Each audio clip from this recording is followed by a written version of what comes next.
the guy entering or gal entering. So he's going to be here, and he's doing the on-off. So you're focusing on me when he's typing away. There's flurries, making sure you're telling him, hey, we got 2 green reversal, we got, what's going on, so we don't miss that. Where do you want the countdown for the tapper? 5 or 4? Who's the tapper? Well, we don't have one. We don't have one yet. 4 now? Did you want to go 4? I would say 4 on down, because then I know it's your ball. Yep. And loud. They got to go 4, 3, so I can hear. Yep. Hey, here's our tapper. Tapper, come on over. 4, yeah, he'll tell you. Critical. Yeah, bring that thing out there, check it. And don't just drill him. Yeah, hold on. Because they'll drill you back. That's what I always do. They check this. Yeah, we're clear. Time! Countdown for 4. Get on the mat by 10 seconds minimum. But, countdown for 4. 4, 3. Your ball. Okay? Critical job today. Critical job today. This guy will be good. Yeah, we can count on this one. Yep, we'll be good. Even if he's wearing a Gophers, Minnesota. God, you guys are, your family's Vikings fans too, aren't you? The whole family. I don't really care. What's that? I don't really care about college in general. You're going to have that. Do we need one more? Are those it? You can have that. Yeah. Yeah. Yeah, you're good. That's what she did.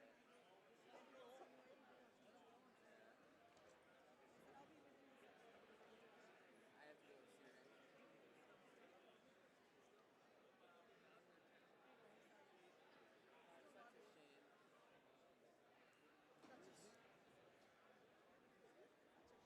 Such a shame. I'm going to get a lot of help for Central with all the shuffling. We got 1, 2. So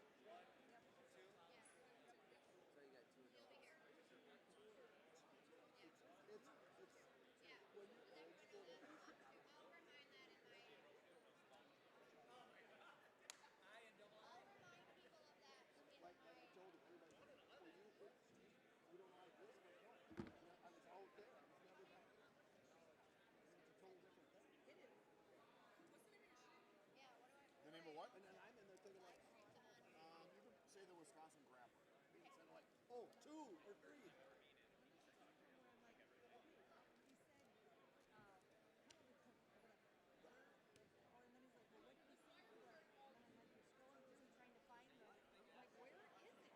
What I can't see is 3 or 4, right? Because they're so close. All right, take your next attention, please. Clear the mats. You knew when it was 3, right? Now it's 2, 3, 4. Like when you don't know where to go.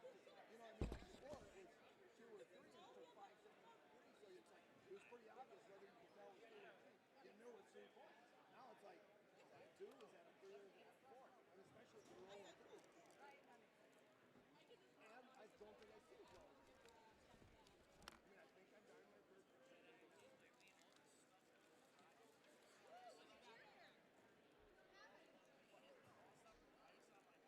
Hey, a little long. I think you trim her a little bit tighter, but it looks okay. A little long.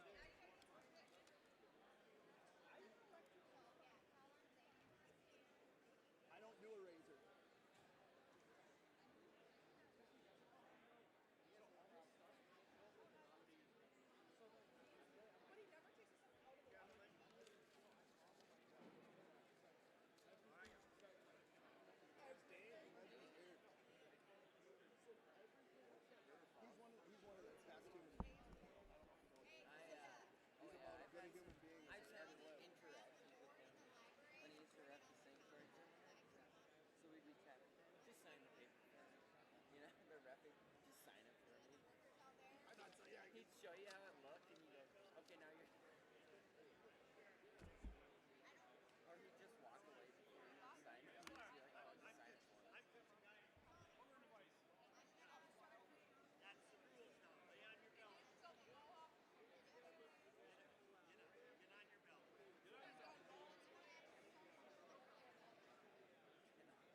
badge, Polito.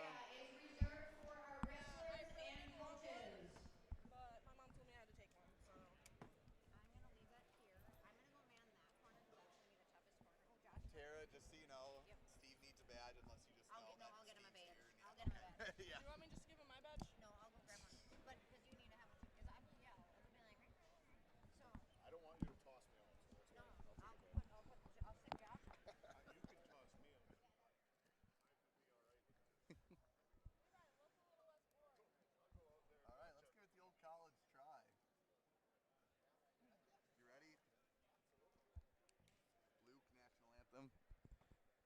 Good morning, everybody, and welcome to high school wrestling here on Wisconsin Grappler. Bringing you the call here from St. Croix Falls. We have a D2 Team Sectional A action. Teague Fenwick joining me, as always, my commentary partner, Steve Lurkwin. Steve, it should be a beautiful day of wrestling up here in God's country. It's going to be a great day of wrestling. We are officially above Highway 8, so us Southerners call that up north. Here we are, folks, and some people live up north every single day. Well, I get to drive there 4.5 hours up, and I am pumped. We are absolutely going to have some amazing matches. You know, started off St. Croix Falls and Somerset. I know Somerset talking to head coach Allie Peterson beforehand, and obviously his team they're pumped to be here. Obviously, they're behind the 8 ball, so to speak, and really no chance to win this first one, but his team is excited for the growing opportunity. But Teague, in this round one, I guess you'd call this the first quarterfinal, right? We have Northwestern against Czech Weyerhaeuser Prairie Farm, and tell you what, this can be a good one to see who advances into that Final Four. Yeah, it's going to be the pattern around most of the state. Those 4-5 matches going to be pretty crucial. Get through 21 team sectionals taking place across the state. I would say that we will provide you updates on what's going on around the state, but I think once the action gets rolling here, might be a little tough to keep track of what's going on elsewhere, as duels are starting at 157 pounds this round. So it'll be 157, starting at 165 for... And 157 slated for Osceola is an absolute stud, and that is Cody Meyer, who is a sophomore, and judging by appearances, that's got to be Cody Meyer. Well, Cody Meyer would be wrestling in the next round. He would, so that's another. It's CWPF and Northwestern we got.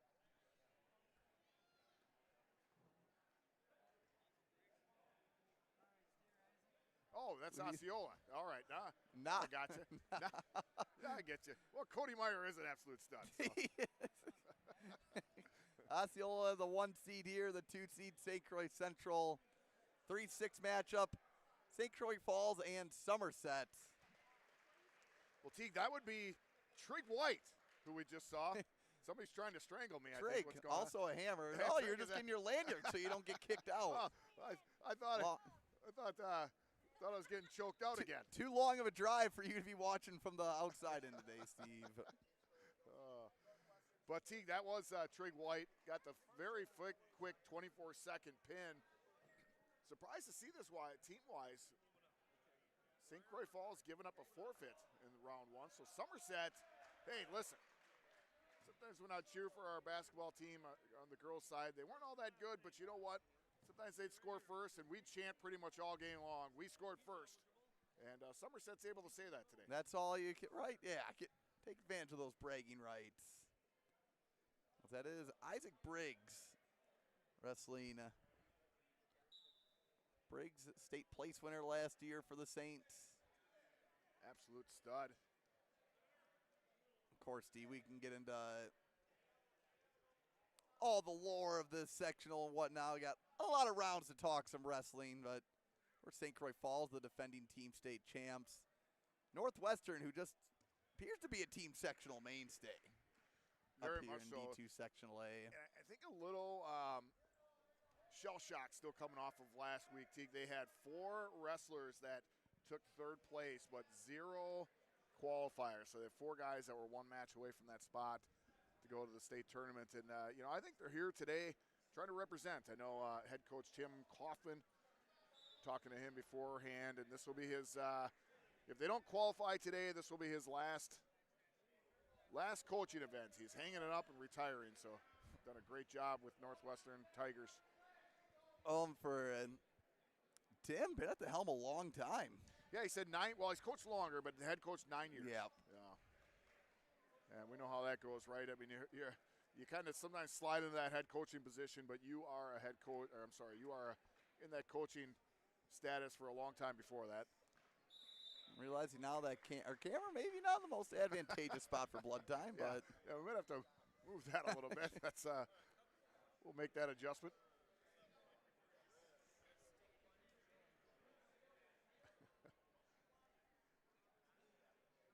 it's over on mat 1.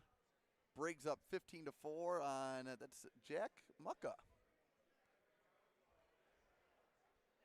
Yeah, Somerset just edging out Hayward Northwood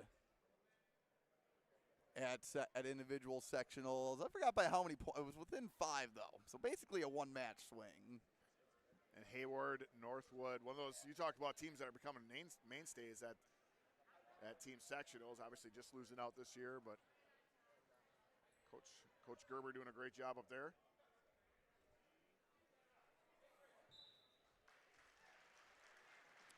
Briggs gets the fall. Little chin whip.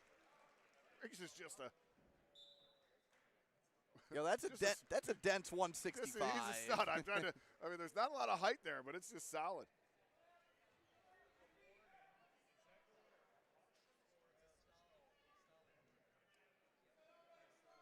We'll head to 175. We'll have Mr. Cradle, Drake Peterson for St. Croix Falls. See, we have Briar Burkhart right now with the 3-0 lead on Chautauqua's Easton Hamilton. Team, we're going to miss Briar Burkhart. Potentially his last day of wrestling today at 30 and 15. He's kind of taken over the Westfield All Caps. Notice that in the beginning of the year. You can always tell him right off the bat because he is named All Caps. Wow, how about yeah. 7-11 Easton Hamilton? Looking for a fall against Burkhart. And interesting dynamic here, Steve. Chautauqua is going to have to chase the points when they can get them because they are giving up forfeits. 106 through 120. Yeah, tough to win duels when you're giving up 18 points, but if there's any team that can do it, it's Chautauqua. They score points in bunches, and you just saw that right there. Easton Hamilton, 7-11, and puts a 30 and 15 senior on his back. And on Drake Mount Peterson, One, believe it or not. with the cradle. Yeah. He got to call that last year. Drake Peterson with a walk-off team state championship cradle. 2 years in a row we've had exciting St. Croix Falls finishes at team state. Well, of course, this year the big roadblocks in the way, Osceola Chieftains and the St. Croix Central Panthers. Osceola the last few years really coming up to be a strong program, but St. Croix Falls and St. Croix Central, I think Coach Joe Rager said last night that they have wrestled at team sectionals each of the last 4 years, if I remember correctly. Oh, nice. Nice head throw by Burkhart. And Yeah, you almost don't want this match to end because these two fellas just let it fly. And there's the fall for Briar Burkhart. On his back fighting off. Almost got pinned before. And taking a little nod as Briar Burkhart, 31 and 15, potentially his last match of his career. Obviously, it depends on how Northwestern does in this one, but always kind of sad to see those seniors take the mat for the last time. We'll see that today. well, I know Northwestern just one of those tougher days at sectionals, right? Where a lot of guys that got third didn't make it through to state, but it's part of the sport, you know. It's the mat is unforgiving, and Yeah, Briar Burkhart is one of those guys. He third last week. Alex Hoff 190. the forfeit. Also, Steve, already hearing of a big weight change from the projected lineups, but for Osceola, Isaac Dunham weighed in at 190 pounds.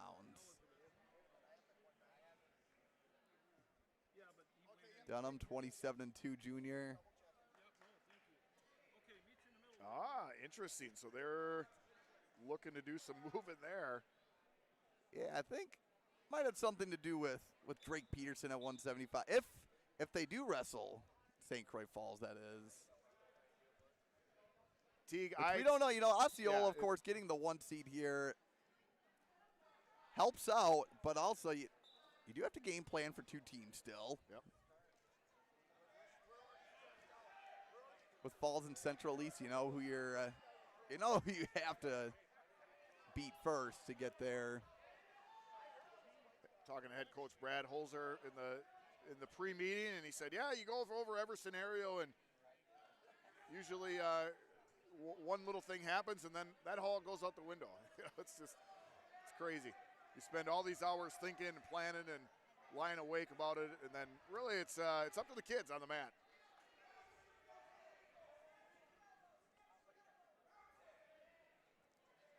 So up next here on mat 2, Northwestern's Brendan Harding, Tech Warehouser Prairie Farms, Alex Whitaker.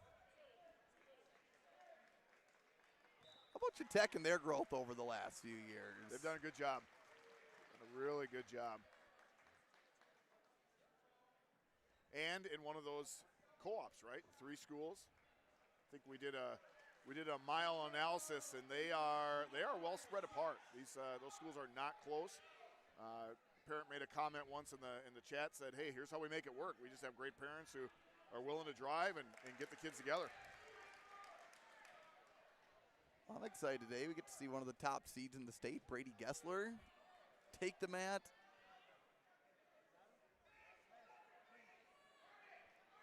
At 138 pounds. Right now, Whitaker looking to pick up a big 6 for Tech. And Whitaker gets the fall.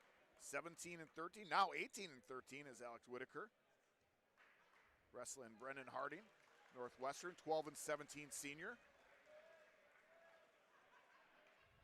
Harding last week at 190 pounds, which 190 is pretty good. Did not place. Moving up to 215 pounds, Tech, CWPF. Otherwise known as, going to go up 12-6. We're mat 1. We got Somerset's Connor Duffy. St. Croix Falls, Garrett Dagstad with the head throw. We're going to have Clay Miller from Tech Warehouser Prairie Farms. Going to get the forfeit. I had a wrestler in the lineup for Northwestern, and Mitchell Pearson. Pearson just 6-21, but it was a senior.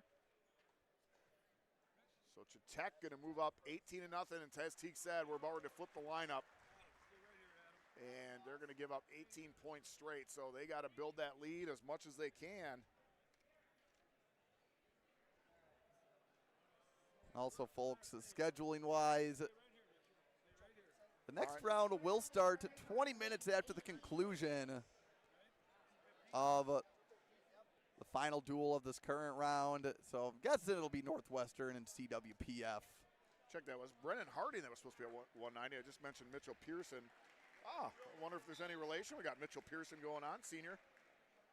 6-21. Relation to? Oh, it's spelled differently. Oh, yeah. Okay. I got you. Yeah, maybe do a double think, as brain doesn't work full functioning all the time.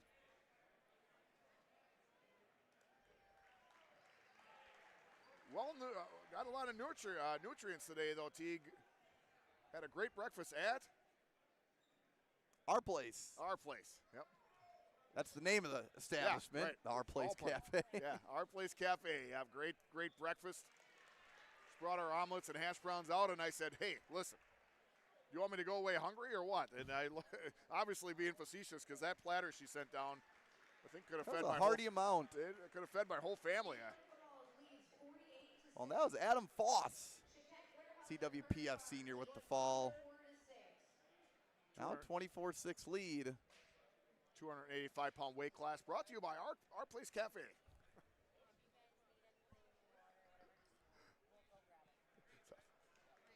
On 126, Brock Sladke will receive a forfeit.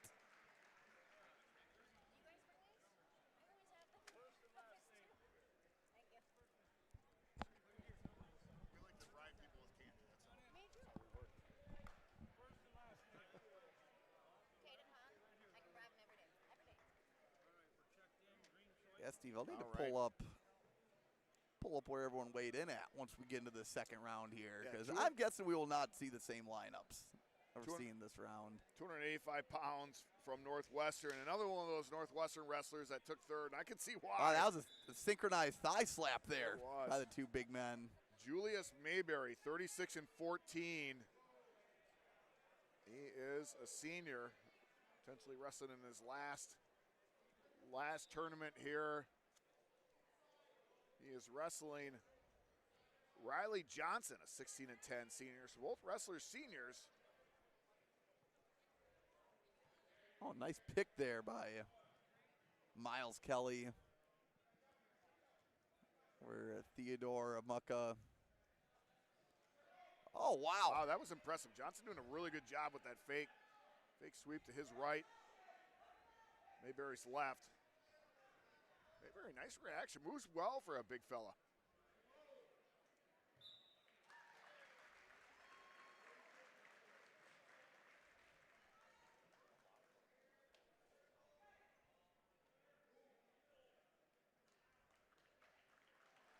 St. Croix Falls leads 16-6. Steve, just remember after this, no one from CWPF at the top of the curve until 120. So you're Northwestern. You're gonna win out of Mayberry here. Get yourself right back into this duel. Yeah, a little clash of styles, right? You have a Johnson kind of looking to go big, right? Kind of stay on those, get in there, tie up a little bit more. Mayberry is trying to keep that distance for obvious reasons, as you're seeing right now, because Johnson is putting on the weight. Yeah, not where you want to be. Johnson and now Mayberry. The takedown at the end of the period. Northwestern with that solid football program up there, and obviously Mayberry a big part of that. Didn't Northwestern go to state this year?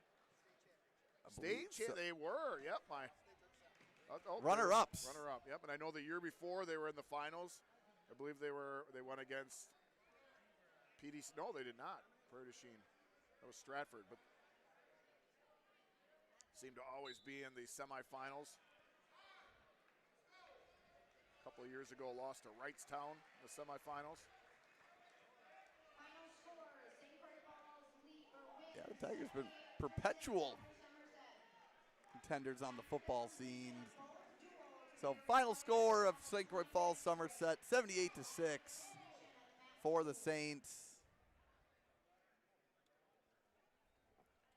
As we expected, maybe we'll try to get Allie Peterson on the call for a few minutes. Let's see, we can get you two to Wow. go on bebop around.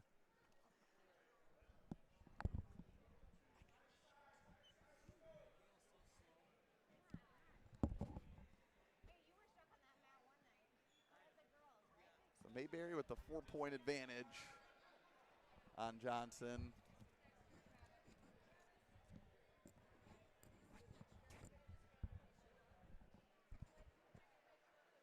Fellas still feeling each other out. Two bucks trying to establish dominance right now. Yeah, T, how you feeling though? Our last broadcast of the year as a little bit of a, I mean, where I know we'll be doing state and team state, but what I'm saying, our last production of the year. It's bittersweet. It is bittersweet. Been a fun year. I think every weekend we've had, so every week at least we've had something. Only one quote unquote off weekend, we'll say. Well, and that was just the first weekend of the year. Oh yeah, there was that, and then conference weekend too. Oh yeah, well that was. Yeah. But we had a duel, didn't we?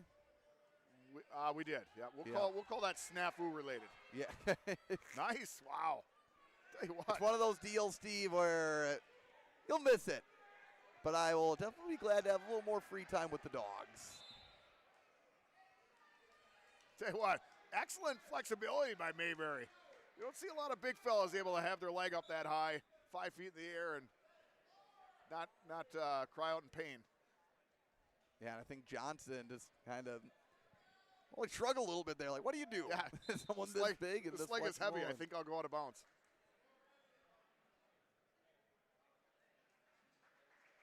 Go Go neutral. Steve, I don't know about you. I think now that one duel is done, of course, still have this action going on, but kind of a calm before the storm sense. It's what it, well, it really seemed like that talking to the fans beforehand. Every round's going to feel like a final round next. We were talking to Al from Osceola beforehand and kind of had that same feeling as well. And then a couple of SEC fans and just everybody's just kind of just feeling each other out a little bit. Julius Mayberry.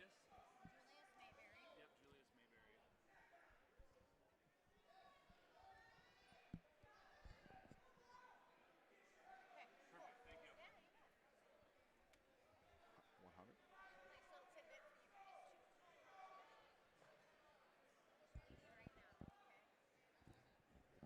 Folks,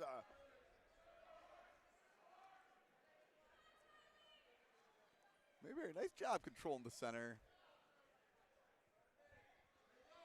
just announced that there will be a 20, and this is WIA, 20 minutes in between rounds. So after completion of Northwestern Chautauqua, we'll go on a 20-minute intermission.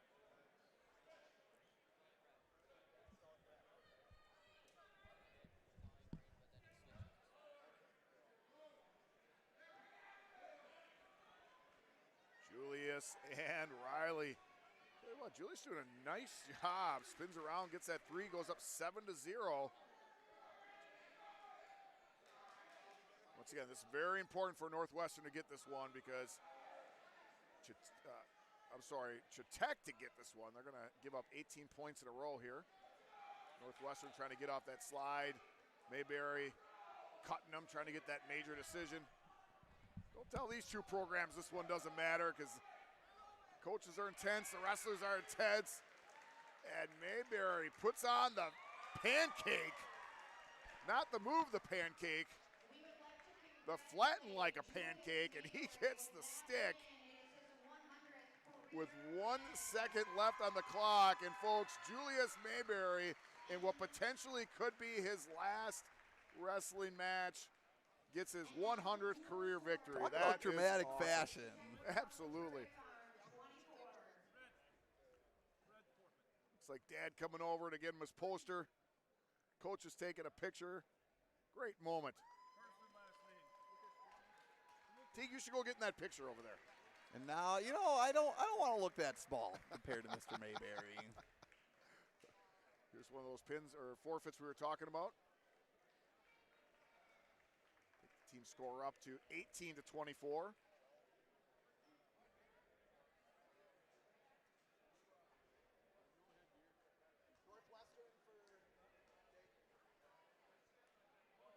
Second Northwestern wrestler coming on. That will be Lucas Brown. Got the forfeit at 106.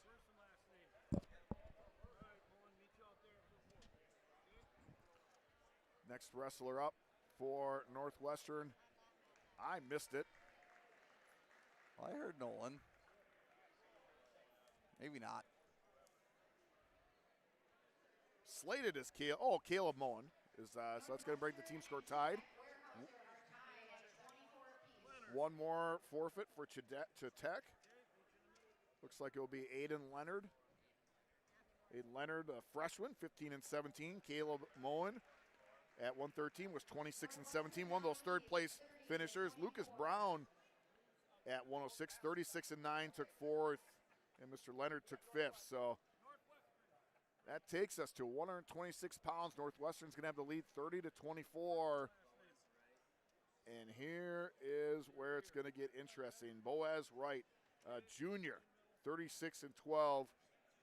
Oh, that's check that, Teague. Another also forfeit. receiving. Yeah. All right, so Not familiar with that. So Boaz Wright, the junior, is going to improve to 37 and 12.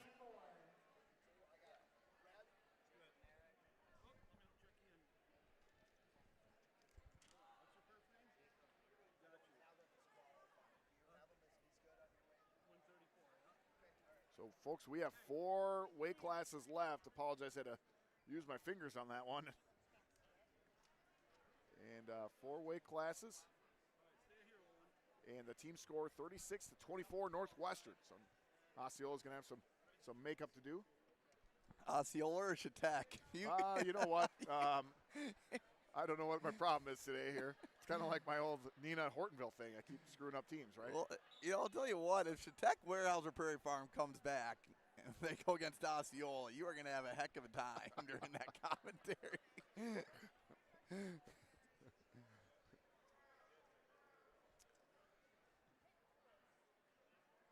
Maybe I'll just take a 30-second intermission and grab a drink, a quick trip coffee. Sorry, everyone. We brought someone Highway 18 adjacent up here and mixing up our Osceolas and Chetek. It's a warm-up round here. Don't tell Northwestern and Chetek back, because it's a pretty close tilt right now. Our duel started at 57, so how many more points do we have left on the board, Steve? Well, 24, with this one, 24. Total? Yep, Yeah. 4 matches left, 24.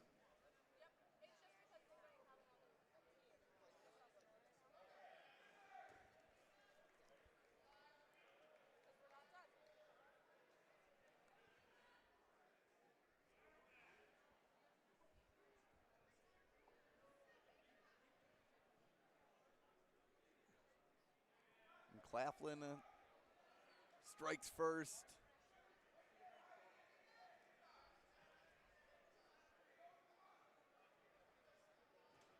St. Croix Falls section got kind of quadranted off. That section is full.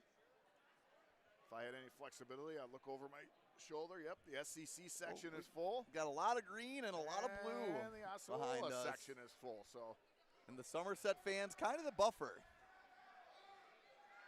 talked to head coach Allie Peterson. He said, absolutely, we are sticking around. Tegan, I think. Well, that's what this is about, right? Teague, if this is a fall right here, I believe this would clinch it.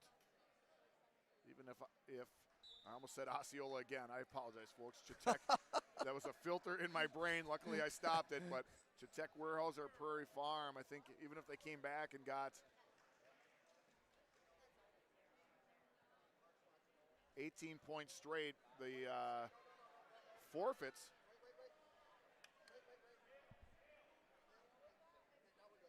The forfeits would be the tiebreaker.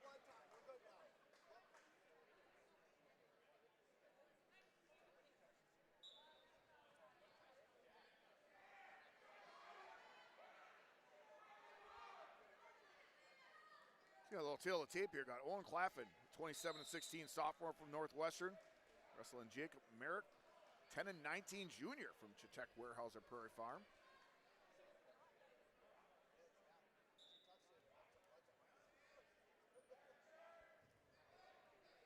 Merrick down 7-0, but I tell you what, he is looks like he's pretty proficient in the top position.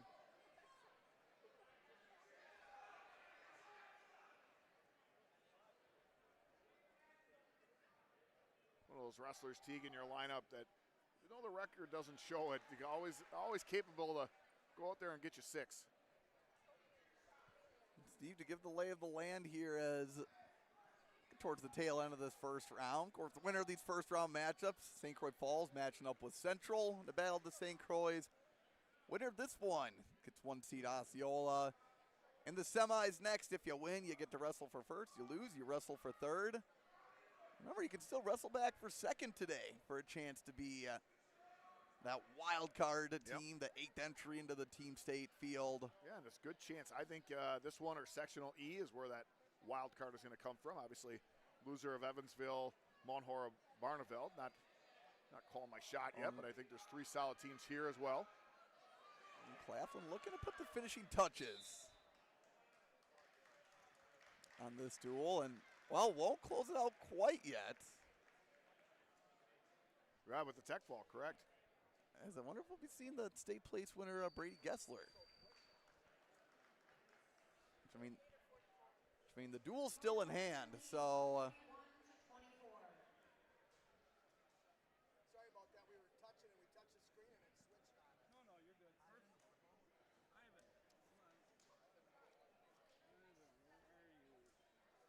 I got you. Stay here. You are eligible. Hold on. Okay, ready? We're going to see Ivan Woodhall for Northwestern. Yeah, Woodall, junior, 39-9. took 5th place last weekend. And folks, don't let that deceive you, because 138 pounds at that sectional A and D2 was absolutely stacked.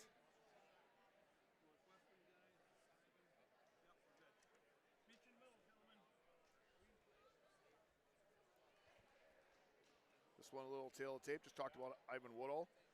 Actually, record a little bit updated on USA bracketing, but 37-7 listed. He's wrestling Chase Lean, 17-24 freshman. Ivan Woodall, just a junior, obviously for him, had a disappointing day. He's got another year left. It looks like Brady Gessler not weighing in today, Steve. So that answers your question.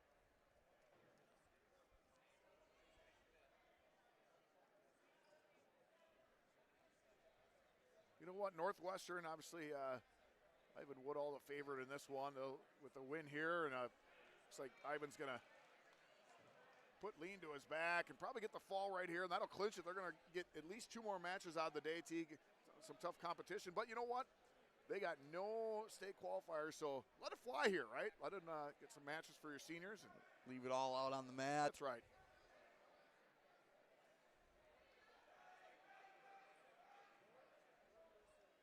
I've been a scrappy little wrestler.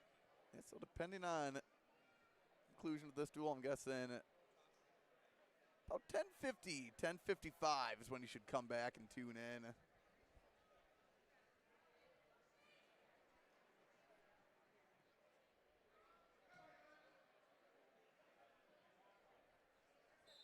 There is the fall, and that clinches the duel. Gonna have 2 matches left. We'll see how schools handle this, whether they send somebody on or not, but Teague Fenwick's gonna go take care of some preliminaries, and I'll round it out for you.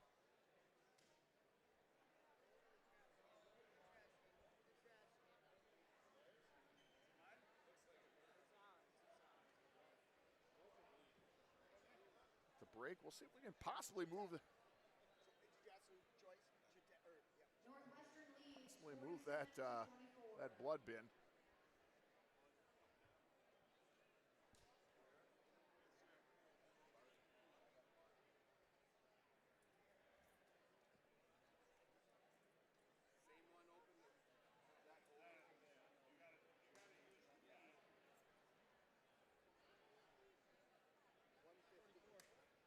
Moving up, as we said, 2 weight classes left. 150 pounds, slated is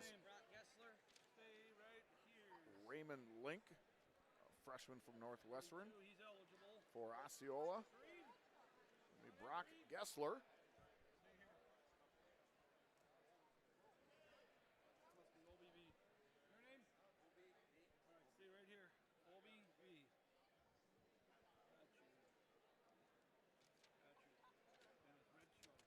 All right, Northwestern actually going to be OBV, 144 pounds, sophomore, 38-13. Another one of those wrestlers for Northwestern. Took 3rd place on the day. And Brock Gessler is a 10-14 sophomore.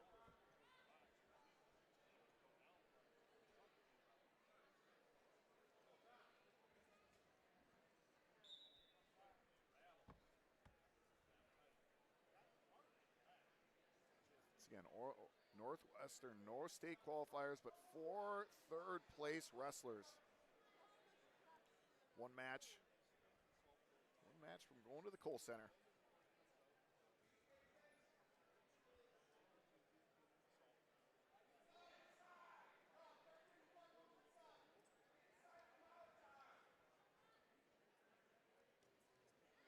Oh, nice.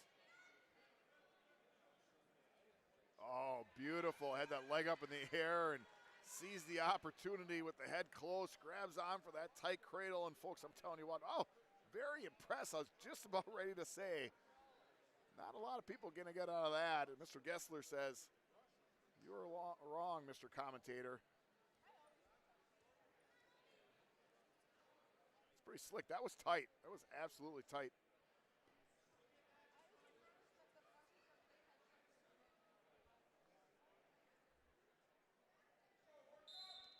potentially dangerous call. Good call. Seasoned official right there.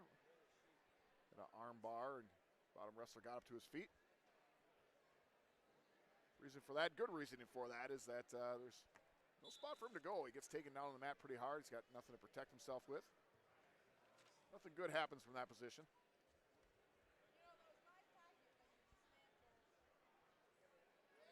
OBB just relentless with that arm bar. And right there is one of the reasons, reason number 1,000 plus, why I like the new out of bounds rule. Is years past, that would have been out of bounds. The wrestlers were mainly out, or 2 points, or whatever the criteria was. Now this year, starting last year, 2 points, 1 point of connection to the mat. And the wrestling continues for that one. OBV running that arm bar. It's going to get the fall. Moves Northwestern up 53. Tech Warehouser Prairie Farm 24. And folks, that's going to take us to the last match of this duel, 150 pounds. You are qualified. You get a forfeit. Here we go. And looks like Tech's going to get a forfeit. That is Mr. Olson.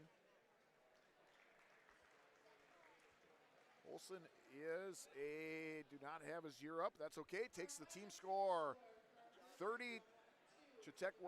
Northwestern 53, Tech Warehouser Prairie Farm 30. So Northwestern is going to advance to wrestle Osceola.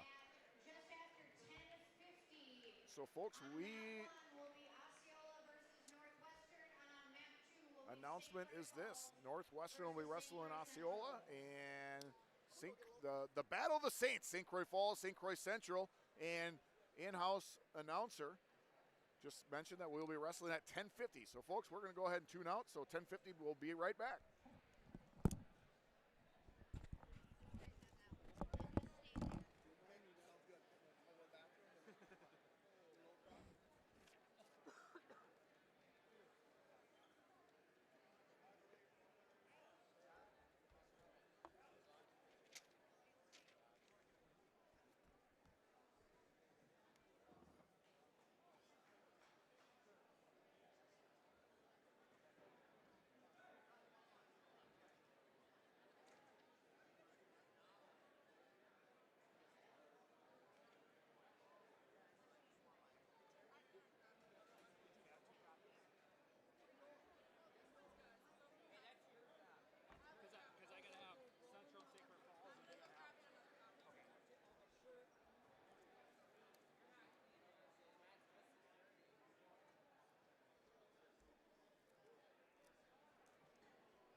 You should be doing all the big ones. You'll pick.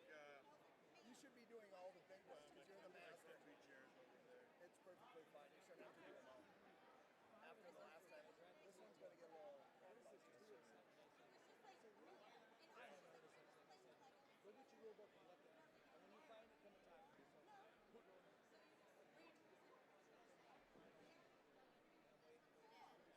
They're all grouped together in the ladies are in the book. Out of power down there. That's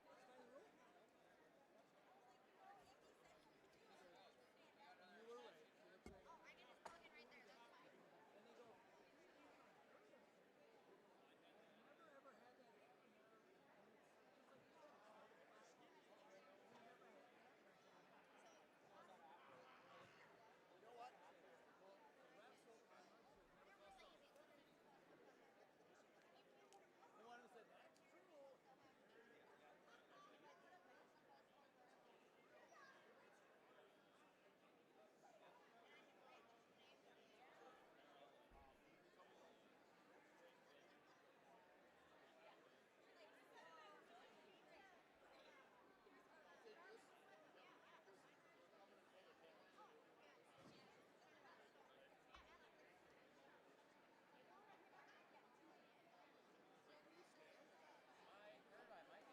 That'd be awesome. She can watch. Yeah, she can watch, then she doesn't have to do anything. Okay. Oh, then she can watch, and are you fine with that? Because you've been on the computer 2 weeks. No. I know you can. I can't run the score from my phone. I need somebody to class my phone. That's good looking. Brain phone all work. Math, brain. Data. It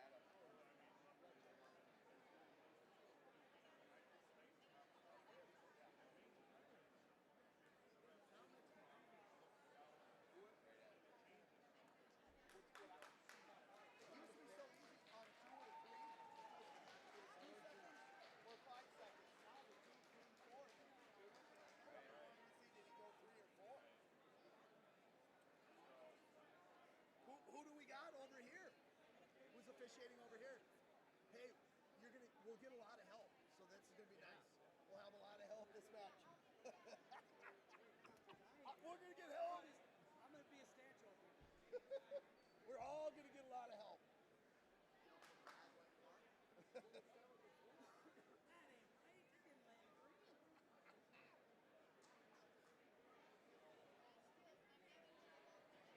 green. It helps me old sometimes. I had to go get it myself, but I ain't sitting in these other ones all day. I won't. These suck. The blue ones are better. Them ones are better.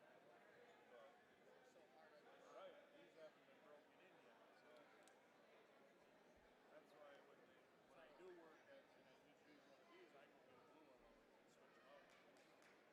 It's the young guns? Both are the young guns, huh? I don't know. You got the harder one here because both teams are blue.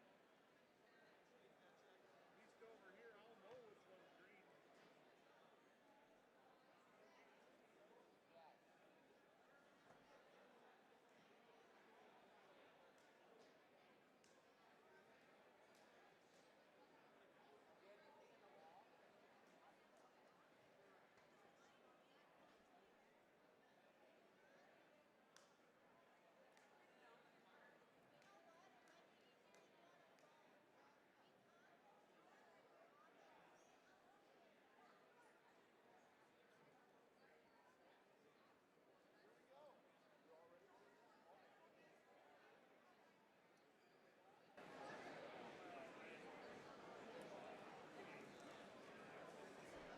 Did you guys have this duel last year at team sectionals?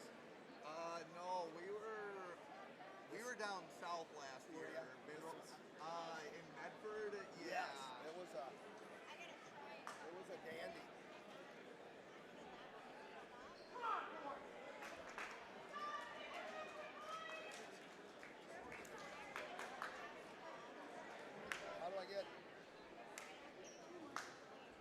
How do I get back to my other screen? Uh-oh. How do I get back to my Hey, screen? who won the toss? I don't know. That's right. Can Can you give me back to my screen? Who won the toss over here? St. Croix Central won the toss. They chose even, so they're going to send out at So 175. St. Croix Falls reports first. Is that correct? St. Croix Falls reports first at 165. Gotcha. Okay. That's what I have. Central Hey, even. I'm doing whatever you tell me. That's what when I helped out the clock, and they're like, "Don't you know?" I go, "I'm not used to being out there. I don't know how to run this stuff." Right. Well, we got asked. I don't know. Somewhere we got asked. It was at the girls' regional. You going right now? That's up to you guys. If you guys want to start early, Yeah, you want to go right now? Do we have to wait or not? otherwise we gotta wait though. Let's go right now. What did you say about girls regional? We had an off-man official, so they're like, "Do you just want to tell tap, or do you want us to do it?" We're like, "You guys can do it. We'll forget." That's like me. I sit over here like, I always think when I give that to, I need to score it instead of like, you're thinking like, when would I give the date? No, now I gotta like, actually like pay attention. I can't think about stuff. So, Coach Rander, your team will report first at 165. Yeah. And I talked to the ref. He let me buy a mulligan. So if I get a already told misconduct, Mosher minus. if they will bribe me up to our ref to help my last year of my employment, I'm taking it.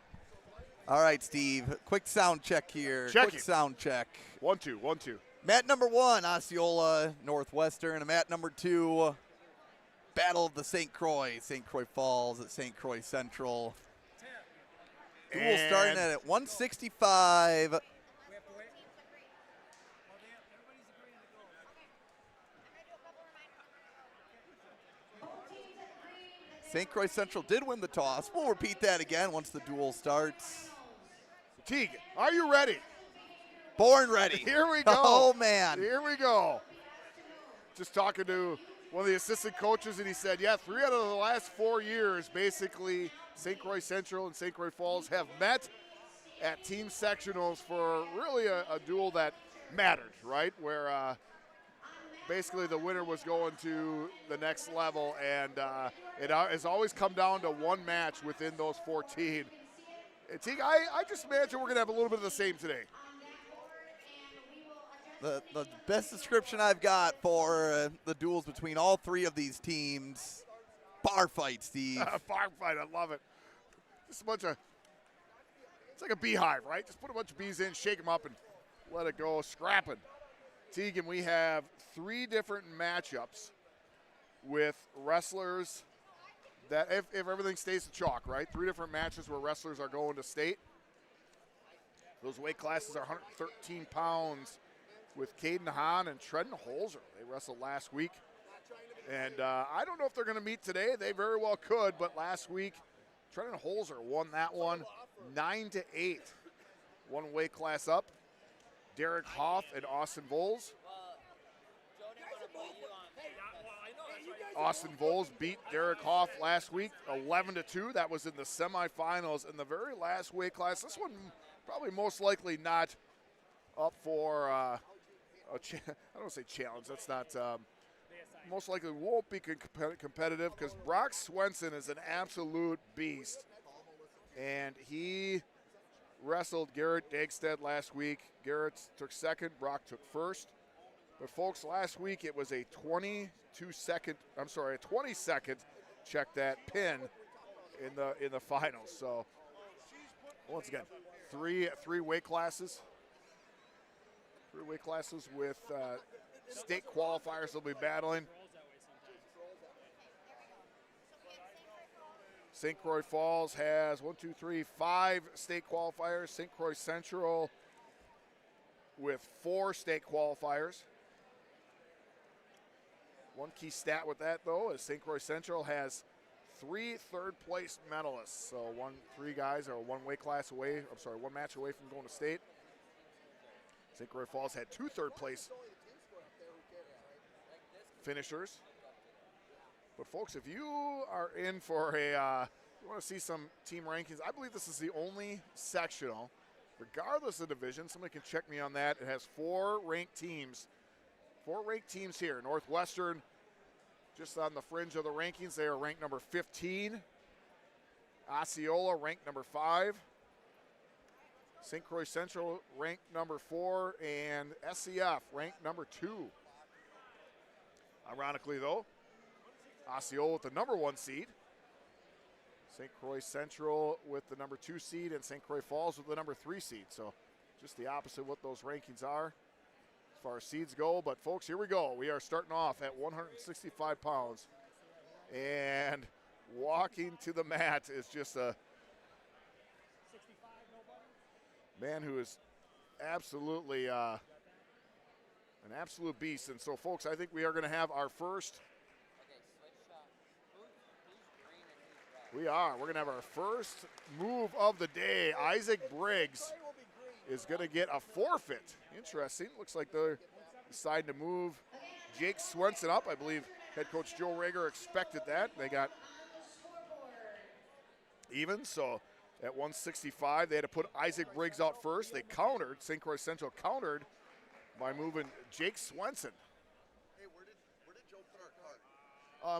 In the coach's office, in the locker room, in the coach's office. Coach's office? Yeah. Drake Peterson. Is he good on your sheet? He's good on my sheet. Apologize, folks. Had to take care of some preliminaries there. Yep, so Jake Swenson, the sophomore, 26 and 17, going to move up to 175, and he'll be wrestling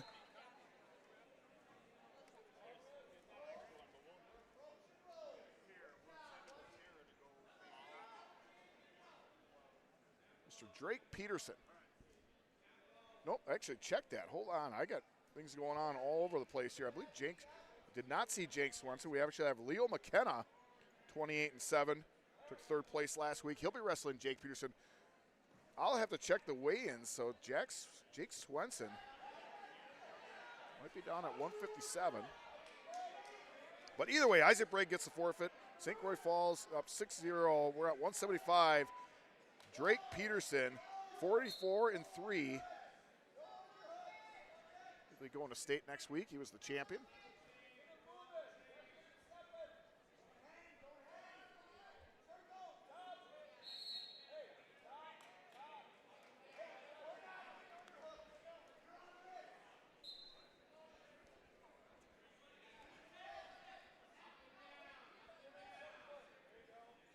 About 1 minute in, Drake Peterson,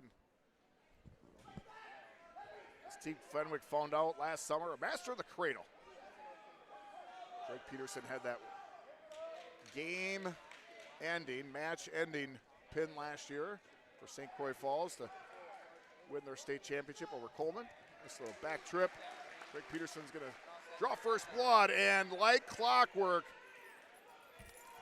just goes cranking with that cradle, and that is locked in tight. That arm is trapped, and the St. Croix Falls fans are already on cheering because they know what is happening. Teague Fenwick's joining us back, and Teague Fenwick, imagine that, Drake Peterson with the cradle. Came back just in time, and St. Croix Falls with a 12-point lead now.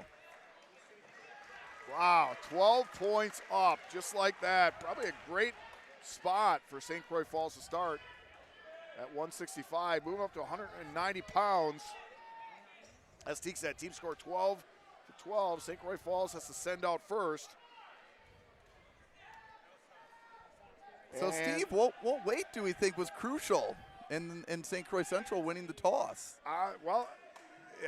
Teague, I don't have the weigh-in. I don't know if you can quick grab the weigh-in sheet, but did Jake Swenson weigh in? So he's able to go to 157? Well, we do have Miss Wachiku over here getting us another weigh-in sheet. Running the tournament today. Awesome, awesome. Is she able to get us cheeseburgers by any chance? Or Cheeseburger? I don't know if running USA bracketing comes with that service. I think that's like an extra tier. Steve, what I missed in the first match? Well, you're missing a lot. Little gamesmanship. That's what I'm trying to figure out. 157. Who's weighed in there? But anyway, we'll just get you at 190 pounds. We got Alex Hoff And he is wrestling Jaden Stave from St. Croix Central. Stave 38-10, sophomore. Are you looking for who weighed in for St. Croix Central at 57? And 57, correct. oh, and a takedown by Stave on Hoff, but Hoff scooting away. Yeah, Stave, a state qualifier, took second, 38-12 on the year. See, these two last year, 36-26 duel at team sectionals. Couple of key matches came down to it. The Saints beating the Panthers on their way to a team state title. Folks arguing that the team state championship happened in Medford on that Tuesday night, Steve. All right, now, how about the Saints? Yeah, look at that. That's absolutely tight. He's got it broke, and it doesn't matter. There is a pin. Wow. Absolutely amazing, Teague. Jaden Stave, a state qualifier who had to wrestle 6 times, by the way, last week to qualify for state, goes down in a minute 10 seconds. Swing match, Teague, all the way in favor of St. Croix Falls. Huge swing for the Saints. Unbelievable. St. Croix Falls absolutely stunning Central right now, up 18-0.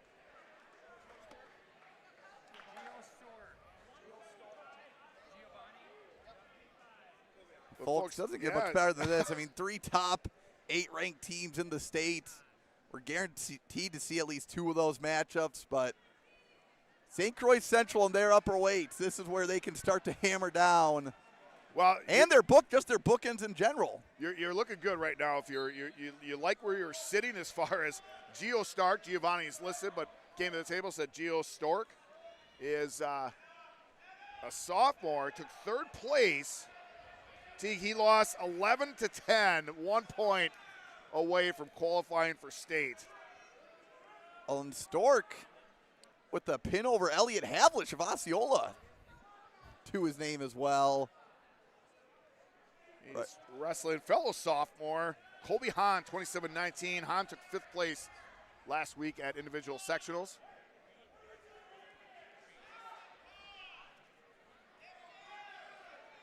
And if it's St. Croix Fall or St. Croix Central, I think bonus points has to be the name of the game here. Always is, but especially when you give up 18 in the first 3 matches. Steve, I think we were both expecting them to be more few and far between today. Bonus in point, terms of bonus points. I did not expect this many bonus points.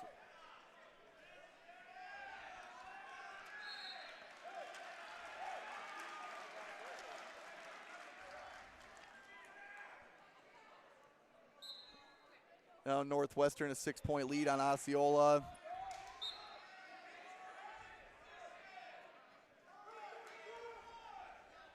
Well, Teague, that answers my question. Let me just do one quick bit of checking here. Jake Swenson wrestled 165 last week. He did weigh in at 157. 157. Kind of a piece. Yeah, Jake Swenson is who they have sitting in the catbird seat. Last match of the day. Nowhere else for him to go, so that's where he'll be positioned.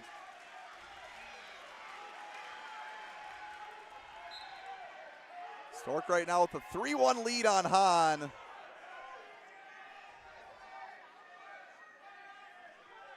See, and I know they're only 1 match in, but Northwestern out with a 6-0 lead right now on Osceola, the #1 seed. And Myron up 5-3 on Harding.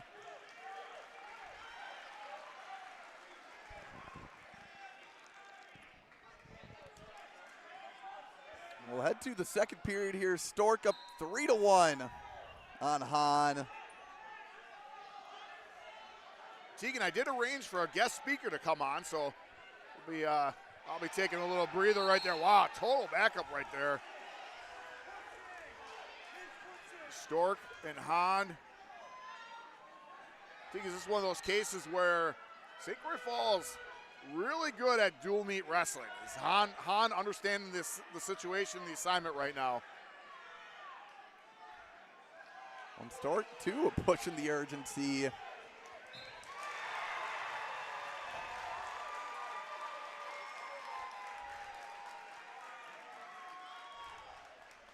Hahn grabbing that Russian.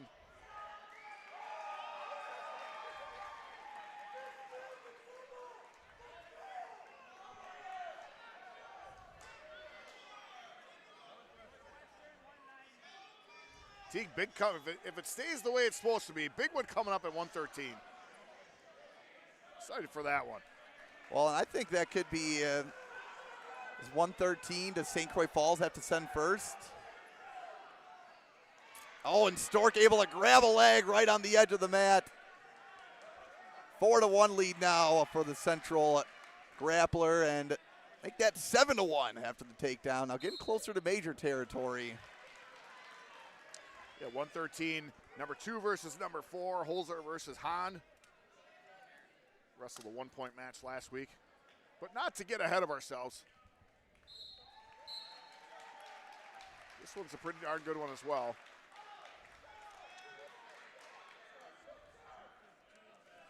So St. Croix Falls does have to send first at 113, Steve, which I think is crucial. I think Central wants Holzer on Hahn. Gio Stork, the number 13 ranked wrestler, and as Teague said, has that big win, pin over at number 8, Elliot Havlish. Vassiola earlier this year, a couple weeks ago you said, right? Well, speaking of Havlish. Havlish is a large man, just a sophomore. Taking the mat. Teague, how'd you like the double leg takedown those quads? I don't think it would happen. Well, you can attempt to.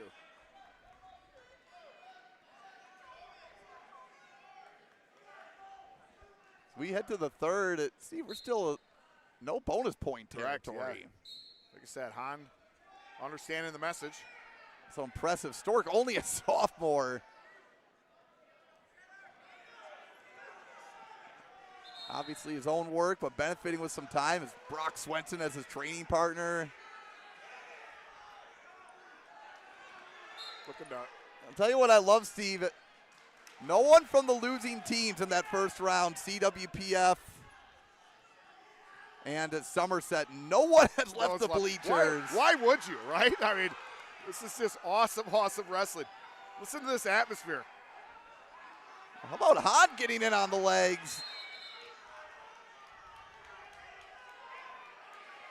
Over 100 people tuned in to watch some Northwest Team Sectional Wrestling here on the Wisconsin Grappler site.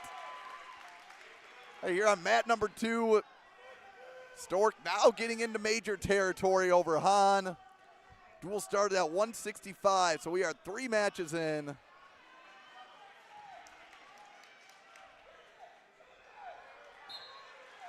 Yeah, it was almost eerily quiet earlier before this, right? I mean, this gym was pretty full, and you can almost hear a pin drop, and now the matches have started.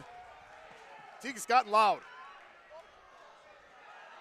Nice little tilt attempt. Stork, I think, has gone from first period. I think he spent a lot of time trying to get that pin. Now he's like, I got to get a tech fall here. Breaking that half over. He's going to need, man, he needs 2 turns. I don't think with Hahn he's going to be able to do that. Hahn just kind of flattened out right now. 10 seconds left, and if you're a St. Croix Fall coach, Joe Rager, you are absolutely ecstatic with Hahn's performance out there. And the St. Croix Falls fans, very educated, understand the situation as well. And they are on their feet clapping because they know at least he'll take that. Colby Hahn saved their team a point, if not 2. Gio Stork, solid wrestler, as we said, just a sophomore, state qualifier. But the big thing for St. Croix Falls is St. Croix Central, that's going to get them on the board. That's going to take the team score to 18-4. And folks, here we go. We are going to move up to 285 pounds.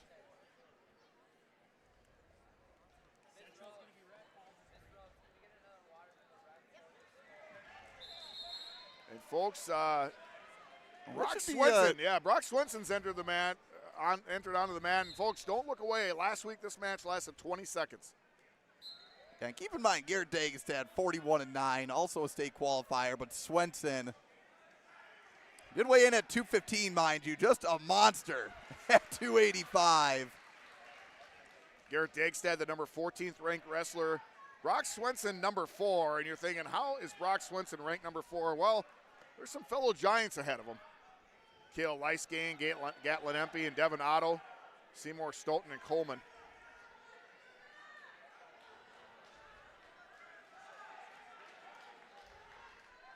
And Brock Swenson making quick work, trying to get momentum back on their side. He's running that butcher, and that is tight. Nowhere for Dagstad to go. And there is the fall. It's going to be a 48-second pin, just what the doctor ordered for Central, as Brock Swenson is going to take that team score up to 10, so 18-10. And we're going to flip the table here a little bit. We go from the large men to the fast-moving individuals, 106 pounds. Slated on the mat, 106 pounds, Connor Becker, a freshman, and Jamison Berg. It is Connor Becker, 37-3, took third place last week. And Jamison Berg, freshman, 500 record, 17-17. Took 8th place last week at sectionals. These two did not face each other. Connor Becker fighting off the disappointment of being one match from going to state. In quick.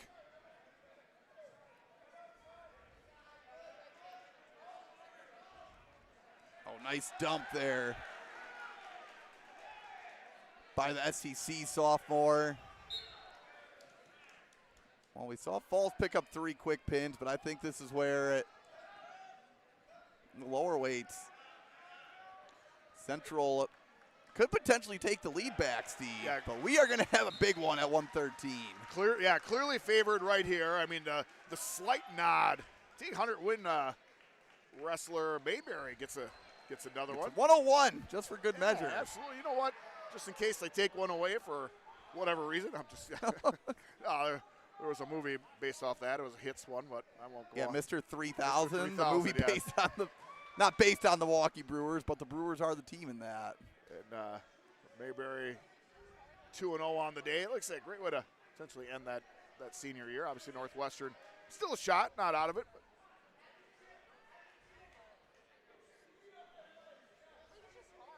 But yeah, T, 113 is the match within the match, right? I mean, we're just blessed with 2 great teams, and we get to see them duke it out. But now on the individual side, number 2 versus number 4.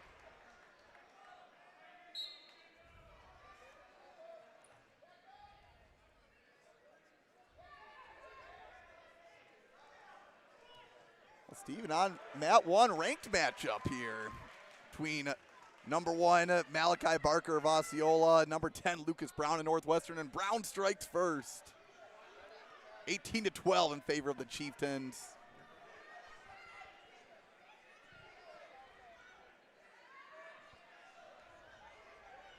All right, Teague, I'll be stepping off for a little bit, but.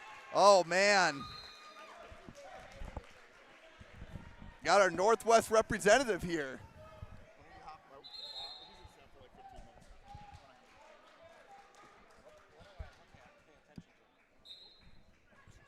We'll get our special guest set up. Becker right now 6-1 lead heading into the second on the attack. Well, we have a Somerset coach, Allie Peterson, joining us for a few moments. Allie, we love our Northwest wrestling, but you get to be in on the action almost every weekend. And how much does this duel mean to the folks up here? This is just a great matchup on both mats, and like you said, we get to experience this. Somerset wrestles these teams multiple times every year, and what a great joy to be here to watch it. Although you guys placing 6th at your individual sectional team-wise, as Barker with the pin over Brown. Get to wrestle your team sectionals. How you liking the new format where 6 teams qualify? I mean, your team gets to not only got to compete here today against Falls, but how about no one leaving the stands essentially to stay here and watch some wrestling? Yeah, it was a great honor to be here. I think a young team, a light team like ours, our kids still took the great approach, and we're excited to be here and compete. And like I said, now they're all sitting in the stands, just like you said, behind us, watching 4 great teams compete. How exciting. Right now, Becker up 15-3 on Berg. How you feeling on this matchup right now? Would you have predicted 18 in a row for St. Croix Falls? Yeah, I got to think that maybe the wins for St. Croix Falls might have been expected, but I think that the 3 pins had to be a little bit of a surprise. But Central comes back strong with 2 wins, so kind of maybe works back to where you're thinking it was going to be. But yeah, interesting start to that duel. Well, we have a potential big one coming up here at 113. Would be a finals rematch of sectionals, correct? Yeah, between Hahn and Holzer. Don't have the exact score here, but a 1-point match between the two. Did you happen to attend the team sectional last year? It was in Medford, so it was a bit of a trip away. Yeah, it was the year before, I think I was remembering. So we have a stall call against Berg. We'll make the score 16-3, and Becker opting to go to his feet. Working for the Tech as we head into the third. Weston Meyer has Mullen on his back over there on the other mat.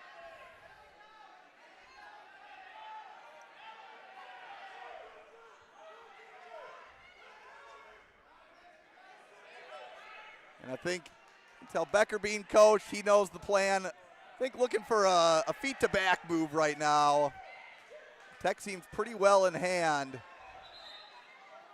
Yeah, it's amazing in these tight duels how a tech or a pin could make a big difference when you come down to those last matches, and how the coaches match up teams or wrestlers.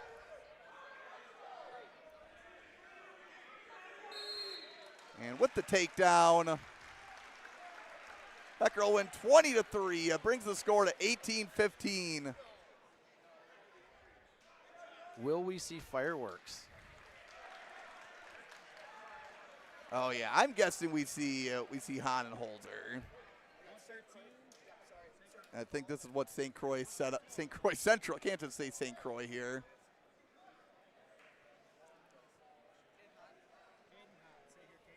So we have it. State place winner Caden Hahn.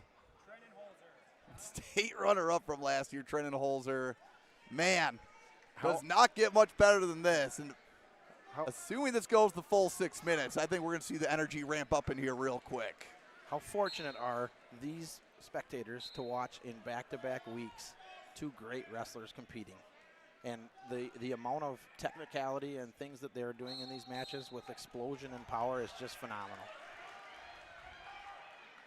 I believe not. Holzer also a football player still at 113 pounds. With a takedown like that, you can see him being able to tackle some guys. And so quickly on the legs, almost no chance to defend it for Hahn. Who, keep in mind, I believe, 4th at state last year.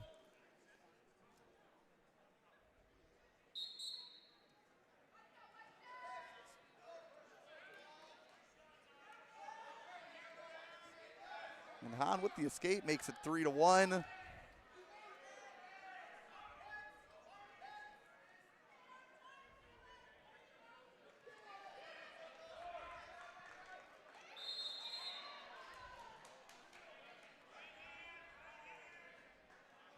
It's always going to be interesting to see these little clinches, these little battles, these hand fights. Who's going to come out of there with the position they're looking for? Holzer thinking knee pick for a moment. Hahn circles away. Now Hahn gets that hook. Almost at the midway point of this duel already. Here at 113.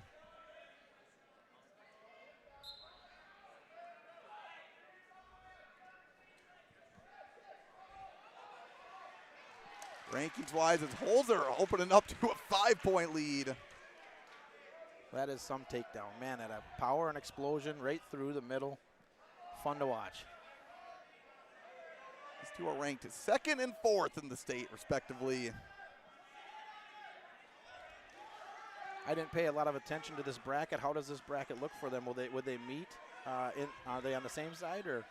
Oh, in terms of the state bracket, Yeah. well, give me a few moments to look. If you just keep tabs on the play-by-play, we've got 20 seconds left.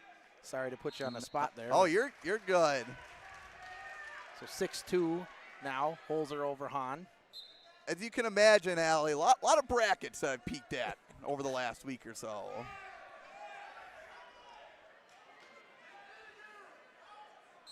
Man, that's a lot of action right there. A little 2-on-1. Russian. Re-drug almost by Holzer. Out of bounds they go. 8 seconds go to left here.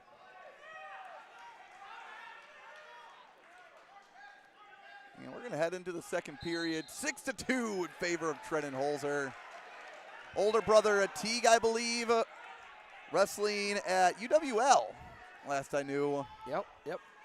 Unfortunately, Teague had an injury, I believe, to his knee, maybe MCL, ACL, that he had to get surgery on. But he was competing, having a good season. Here we go. Honcho's down to start the second period. Working to get his escape right now. He's on his feet. There it is. 1.6-3 now. Holzer over Hahn. And speaking on UWL, we have a good bevy of folks tuned in from Northwest Wisconsin. I don't know if Eau Claire technically counts as Northwest, Alley. I live somewhat south, so I think a lot of people do count it as that, but I feel like Eau Claire becomes the point that it's the gateway to the furthest Northwest. east and furthest south that we accept into the Northwest. But Eau Claire Blue Gold's winning the WEAC conference this weekend. What a great job. Their they've first done there. outright conference title, according to my trusted source.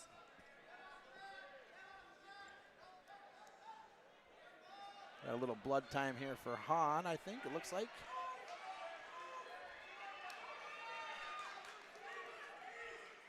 And right now, Meyer looking for 6 on Mo, and Osceola looking to open up their lead.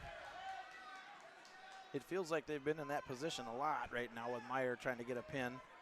So Moen's doing a heck of a job trying to avoid it. Again, those points always matter. There it is. And Allie, I don't know how often you've wrestled the Osceola guys, because you're in the same conference, correct? We are in the same But conference. they just have a confounding style. Yeah. They let it fly. They're comfortable in uncomfortable positions. And how about this? Caden Hahn knocks things up 6-6 over Holzer. And I think given the bonus point situation from 165 to 190, I think a Holzer victory almost a must win here. It feels like that. I don't know all the ins and outs of the matches Yeah, coming. well, but- we'll see. And there's a lot of variability with Yeah. high school wrestlers. So. And back to your question about Osceola, competing against them some this year, it's amazing. One of the things you have to admire is it doesn't really matter what the score is with them. Usually they're ahead, but when they're not, they just keep coming. They just keep saying, I'm in this match until the ref tells me differently. And what a fun thing to watch. It's a trait that I try to teach in our kids as well. That's just keep going. Good things can happen. Holzer quickly up to his feet. 7-6 now, Holzer with the lead.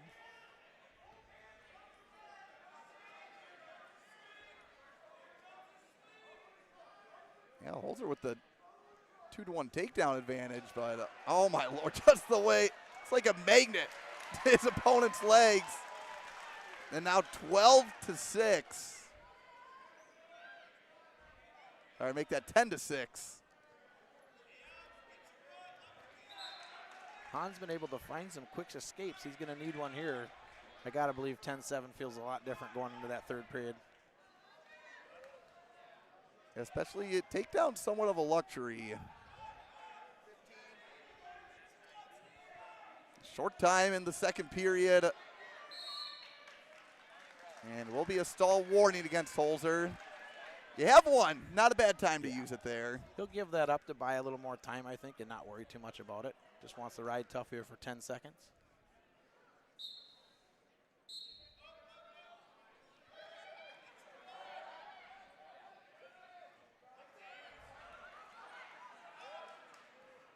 Oh, nice shoulder roll by Hahn, but unable to step away. That was that And- continued wrestling right there, that beautiful motion. Just not enough time. Ran up a second or two more and probably finds. And I like the quick communication by the officials. Yeah. That's what the AR is there for. We've got 4 really good refs here. It's one of the beauties of being up here. We've got a lot of refs. Yeah, what do we have? Tony Anchik, Gail Pronchinsky, and then what is it? The Maruska brothers. Yep, Matt and Ben Marusek. Marusek. Yep.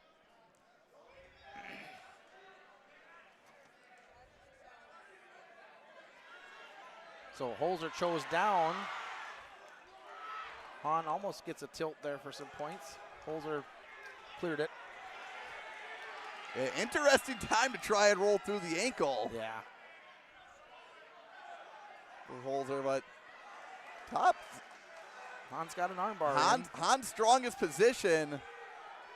You wonder how long he's going to try and work for a turn. He is in deep with that bar.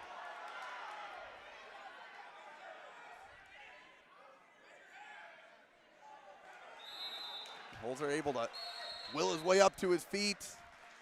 Potentially dangerous call. We'll get a reset. 1:15 to go. A top 4 matchup between the teams. Top 4 between the grapplers on the mat. On the other mat, we got Alex Woolman leading Leonard from Northwestern. Alex Woolman's had a really nice season at 120. Put together a lot of good wins for that Osceola team. Yeah, Woolman 29-13. I got so used to seeing Woolman wrestling 106 for so many years. I saw him at 120 the first time, and he looked like a different kid. A little bit of a growth spurt for him. Yep. Hahn's got a leg right in there, working a power half. Going to be awful hard to turn Holzer here.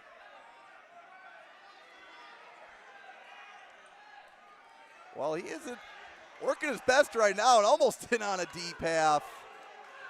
You can tell wearing on Holzer, but Holzer's willpower is not one that's matched by many, and now 11-6, and a big stall point there, 11-7. For a moment there, Allie, 5-point difference. Holzer was a takedown away from being in major territory. Yeah, that stall call could play huge. Holzer is smart here, shoot in, good shot in on a leg, and interesting stalling call. I think we're going to get a question that no one in control. I think that's more of a stalemate situation. Yeah, I'd like to see a stalemate there, but the ref sees that. Sometimes it's wise you shoot it on a single and just hold it there. So the ref saw it differently.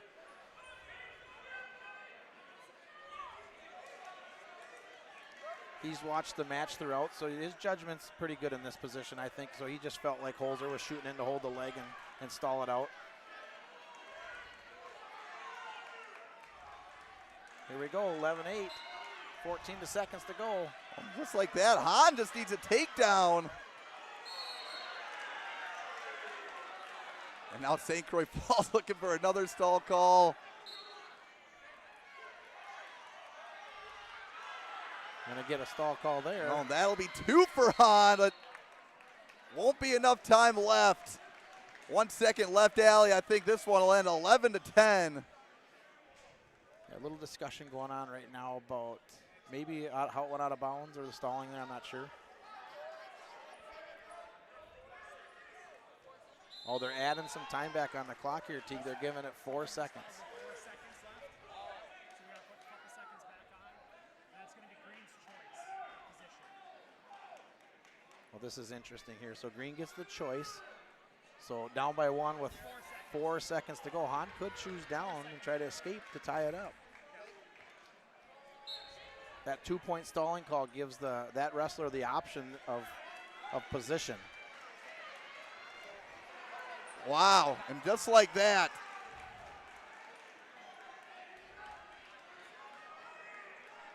This match went from pretty interesting to about as dramatic as it can get. Yeah, what a last 30 seconds. And Holzer are able to grab a hold of the ankle. What a mat return! Well, it lived up to what we believed it would. What a great match. Interesting last 30 seconds, but great job by both wrestlers. What an entertaining match. And thanks to Holzer's early attacks. Yeah. Able to hold on for the win. Those leg And- attacks proved to be the difference, right? Holzer could finish his takedowns, and that proved to be the difference. And couldn't ask for much more. Midway through, we have a tie duel here in St. Croix Falls. Battle of the St. Croix. Winner going against presumably Osceola as they now extend their lead. Williman with a nice pin. Put Osceola up 30-12.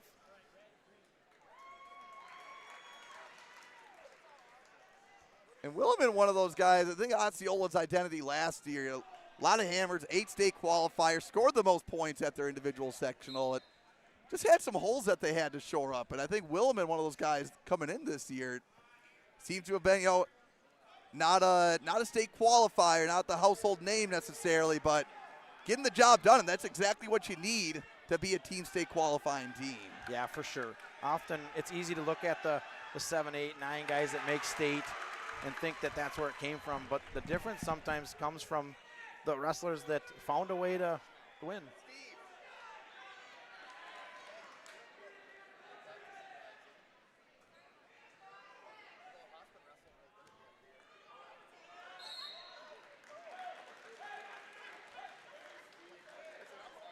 Looks like we're having some technical difficulties. I'm not quite sure. You good? Yeah. So we got Derek Hoff up 3-0 on Volt from St. Croix Central. Teague's trying to fix some of the technical difficulties here, so you're stuck with me for a minute. Osceola and Northwestern, we got Travis Seacard against Wright from Northwestern.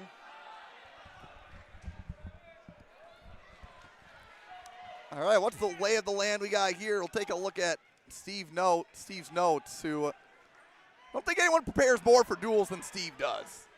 At 120 pounds, Derek Hoff, Austin Volts. Do you know if the Hoffs are related offhand, Allie? That's a great question that I don't know the answer to. I probably should know that. Are the Hawks related? They are siblings. So Hoff with a 3-1 lead, but Volts with the escape. Northwestern picks up a pin. Boaz Wright. Well, Hoff's got a cradle and is getting back points over here. Tell you what, these Falls guys and their cradles just can seem to find it from almost anywhere.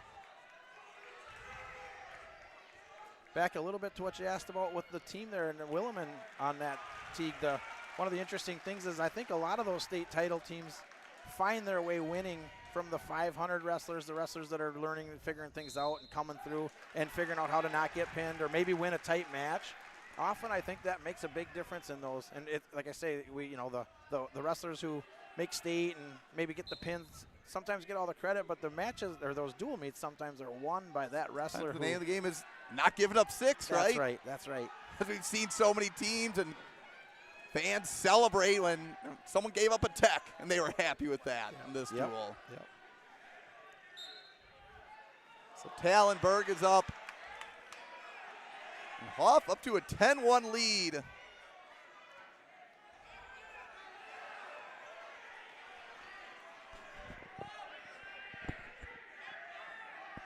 And this one's interesting. Volts won 11-2 over Hoff. You read my mind. I was just going to ask you if you knew who won this at sectionals. I thought Volts won sectionals, so yeah, big turnaround so far in this match. Still a lot of match left. Obviously, Volts has the ability to put up points. Yeah, Hoff's just got to kind of keep his game plan going, right? And just keep trying to score points. Not change here, nothing's changed, just 10-1, but keep pretending like it's 0-0. The Central, after being down 18-0, looking for their first lead of the duel. Oh, the 3-point takedown now. That 9-point lead, a little easier pill to swallow. How about Hoff just keeps wrestling in on the legs? He's got to step over that leg. There it is. Now he'll get his reversal. Back to an 8-point lead. 34 seconds remaining in the second period. Tallenberg with a pin on the Osceola Northwestern duel. What a career he's put together. Another run down to state. I think he's the 4th seed in his bracket. 27-1.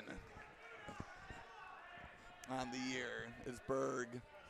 Definitely a wrestler that it's super easy to cheer for all the time. He's always been very very fun to watch wrestle from the first time I got to watch him, probably in middle school. We're going to head to the third. 12-4 lead for Hoff. And we get some blood time, it looks like. Just some time to breathe here. Time to breathe. Often a little unknown part about this is how physical some of these matches can be in there with all the hand fighting and cross faces and all that stuff and the bloody nose. The good old take a little time from the match, but yeah, physical wrestling happening right here. This could be another rematch from sectionals, I'm sure, right? The third and fourth place match, I believe, for Crumry and Woodhull. Yeah, Crumry won that. 15-9. Yep. Steve, note, 138 was stacked. Yeah, 138, what a bracket. And both of these two made state last year. And, if you're pointing at something that the new sectional setup might have gotten wrong, here's a great example. 138, two state wrestlers couldn't advance. And the wrestlers that they lost to were the 1 and 2 seed in that bracket at Madison. So, yep. So, what a bracket. What a bracket. Some good wrestling, I'm sure, even in the quarterfinals there. Yeah, yeah.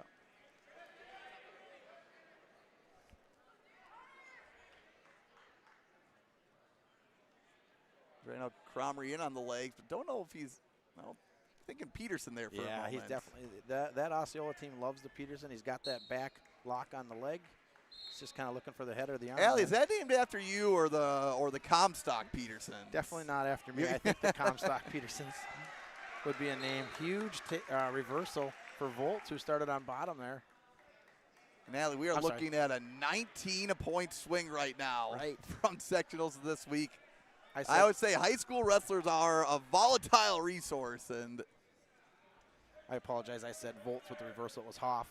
And I agree. And another beauty of this format is the coaches have had a week to work on those matches, those rematches. And when you get a chance to spend that much time with a wrestler in the room and you figure out if we can fix this or we can fix that, we can maybe turn this match around. And what a great part of this format to not have just we got Monday to work on something and we're still tired from Saturday. We get to have a whole week to recover, and hopefully we're getting to see all the wrestlers' best efforts. Hoff again in on a double as down about 70 seconds remaining in this 120-pound match. If you're looking at the box scores, you're thinking that a fun sequence to end the first period. Over on mat number 1. Woodhull almost found Hunter Crumry's favorite move, the chin whip, on him, but no points scored. So Osceola, they have one more match where they don't give up a pin. They punch their ticket to state. Allie, 5-point match after the takedown by Volts. Yeah, 30 seconds to go. Hoff's got to play wrestle smart here. Just keep out of the big moves and keep moving on bottom. Don't let anything get locked up. Oh, Volts in deep, but might have just got a little too high. Didn't have a choice. Yeah, trying to force it a little bit. Got a little high. Great effort. And Hoff's going to find a reversal here. And a 16-9 win. A big flip from last week. Derek Hoff. The Hoff brothers both coming through today. Score now 21-18. I got to feel 120 and 144 were critical matches in this duel. I think they kind of are across the board. Yep. So that one goes St. Croix Falls' way. A lot of highlights at 120 for all these teams.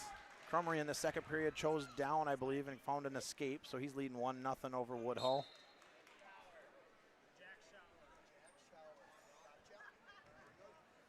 And believe it or not, another sectional rematch. Hard to imagine. We're gonna sound like broken records here.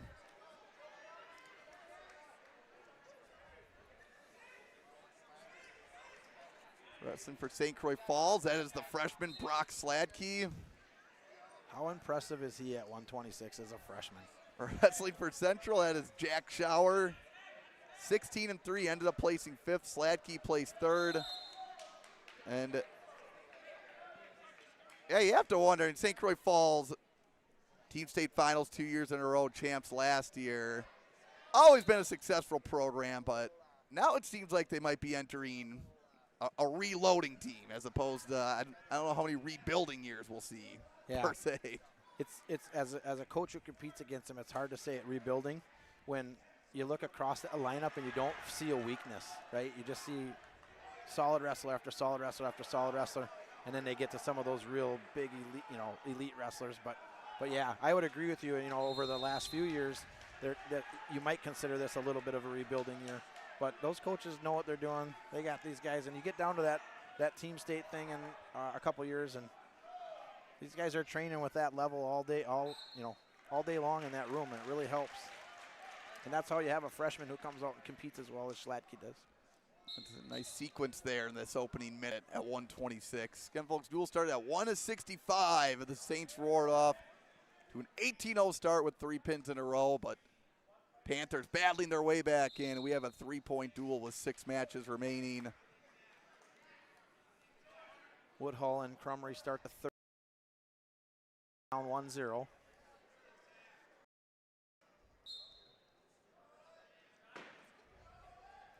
This 2-on-1.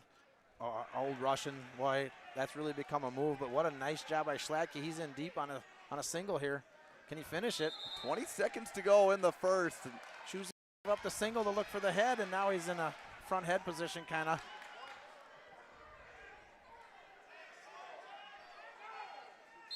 How about the defense by Shower? Yeah. Counterattack to get it on the leg, and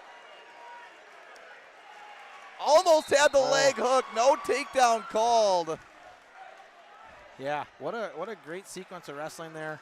I think the ref got it right. That's a tough call by the ref, but I think he got it right because a few seconds after there was kind of a flip over on that whizzer position. So.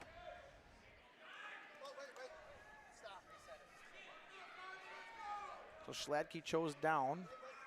Oh, I'm sorry. Shower chose top. Interesting. Hey, I was at a girls' tournament yesterday, so I'm used to people choosing to go up there. Crumry just scored, I think, 2 back points. Really, really big back points in that match. Woodhull now gets the escape, so a takedown to win.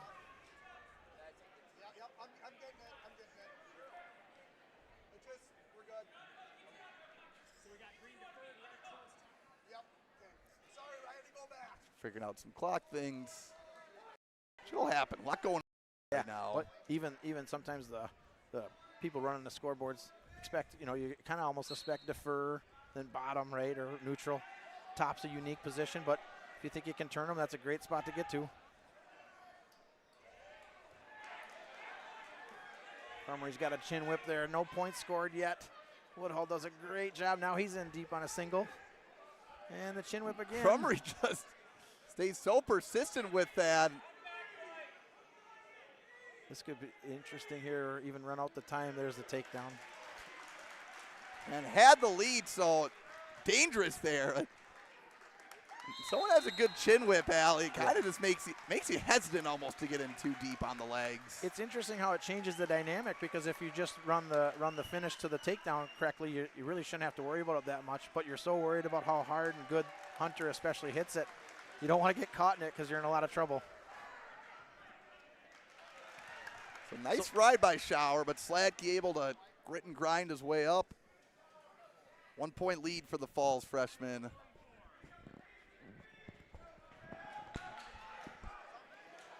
Shower in on a nice single leg here. He's in great position here. Oh, great job. Yeah, these two just trading attacks and no points to show for it.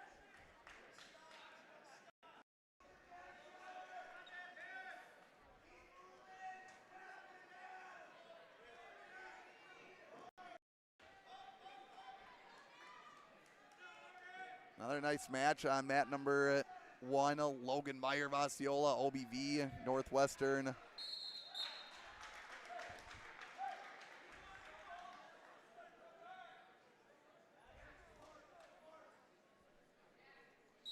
the rankings, Meyer currently ranked 6th. V 13th in the state.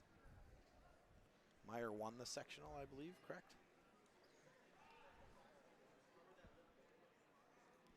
He did, yes.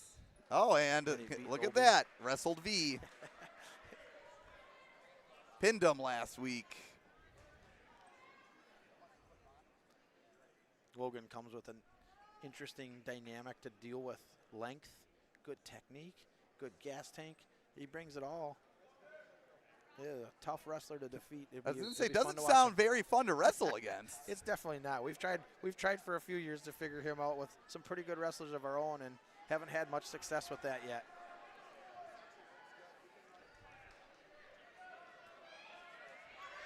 And I'm sure you're one of the folks not upset that he's a senior.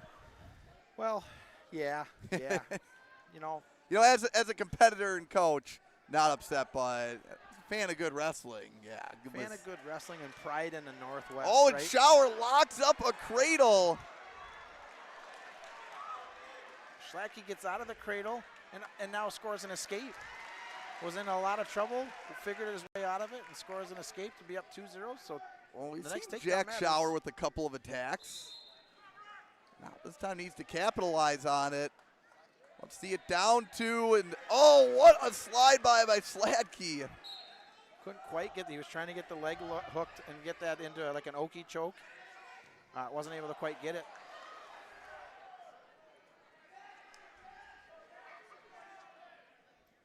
Some might call that the Merkel. The Merkel. The debate what you call things. Shower got a little bit of the corner here, but looks like Schlattke's got his arm locked up pretty good. The Central Junior just needs to pick up the urgency here in the closing 30 seconds. Yeah, Schlattke's got both elbows trapped, so it's really hard for him to figure anything. Now he's into that 2-on-1 situation. Oh, nice shot. Oh, gets in a low. Thought he's going to do some head hunting there for a moment. Shower in a great spot. 15 seconds going. Schlattke with the cutback. Jonesy. My Picking goodness. up the takedown and almost looking for the fall. Doesn't matter how it went down. Brock Schlattke, the freshman, with the huge move to close out this match. Takes it 24-18, but even more importantly, keeps the momentum rolling. Impressive move in a match in a moment like that for a freshman to have the confidence to hit that and score the points. Oh, one of those, you can almost say it's ill-advised, but once it paid off, then sometimes you can't turn the gas pedal off. what a move.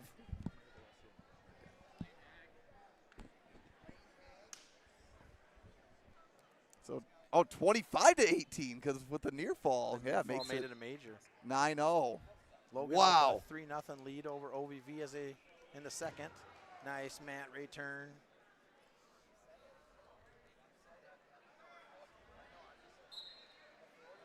Here we go. Miles Kelly against Lane Haig. I would be surprised if they didn't meet at sectionals. I pinned him in the third place match, Kelly did. Kelly scores a quick takedown. Really well done.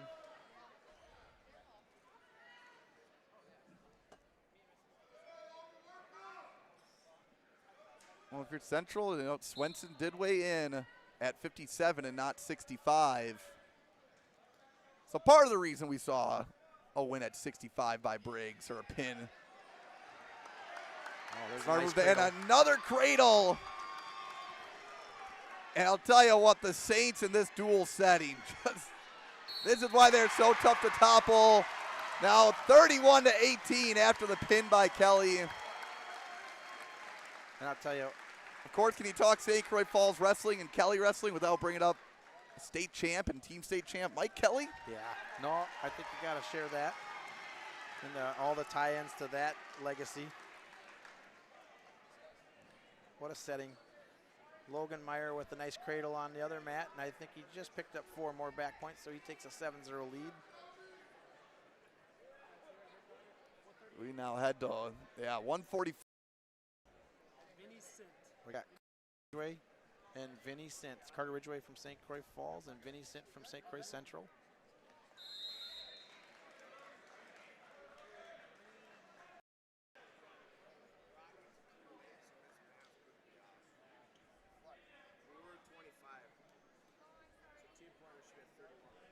Little discussion over team score happening right now. It looks like we made the correction. Team score right now 31 St. Croix Falls, St. Croix Central 18.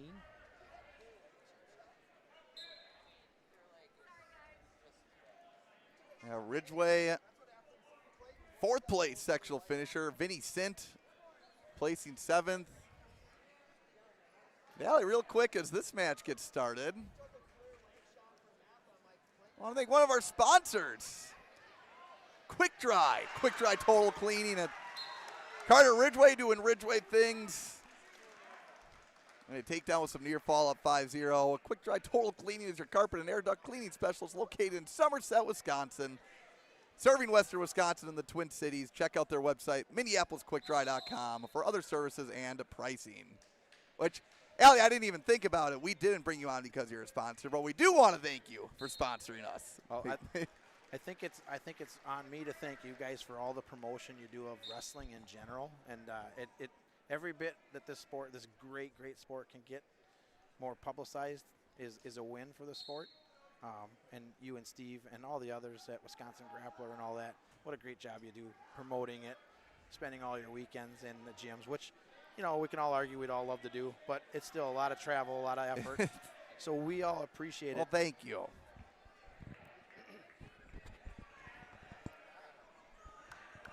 Yeah, just, support a company that supports wrestling, folks. That's what we like to see. I mean, beautiful trip up here. Ladysmith yesterday as Ridgway looking for another fall, makes it 37-18. And Allie, I think that essentially puts it away. I think so. We got 3 matches left, right? So up by 19. You can't give up a team point and 3 pins. This duel didn't necessarily shake out how we thought it was going to. Well, like you pointed out in the beginning, that 18-0 start is really a big momentum builder, and it got a great start for St. Croix Falls. Maybe not what St. Croix Central was looking for. Well, and even when you know you have hammers coming up, it's a big deficit to overcome, and you put yourself in a spot where kind of the rest of the duel has to go perfect. And with the great level of competitiveness of both teams in this match, it's easy for one thing to go against you. Logan Meyer picks up a nice tech fall with 20 seconds to go in the 3rd period over OBV. Osceola now leads 45-18. I'm sorry, 50-18. We have Nussbaum of St. Croix Central, Weber of Falls, Brody Nussbaum. There was a Noah Nussbaum that wrestled for the Panthers. He was kind of a force. I was going to bring that up. His little brother, great wrestling name. Their dad is reffed and been around wrestling forever, Pete. It's like Wyatt Hastings will receive a forfeit at 150. So Osceola punching their ticket to the finals. Give credit to Northwestern. You look at the dual score and Osceola winning by a commanding amount, but Wildcats not making life easy. Well, and Northwestern, I think, brings a lot of wrestlers back in those lower weights. And, they look to have a nice team again next year. So that's one of a nice part of the new format. You might expect to see them back here next year competing and just a little better and a little deeper. Well, Nussbaum stepping over, gets the takedown to go up 3-0. On Northwestern, I know you coaches are a tight-knit circle up here. Oh, sorry, Northwestern's not the Wildcats. They're the Tigers. Sorry. Wearing my River Falls gear today. Had to go neutral, but regional. But Tigers coach Tim Kaufman retiring after this year. Yeah, good for him. He's done a great job up there, and obviously he's had some kids come through, I believe, and been part of that. So time to gain a little personal time back. I'm sure he'll still be around the setting a lot. Well earned. Yeah, you don't ever fully get away from it, right? No, this sport won't let you go that easy. So we have Meyer Breyer Burkhart on mat 1. Burkhart made state last year at 157, and then Cody took 157 second place this year. Oh, Burkhart with a really nice chin whip and scores the takedown. And folks, as we get down to the tail end of these duels, unless agreed upon by coaches, that they will start the next round at 15 to 20 minutes after the completion of the last match in this round. So expect about 12:10, 12:15 for final action. Well, third place match will be at St. Croix Central and Northwestern. And your championship match, Osceola and St. Croix Falls. Can this Chieftain team that has been building find a way to get past the great roadblock in Northwest Wisconsin? Yeah, I kind of find it interesting. You know, Ellsworth was that roadblock forever in some of these teams. St. Croix Central has put together some great teams over the last few years, and St. Croix Falls has just been a little bit better, or just have one more one more weight. So, but Holzer and his team of coaches there are doing a great job, and let's not forget that the second place position in this sectional matters. I really think it matters. That's got to be one of the ones they'd consider for that wild card.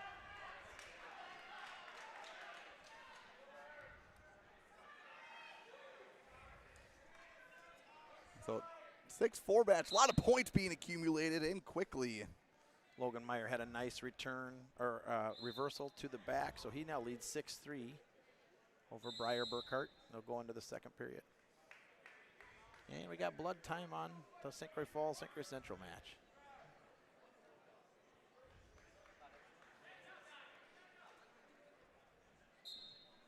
A couple of close matches formulating here as we get in the latter stages of this duel. Both of these duels, I should say.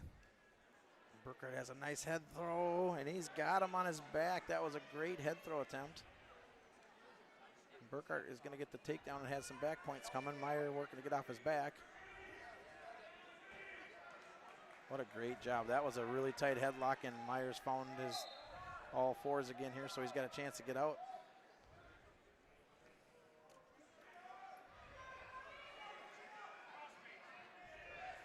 Another great part of this format, Teague, we get to watch these four teams go at it again in the next round. Love it. They just switch chairs. It's like that individual format, but with the whole team going at it. And some intrigue, with respect to Northwestern. I know you look at this as a three-team battle. I say with respect to Northwestern because it's three top 5 teams, right? Yep. So you probably have a central favorite in that next duel, and then it's probably a matter of sitting back, kind of white-knuckling your chair, and going to be rooting for St. Croix Falls. We got to give Northwestern a lot of credit. They took out Chautauqua in that first round, and Chautauqua's a heck of a team. That's a great dual win, and as you're trying to build, we were, like, for our team, we were happy to be here, and for them, I think they were too. But to find that dual win, huge. So last match of that round, we're gonna get Steve over here, so we get Steve and Allie time.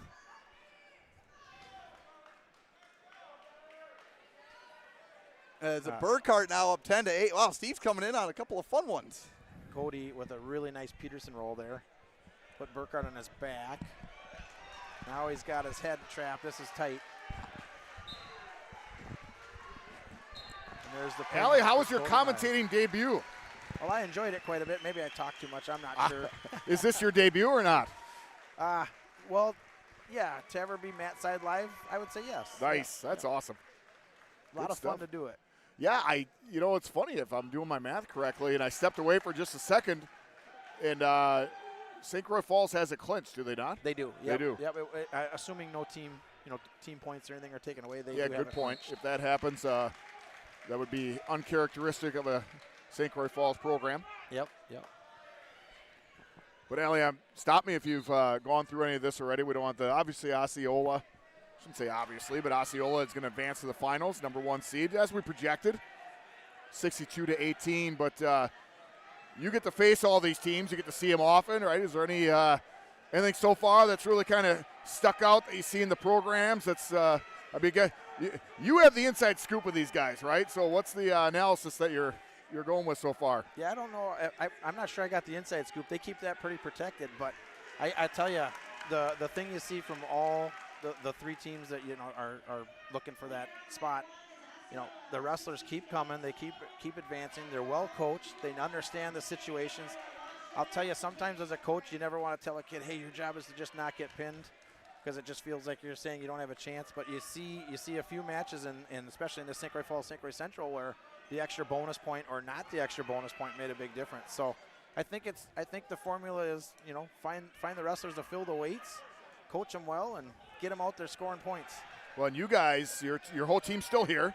You guys are sitting right behind us, and is that the message you gave to your guys? Like, hey, listen, after this is over, you're sitting down, watch what they do. Like I always told my kids, watch how the champions warm up. Watch how the good guys, how do they react? Different things like the match within the match. Yep. We encourage our kids, pick a wrestler every tournament we go to. Pick a wrestler, maybe one that you put high on the pedestal, one that you've seen do great things, or maybe it's just one that you've wrestled against and have beat or is a little better than you or something like that. And watch them from beginning to end. Watch their prep, watch their match, watch their interaction with coaches, fans, whatever it might be. Put your phone down. That's one of the big ones. Yeah, Weber for St. Croix Falls just goes ahead and gets the win there, so that's going to improve. I'm sorry, check that. That was St. Croix Central. No, that was Weber that won that. Yep. It's going to improve 43 to 18. I got to imagine right now St. Croix Falls and Central maybe putting some backups in. Possibly. I don't know that for sure. But this is going to be varsity Dom Vbrock from St. Croix Falls and Everett Nosby from St. Croix Central. Okay, so they still are putting those. By the looks of them, they look like starters. These guys, these guys are dang tough, and another great example of how tough the regional was or sectional was. I think maybe third and fourth here at sectionals. Vbrock. And then, can you pronounce the Central last name for me? Is Nosby, Knosby with a K. Knosby. But I think it's Nosby. My son Vinny's wrestled these two guys his whole life, and we finally outgrew them. It was a battle. Two great wrestlers out there again. Yeah, you're absolutely right. You got third place and fifth place. Nosby, a junior, is 42-10 on the year. Vbach 36-11, pretty similar records. Took fifth place. Both juniors, so we get one more year of excitement with them. They did wrestle last week in the Concy semifinals, and Nosby did win 8-3. Yeah, you mentioned that as far as watching wrestlers and intense wrestlers, good wrestlers, see what they do. I know back in my day, not to give I guess I am going to give a back in my day. Coach Alley and I wrestled in the 90s, so back then it was 0-2, and Coach Alley doesn't know this, but at tournaments, if you lost twice, I experienced this a lot my freshman year, it wasn't a scramble, it wasn't all this kind of stuff. You went 0-2, and it was a legitimate barbecue, right? Yeah. You sat in the bleachers the rest of the day, and I remember at that particular time, the Little Shoot tournament, I sat back, and I watched this Amherst wrestler. I do not remember his name, but absolute intense. And I watched him warm up, and I watched and just everything about him. And after that point, I'm like, I'm going to emulate that guy, right? It didn't kick in right away, but part of it is how you warm up. Part of it is how you get your mental frame of mind going. Yeah, we put a lot of as spectators of the sport, you put a lot of thought into the big things are what's happening right now, right here. But so much of it started, years and years and years ago, and at least months ago, right? And then you talk about preparation and creating a similar process for your wrestling. And we always talk about the further back you go. In other words, if you go to a day before the match and try to do everything the same, hey, good things might happen. If you go a week before that match and just trying to develop all that, there's so much more to this sport than just what shows out here. And the pain, the sweat, the tears, the fights in the rooms, right, where you're just trying to survive some days. I tell you, I bet in these three rooms, if you have an off day, your face finds the mat a lot. Right. And that can be motivational when you love a sport and want to compete. So that is true. Yeah, if you don't have those guys to push you, you can have an off day. Yep. And maybe kind of go into practice and say, you know what, I'm just not going to push it as hard. And can't do that in these programs. You're absolutely right. And there's another aspect too of hey, the next person behind you is ready to go. You know, if you're not living up to your part of the deal, they're going to come in and Slough take your off. spot. Right on. Right on. Nosby up 4-0. Approaching the halfway point of this match. Again, this duel is over. St. Croix Falls will advance, but I got to imagine St. Croix Central. Coach Brad Holzer is already game plan in his mind. Obviously, they'll have to go on and big favors against Northwestern. Yeah. Right, and then they're eagerly. This can be rare, Coach, but St. Croix Central is going to be big St. Croix Falls fans. In the next round. Yep. I'll tell you, and that, you know, you mentioned that they might send the JV out for these, but because of the new format and because of how the head-to-head and all the seeding and all those things matter, these matches still matter for St. Croix Central. Great point. They need, you know, these wins could help catapult them in the seeding criteria down the road. So I'm not exactly how it all works, but I know it matters still. You're talking beautiful. for that at-large bid. Yes. Yeah, you're right. Good point. Great point. Yeah, you might not see the forfeiting out anymore, or like you said, backups.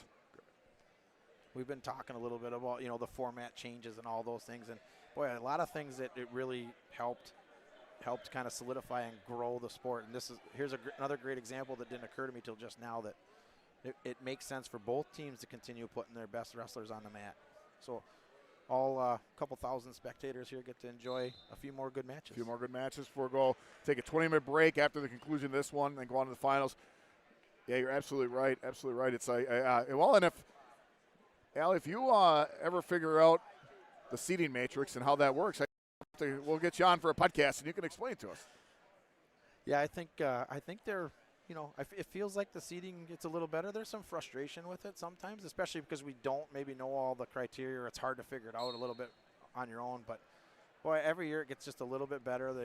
They find the little gaps. Continuous improvement, right? Yeah. I guess that's all we can ask. Yep. Score up now as we start the third period. Nosby up 7-0. Dom's really looking for that Peterson. He wants to score big here.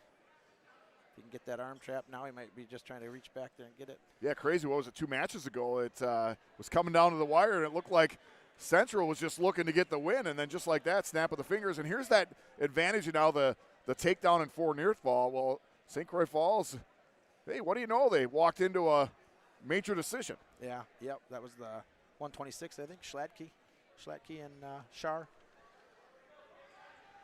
Schlackley and Schauer, yep. Yeah. Yeah, what a difference. He pinned Schauer in the semis. Schauer ends up getting the win back. Paul's kind of seems to be known for that, right? They just. It's the reason why you always talk about until you've beaten the returning state title.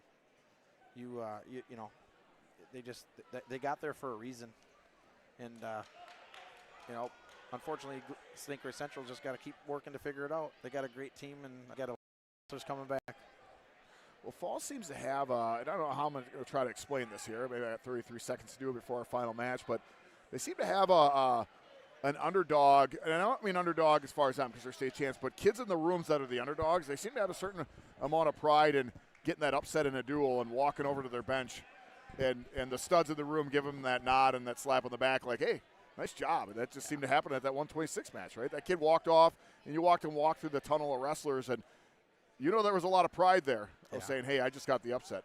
I tell you, we love to celebrate. We do what am I proud of every week? We do it after an event. That's great. And the idea is to share that freshman, that kid who maybe. Nosby going to get the win. Central going to go score 4 points, go up 22-40. Go ahead, Coach. Yeah. Moving up to the last match of the day at 157, by the way. Yeah. Yeah, the idea real quickly is just to get to share what you are proud of that one of your teammates did in a public setting and make sure that they get the chance to be acknowledged for that. And that's, you see that mat side when they do that. We got Chase Steffen from St. Croix Falls. And it'll be Jake Swenson from St. Croix Central. Jake Swenson's down from 65. Yeah, Jake Swenson took 4th place at 165 last week. Chase Steffen, a junior, 36-14. 4th place as well. So actually wrestled the St. Croix Central wrestle last week, but it was Ian Bronson. So Once again, the last match of the day. Last match of the duel, and then we'll take a 20-minute break, intermission. Start off with the finals. Coach Allie Peterson got you a little bit longer. I know you guys have been making stride there at Somerset. And Somerset, the mascot is Spartans. Spartan. I should have known that, Somerset Spartans. But you guys are doing some great things there. Obviously, your boy qualifying for state. What's the game plan? What are you guys doing to kind of take those next steps? Yeah, we're just trying to, I think one of our biggest goals is to just continue working on numbers, right? Numbers drive a lot of things. It drives competitiveness in the room. So just trying to get more kids out. And I think this year, we got a unique year for us. I believe we've tied the school record for state qualifiers. We have 2 boys and 2 girls that made it. Awesome. So, we're looking for that to be, success, hopefully get some more interest. We fight a great hockey team that takes a lot of that wrestling mentality wrestlers. Is that a combo team or It is, but it's mostly Somerset. But I think they have St. Croix Falls maybe that is who it combos with. But yeah, we want to utilize this year's success and wins, and hopefully that finds us some more kids. We got some 8th graders coming up. Boy, we got a room full of coaches. I'd be wrong to not share how great our coaching staff is, and that's not me. It's the rest of them. We got Logan Peterson's my assistant. Big time name right there. Yeah, and then Corey Warman from the early 2000s, just a hammer. He's in there every night because his son has come out. We have our video analyst, Sean Mock, whose kid wrestled years ago, was back in there. Trent Smith from St. Croix Central is in there. I'm missing a. Let's get buy-in, right? I mean, you get good people around you. You get buy-in from the parents, kids. Yeah.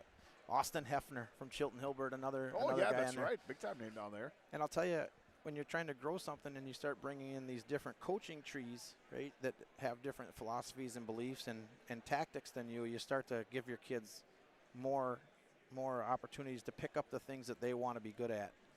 I wasn't a scrambler wrestler, so finding someone that can teach scrambling is great because it's a very popular thing. Yeah, right that kind of didn't exist when Nope. There it is again, the back in our day, right? In our day, you were taught if they get it on your leg and you can't stop them, just give up the takedown and find an escape, right? Yeah. Not dive for an ankle and shoot underneath. And dive in between the legs, start rolling around. You never, let's roll over our back. Yeah. We never did that. Yeah, that was the one thing that would for sure get you in trouble on Monday is if you did anything to your back, right? I still remember Bill Verbatim, my coach, saying, when you go to sleep, sleep on your stomach. We do not go to our back, ever. That's just ingrained to me. So to grab a leg and roll through on my back, that's just, I get the cold shivers. Yeah. That's a great statement there from Will. I'll have to remember that one.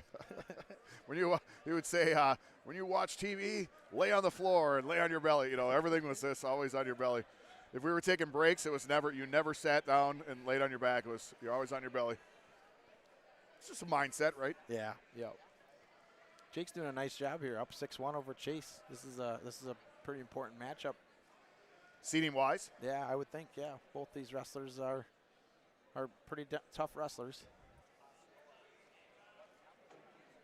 Yeah, this is interesting. This is one of those team sectionals, definitely, as we approach the final few seconds of the first period, that right now I got to say that even though St. Croix Central is out of this match, they're still thinking, hey, we got to win the next one, get our, I keep saying wrestle back, but I have no better word for it. And this is one of the 2 sectionals Sieg and I think in Division II that at-large bid could come from. And now the advantage of, you're always saying, hey, you wrestle the championship and you lose, and you're coming off a guy that took 3rd. So he's riding the high of mentally winning, coming off the low of losing, right? And now we're going to see that dual meet-wise, potentially. It was funny you said that because I had a conversation with my assistant this weekend, and I said, with Logan, and I said, hey, what do you think statistically the number is in the wrestleback where let's call it the 3rd place wrestler wrestles the 2nd place wrestler? Statistically speaking, who do you think wins more often? Because I feel like what I witness is the 3rd place wrestler wins more often. Maybe it's just because you think of it as an upset, so it sticks in your head more, but I feel like that's what my eyes tell me. Sure. So. Yeah, it'd be great if somebody ran the stats. Somebody smarter than me is going to have to run the stats on that. Yeah, that's not something I'm doing. Well, maybe not even smart-wise, right? I guess more time. Right. That I don't have. But to your point, that's one of the great dynamics here because now, Central's got to reset, get ready to go against Northwestern, and then if they're able to pull that one off, get reset and hopefully have a chance. So yeah, the mentality of that hasn't existed in the team setting for the last, let's call it, Well, since 33 years. 99, 92. Is that yeah. your? Yeah, good job. Yeah. Yeah. So, for the first time in 33 years, you got to actually get your team ready to go again after a loss. That's exciting. 1992, Allie's freshman year of high school. That's why it's easy to remember. Also, that was the first year we did skin fold. Okay. So that also always reminds me of when those started. Allie Peterson, a young buck to me, 2 years my younger. Chases in on a nice single leg here. He's down 6-2. The takedown here would be really big. Trying to get it up. Yeah, these falls wrestlers just do not quit. Keep wrestling. It's a mentality too. It's a mindset that takes to ingrain into kids. It's a byproduct of all three of these teams that are likely competing for that last spot, right? Or that first place spot. The kids just keep coming. We were talking about Osceola earlier, and it's one of the things as an opposing coach I really admire about him. They could be down 14-0, and that kid will walk back to the middle and go, yep, I got a move that'll work. Sure. I'll go get it, you know. They're not down 14-0 very often. Well, you saw that before with the, I'm just going to call it a back trip. I don't know the specific name of that move where he, kicked the leg and, in 126. Yeah. But you saw that, right? I mean, Yeah. he always has a bag of tricks. This is an interesting scramble here. Okay. Stefan's got a cradle on. I don't know if he's in position there. He lost It's it. kind of in the wrong spot, ain't he? Yeah. Swenson up by 1 with 35 seconds left. Check that, 38 seconds to go out of bounds. You wonder if Jake will take Brock's path and keep growing. He was, I think he was 38 last year, so he made a big jump this year. If you think of how Brock, I think, came into high school and started at a lower weight as well. Well, I was going to ask you, but Brock Swenson, 208 pounds, 208.6 pounds, choosing to wrestle heavyweight. Good luck finding anything other than muscle in that 208 pounds. Yeah, he's strong dude. And here's what's impressive, nice little. Stefan went for a suicide cradle there, a little roll through cradle, and Jake popped the arm and caught him. This is a bad spot for Chase to be in here. Tell you what, they can get the stick here. There's pretty good momentum coming in. That next duel, Stefan doing a good job. You can see that left shoulder fighting, staying up. And there's the fall. 4 seconds left, second period. That's going to take the team score. St. Croix Falls going to advance to the finals. 40 points to St. Croix Central. It's going to have 34. 28.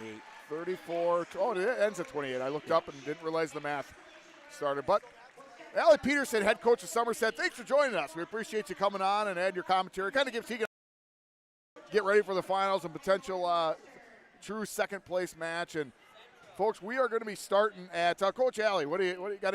Yeah, just finish up with thanks for having me. And I feel like I can say this on behalf of all of the wrestling fans and lovers of.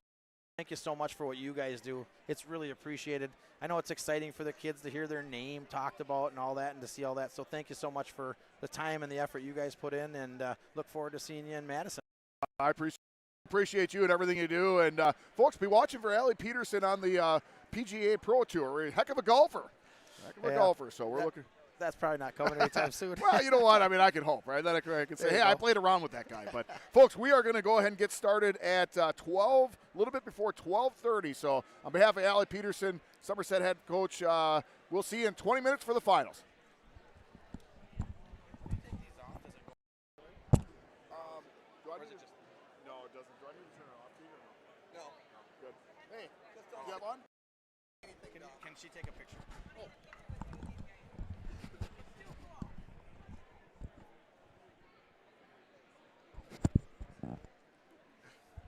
Thanks for having me, guys. Oh, yeah, I joked around with the kids last night. I said if we lose the first round, I'd sure like to go talk a little bit. Yeah. And then when you guys asked me I was like, sweet. Oh, that was awesome. I mean, well, I said to Teague, I go, after you guys were done, I go, hey, go get Allie. But then I'm like, you know what? We'll get him on the semifinals. Yeah, nice. Thank you so much. Yeah, you bet. That's Appreciate awesome. you guys. Appreciate you, Allie. Yeah. Is that in the coach's room? Allie, you gonna go get some chow? Oh, yeah. Oh, I'll come with you. Yeah, it's time.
Oh, sorry.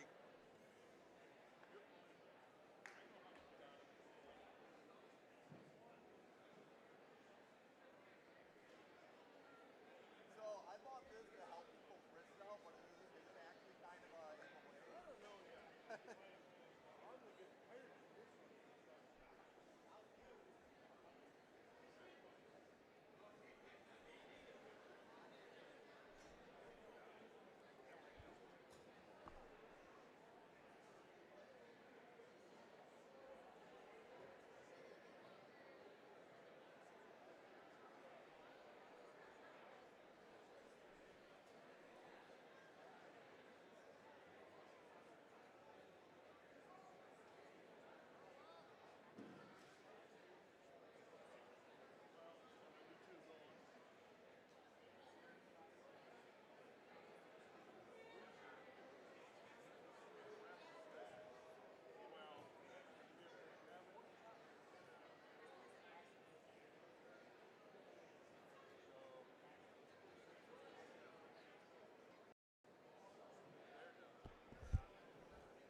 beat Oconomowoc by like 21. I just saw that. And Slinger beat Hartford.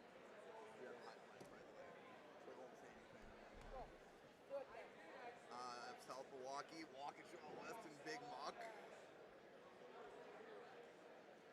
West Dallas Central and Muskego.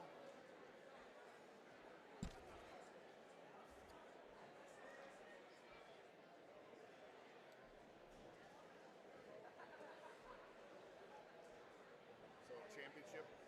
Yep. So we'll focus on Kit versus Oak Creek beating Tremper by 3. Oh, Milton beat Burlington. Wow. Wow. Wait, who's on the top side of that? Milton. Kit and Oak Creek. Yep. Holy cow. Milton could go. The first time since 02 for Milton?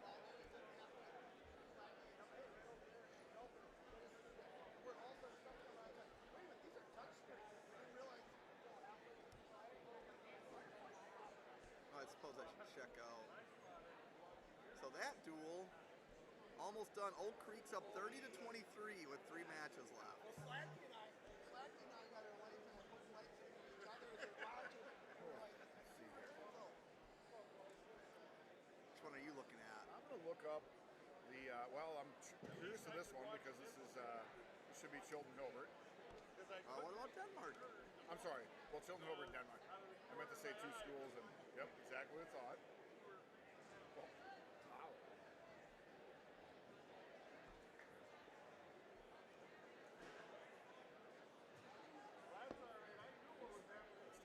Let's get rid of those 2. Oh, here's the big one.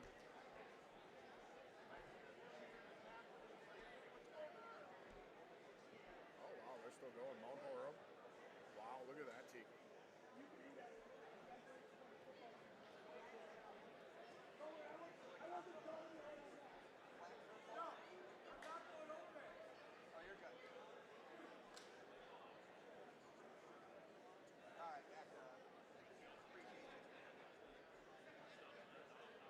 Okay, Evansville won. We knew that.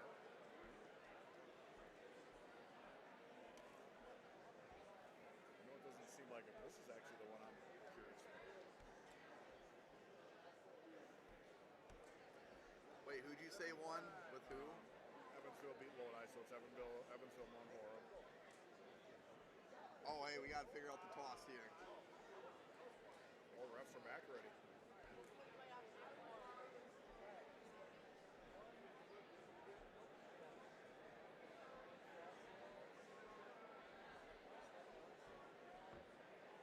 Did Ellsworth sneak it? Nope. Well, Boston beat Arcadia 41 to 39.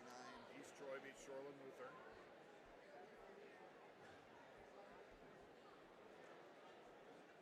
Lodi. You ready? Oh, man. Belmont We're going to Platteville start the almost took duels out here in Moore. just a couple minutes. Good for Belmont Platteville, man. On mat 1, we will have the Osceola Chickens and the St. Bernard Saints.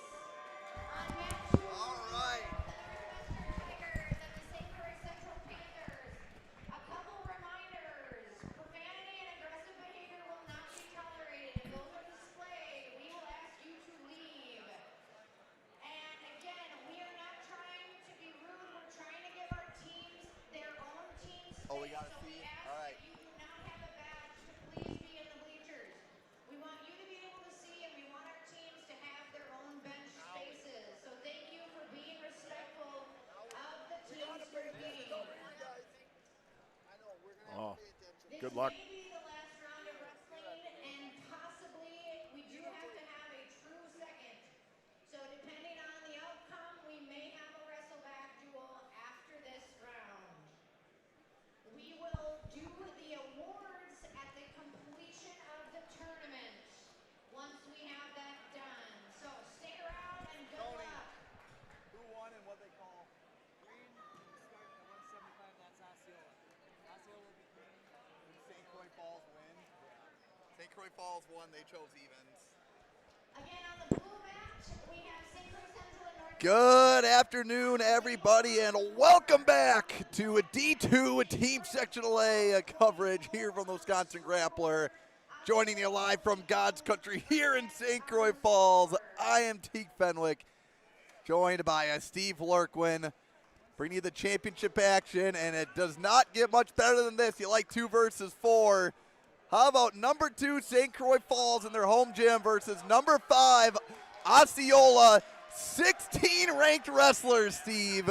And it seems that this season today has slowly been building to a fever pitch, and it was going to be one of the most high stakes finals. Well, Teague, if you are a wrestling fan, a commentator, coach, referee, doesn't matter. This is it, this gym today. Final 4, right? We have 4 ranked teams, Northwestern, 15th ranked team in the state, but right here, Teague, right now, number 2 versus number 5, as you just said. We're starting out at 175 pounds for the championship. And Teague, I'm going to tell you this, one of the tallest 175-pounders I may have ever seen in my life. You got Myron from Osceola, but Wachaku getting the quick 3-point takedown for St. Croix Falls. 11-9 Oliver Myron. How about this 1-1 Micah Wachaku? And on a double leg again, and taking Myron to his back. Wachaku out for a portion of the year and looking to start his team off in a big way. Teague, that is and a fall. 3rd match of the year for Wachaku, and gets a 28-second pin. Teague, it looked like Myron was trying to go big with a headlock, and Wachaku was having none of that. Gets his arm raised to both sides of the gym, and the St. Croix fans, just like that, have all the momentum on their side. Well, 190-pound St. Croix Falls sending first, and there he is, the Cradle King himself. Well, Teague, our first move of the day, right? Drake Peterson slated at 175, but moving the Cradle Master, state medalist, up to 190 pounds. Well, and some weigh-in tactics by Osceola, as Isaac Dunham for the Chieftains did weigh in at 190 instead of 175 today. So we'll see Dunham making the move up to 215, so we'll see Havlish at 285. Well, folks, throw your projected lineups out the window, Steve. Yeah, Drake Peterson, champion, so he'll be wrestling at state.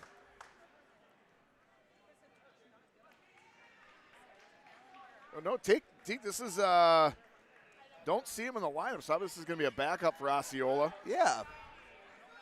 It's Dan Larkey. Taken down by Peterson, a 3rd place state finisher last year. Got the walk-off pin. Osceola, nice win over Northwestern. Teague, last summer you got a chance to wrestle Drake Peterson. Did go well. Yeah, it was folks, quick. Yeah, you'll be seeing that at some point. There is kind of like a Matty Peach armbar. It's a Drake Peter, like clockwork, a Drake Peterson cradle. And Drake Peterson looking for his 3rd cradle of the day. Gets the fall, now a 12-point lead for St. Croix Falls. So I guess you could kind of say, based on the weigh-ins expected by Osceola, here's kind of where they'll make their counterattack. And Steve, I love the dynamic of the seating here, as St. Croix Falls bench right in front of Osceola's bleachers. Osceola right by the St. Croix Falls bleachers. Interesting. So I'm guessing we'll see Isaac Dunham here at 215. Well, wait, and you are correct. Isaac Dunham, 175-pound state qualifier, going to be wrestling. Giving up some weights. Going to be wrestling up at 215 pounds. Dunham 27-2 on the year. Oh, and Alex Hoff bumping from 190 to 215. It's almost kind of a, I'll say, a true 190-pound match with Dunham weighing up at 190. Makes it to state at 175. And both wrestlers wrestling 215. Yep. That's why dual meet wrestling can sometimes get a little bit tricky to follow. Coach is making some moves, gamesmanship as I call it. Ooh, Little interesting. Hoff wasn't liking Yeah. the position he was in there. Right now, Giovanni Stork up 3-0 on Pearson. Folks, I know audio going to both mats from us. We'll be focusing on the first place match. We'll do our best to get in some names over on mat number 2 as St. Croix Central not out of the battle for true second yet. They are not. They'll be rooting for the Saints here. Something not much said publicly, but St. Croix Central right now, huge St. Croix Falls fans. Needing St. Croix Falls to win for first so they can get a true wrestle back for second. If Osceola wins this duel, we are done. That's how it's set. Well, I should, you know what? Well, of course, that's how the second place team is. I apologize, folks. That's a little premature with that, but right now St. Croix Central up 18-0. Do you want to give a shout out to Northwestern head coach Tim Kaufman, as he will be coaching in his final event today, so he's hanging it up.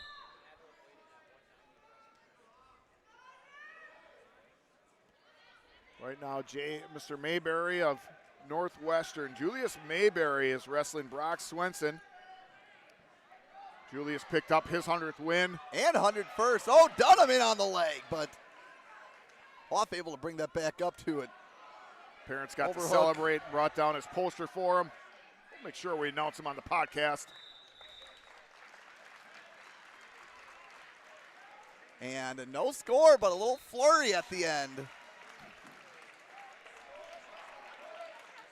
You know what? I tell you what, Isaac Dunham gonna cap off his 101 win career. I'm sorry, not Isaac Dunham. I just said Isaac Dunham. Julius Mayberry. Sorry, I was looking at the wrong side. St. Croix Central up 24-0.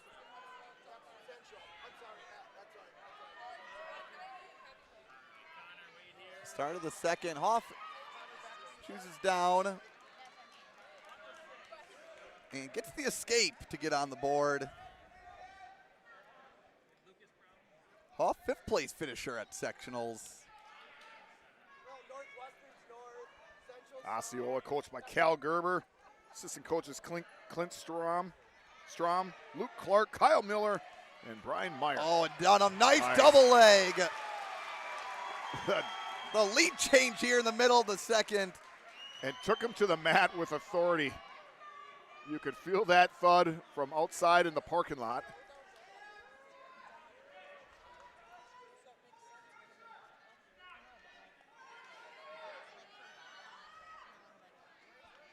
Yeah, Steve, 16 ranked wrestlers. I think across the state, that's got to be one of the highest aggregate duels we'll see. Antique, is this the only team sectional with 4 ranked teams at it? Oh, I'm guessing, well, no, in Division One. Oh, could be. They have D1 Sectional B. B, yep, there you go. Well, let me narrow that. Division 2. Oh, Hoff rolling through it. Nice follow by Dunham.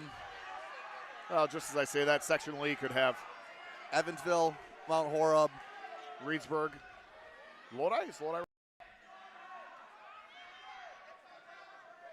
Well, I could pull it up here real quick. Lodi is ranked 11th. So they have 4. Yeah, Mount Horeb, Reedsburg, Lodi. So it's going to end. Dunham's going to be up 3-1. A good job with that leg ride. Which our Evansville brethren are streaming that today. So you get to see a lot of ranked action on the Grappler website. Yep, we also got a stream through our Mineral Point affiliates. Mineral Point. I'm sure Mineral Point is taking care of business down there. I'll do a little check on that. Bayport wrestling Kakana right now.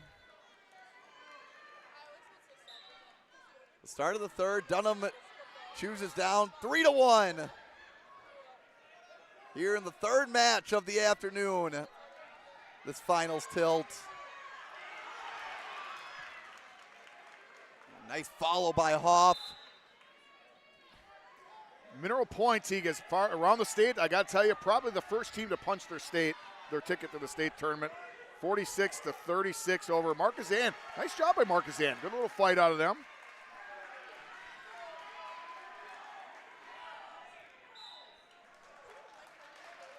And 4-1 after the escape by Dunham.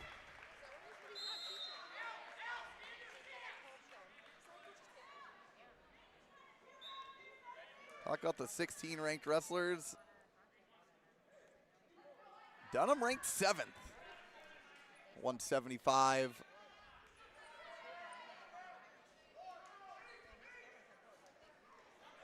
Unable to find the leg again. Little duck under. Good level change and takedown at the edge of the mat. Now 7-1 lead.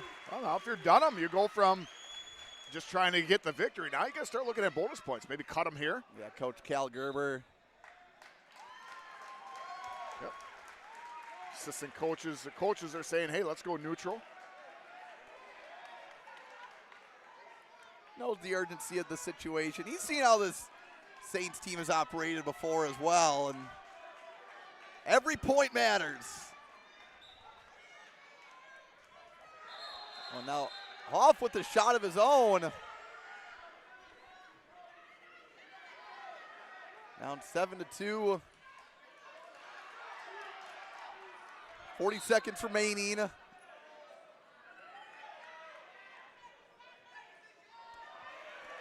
Hoff thinking fireman's a Dunham. Yeah, now what do you do, right? You just go for that 30-second ride out? Do you cut him? I think the position you're in, now you just keep him down. Yeah. Not enough time. Hoff, educated wrestler, takes a look at the clock and realizes, hey, I need one. Yeah, quick stand-up, Yeah, but Dunham looking to trip, and a quick escape by Hoff. So Dunham's got to be on the offensive. Looking for the major as time winds down, and Isaac Dunham, state qualifier at 175, gets the win at 215. But Alex Hoff, that late escape. 2 wins in that match, right? I mean, obviously, Osceola getting their first points on the board big time, but Hoff being a great team dual meet wrestler right there, understand the situation, less than 10 seconds, getting the one, saving his team the team point. So we go to 285, and I don't know, many folks who have had a tougher day than this wrestler. St. Croix Falls grappler, Garrett Dagestad. Yeah, this weight class is loaded. He's had to wrestle a tough I'm sorry, I keep on saying tomahawk wrestler. Oh my gosh, Teague. What's wrong with me? Osceola, or tough St. Croix Central wrestler? Well, he wrestled a tough, whatever. He's just had some tough ones. We're just going to go with that. Northwestern, they wrestled first round. No, they wrestled Somerset. Okay, so he had a win there. Oh, nice. Beautiful. Oh, Dunham. Elliot Havlish. Havlish, right through his back. One of the most dangerous wrestlers in the state, ranked 8th at 215. Looking to make quick work of 285 state qualifier. Garrett Dagestad, and 4 points given. Havlish, I know he wants to end this quick, but you got to slow down a little bit, right? I mean, you're giving up some weight, don't want to get rolled through. End up on your back against the big fella.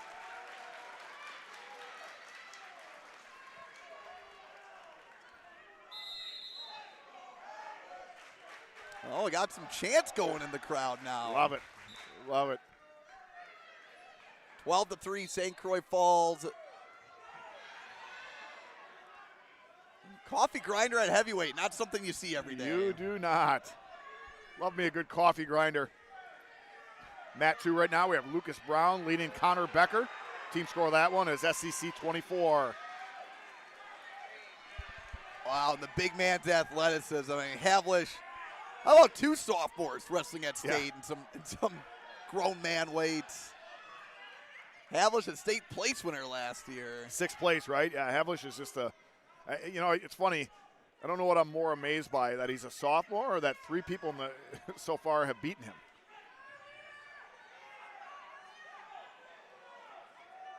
On finding the bar is Havlish. He's got to make this one good, Yeah, right? well, you wonder, 30 seconds left. You think he waits to lock something up, or lets it go to the second period? I'm betting he waits to the second. You might as well. You're pretty close to Tech territory. You know, here's a situation that, And striking with 15 seconds left. This would get the Osceola crowd jacked. Dagestad trying to power through, keeping that shoulder up, and time runs out. Tech fall and another little victory, small little victory for St. Croix Falls. Saving that team point. Well, you can tell Havlish wanted that 6. Not thrilled after, but I mean, still matchup-wise, pretty nice when you can get 5 points against the state qualifier. That is true. That is true. The score now 12-8 as we head to 106 pounds.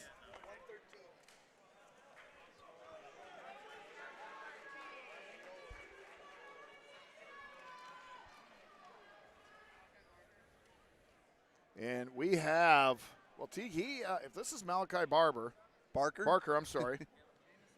You gotta give me like 2 seconds to adjust my mistake there. Sorry. He was the on the cover of our advertisement for this. The poster child for the stream. And it is Malachi Barker, a sophomore, 48-2. He is wrestling Jamison Berg, who he has a pin over last weekend. Jamison Berg, 17-17, took 8th last week. Yeah, Barker ranked first at 106 pounds. First time I've gotten to see him wrestle this year.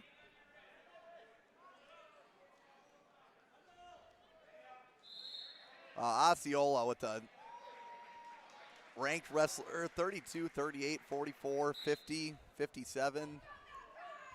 Talk nice. about a murderer's row. Yeah, what they have last year, 8 state qualifiers that all returned.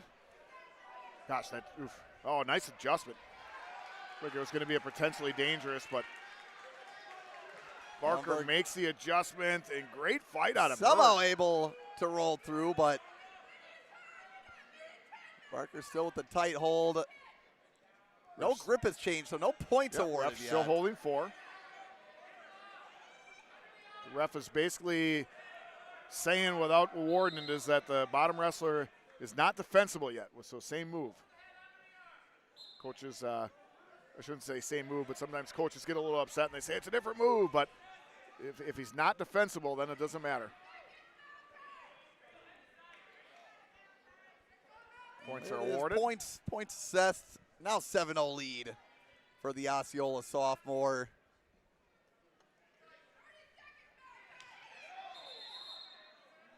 Looking for another turn. This one a little tighter as Barker sits back. Well, ranked first in the state for a reason. You're expected to get the job done. Get your 6, but Berg needs to hold on for 15 more seconds. See, guys, thinking about this the other day. If this doesn't end in a pin, hear me out. That's about as close as it gets. So here's what you do, Teague. Listen to me out on this, right? Now he's going to be up 11-0. Yep. You take top if you're Barker. It's your choice. Right off the whistle, you lock your hands. Oh, because then you get 2 chances. You get 2 chances. Strategy. That is some next level mat savvy. You know what? I don't think too often, but every now and then something good comes out.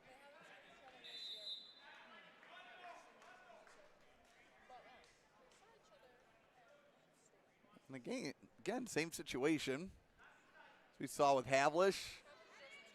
If you're going to get a turn, got to be good. Better make sure it's a good one.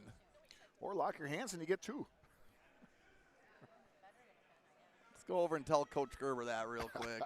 Well, hey, I know you're new to the no. Stall warning against Berg. Oh, that is, yeah, he's got it. He's working a nice deep half. He's going to make it a good one.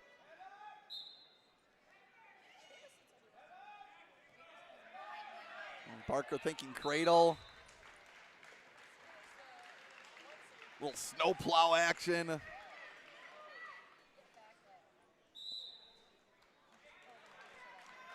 And stall warning against Barker. I think it just went in the direction of out of bounds. Okay, so he's saying he pulled him off. Yeah. All right, St. Croix Central up 29-4. Over on mat number 2.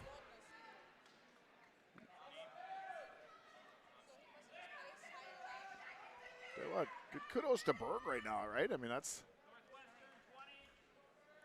Yeah, I think almost everyone, hard. Oh. maybe outside of the St. Croix Falls faithful, probably pencil in 6 for this match. So anything less than 6, I'd go crazy if I'm a Saints fan. Yeah, absolutely. Sorry, I was ingrained in what he was doing. He went freestyle start. Did Barker.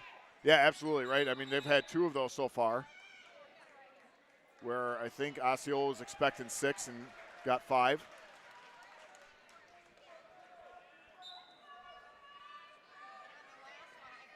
Teague, I can't find the baby anymore, but this is why SCF has such a good wrestling program. Even their babies are wearing singlets in the gym. I don't know if you caught that before. I did not see that. I think that was one of the baby Raegers. Brooks or Rocky? Well, it was Katie's kid, so. Oh yeah, Brooks. Yeah. Tell you what, when your babies are wearing singlets, that's next level. You were made for this sport. All right. Third period. No score in that one.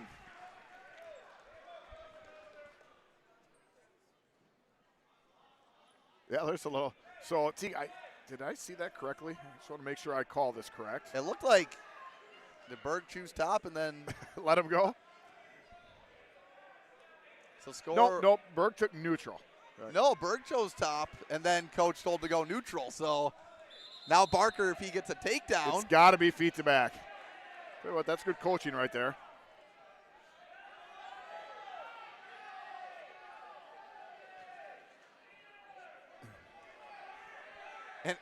And Berg more than all right, but almost maybe getting a little too relaxed, Steve. As Barker catches the arm and has over 90 seconds to look for the fall. So here's the thing. If he comes out of criteria at all, it's going to be a tech fall. So Barker's got to do his best to keep him there. Oh, and a tough situation. And takedown at near fall. Potentially dangerous called. Okay. All right, so that's going to be the tech ball. Osceola fans not happy.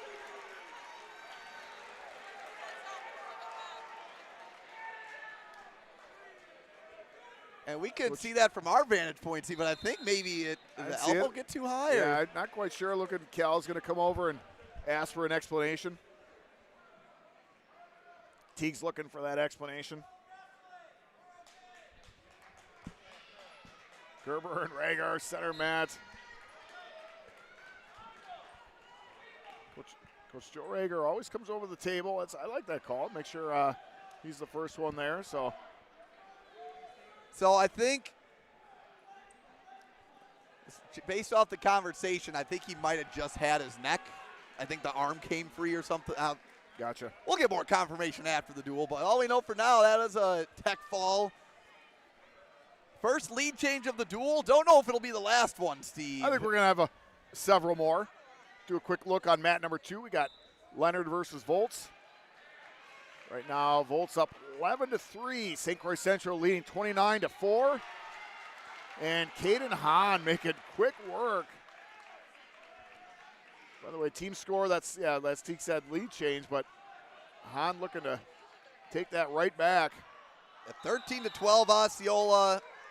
Good job by the AR, letting the head official know they're out of bounds.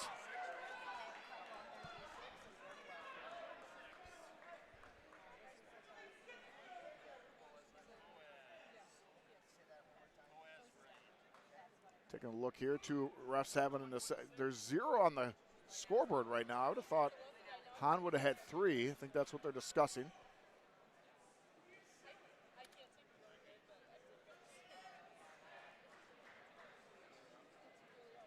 And all right, I'll eavesdrop. Teague's going to listen in as the head ref explains to both coaches what's going on. Both coaches looking intently.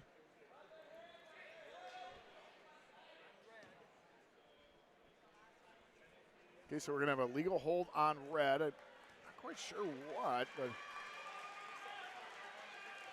Okay. All right, so the legal hold happened at 10 seconds in, so it's going to reset at 150. Meyer is going to be leading 1-0. Trying to look where Meyer.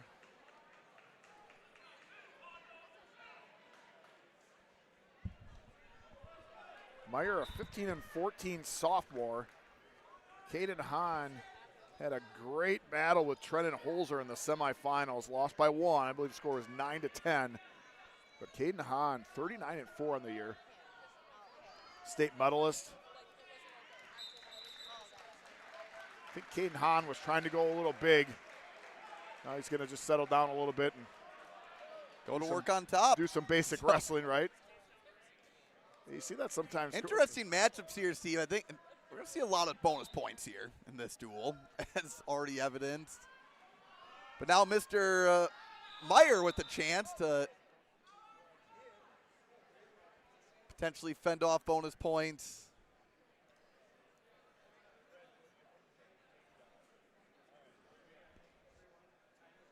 Do a little clock reset. Yeah, I think if you're the Osceola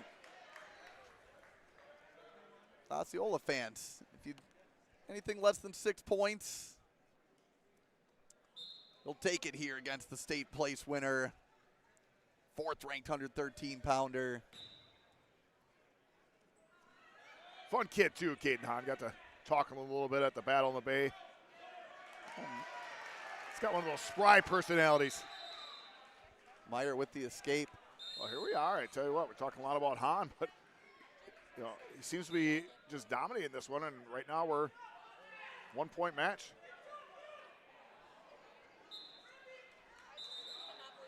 Meyer going big. Refs are going to talk about it. Say no takedown. Okay, so his foot was still in the cylinder, but I think he lifted up.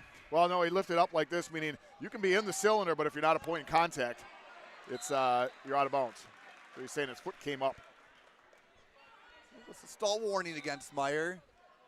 Nice little John Smith low leg single. Teague, John Smith was a multiple-time Olympic champion, just to kind of explain that. I'll tell you what, thank you. Sorry, folks. Teague and I spent a lot of time together. We have inside jokes. I know he knows who John Smith is. Hahn up 6-2. Well, these Osceola guys love their chin whips. Chin whip, neck wrench, whatever you want to call it. They find a way to make it happen. And Hahn with a deep bar and a half. Hey, Justin, nicely. 30 seconds to go. Oh, I tell you, Meyer, nice job fighting out of that, because that is not a fun move. Yeah, posting out nicely right now.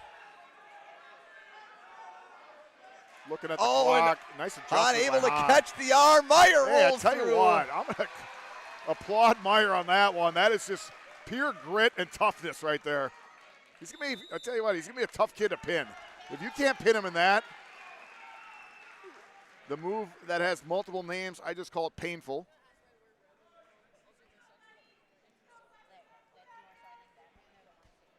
Hahn up 10-2. Head into the second. It's a little strategy right there where Meyer could have taken top and done what St. Croix Falls did. Let him go. Give him an extra point. So Hahn choosing top, and essentially you think in this period, 2 chances to work for a fall, and tell me if you've seen this today. St. Croix Falls guy with the cradle. Meyer did a good job of getting that shoulder, getting that arm out a little bit.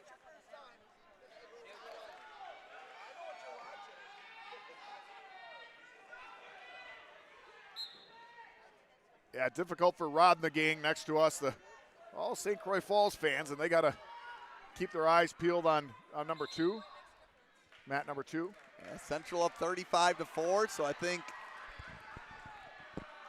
couple more matches they'll get to be over here. Hahn working for another, well, has the turn work, now looking for the fall, and there it is. Tell you, our second lead change of the day.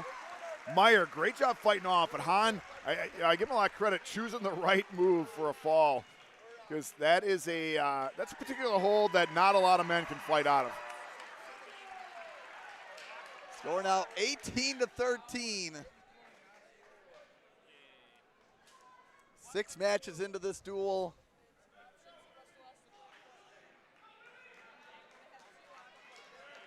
Well, we head to 120. And what's the difference in this duel? Both of them have matches apiece. Falls has 3 wins. Osceola does not. Osceola 2 tech falls and a decision. And we'll get our second Hoff brother this duel.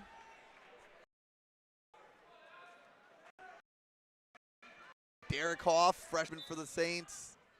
Wrestling for Osceola. 3rd place sectional finisher. Alex Williman. Steve, this actually a rematch from sectionals. Hoff 14-3 victory over Williman, but we saw that Central Falls match that was an 18-point swing sectional result last week. So not counting Williman out of this by any means. By no means, right? Osceola, just a style as far as pro, they're never out of it. They can just they can go from anywhere. They pin. They're a little bit funky, right? They're a little bit freelance. A standing 3-quarter, I don't know what else to call it, but it got to a 3-quarter position and a quick fall. Tell you what, St. Croix Falls. By Derek Hoff. St. Croix Falls just looks like they're absolutely on a mission right now. Hunting for bonus points. If you're going to beat this Chieftain crew, that's exactly what you have to do.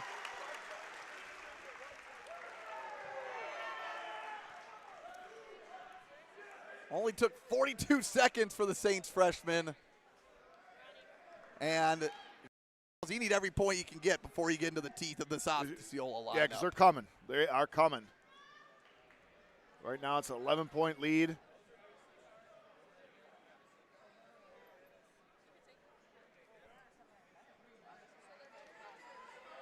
Chieftains and the Saints. Right now we have 126 pounds. Sickard from Osceola. He's wrestling Sladkey. Travis Sickard. St. Croix Falls. 16-14. Sladkey, a state qualifier, 35-9. Helped ice the duel against St. Croix Central. Sladkey, a 3rd place finisher, T, last week. Sorry, 3rd place, yeah. 1 out. These two did not wrestle. Yeah, you're right. You and Allie were calling the action. That was one of those swing matches that just went all St. Croix Falls.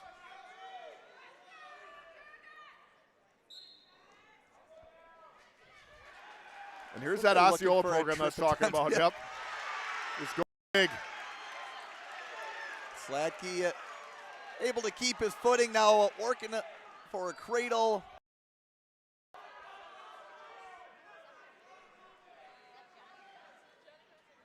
Got to be some painful practices, thinking about how many times that cross-face cradle is worked on.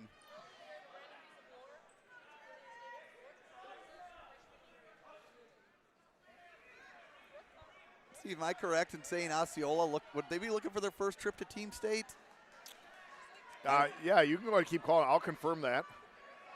I believe so. And Sladkey does find a cradle. 40 seconds to go, center of the mat.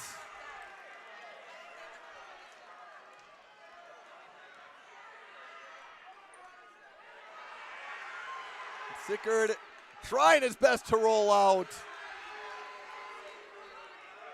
Still looking to keep things close as they get into the heart of their lineup. But another fall for the Saints. We are over halfway done with this duel. 6 matches to go. St. Croix Falls with a 17-point lead. And I think this is where things really start to heat up, Steve. We got to be all Osceola. Osceola needs to be all in right now to get this turned back. And Teague, to answer your question, St. Croix Central has never been to Team State. Osceola was at State 1 year, 2005. In 2005, they were. Oh, that's because they were the last team that made it to State before the Ellsworth run. Yeah, good call. This will be the first time in 21 years. But if you are part of the Chieftain Nation, this is just what the doctor ordered. Talonberg wrestling Miles, correct? Miles Kelly. Do you want to say Mike Kelly right away? I did. I saw him, Kelly. And Berg, two-time state qualifier, state place winner.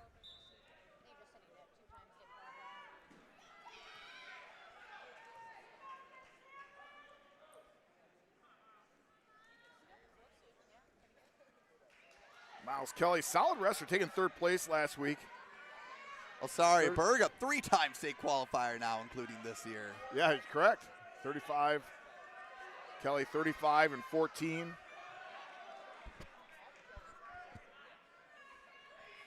Well, the scoreboard says 31 and 12, but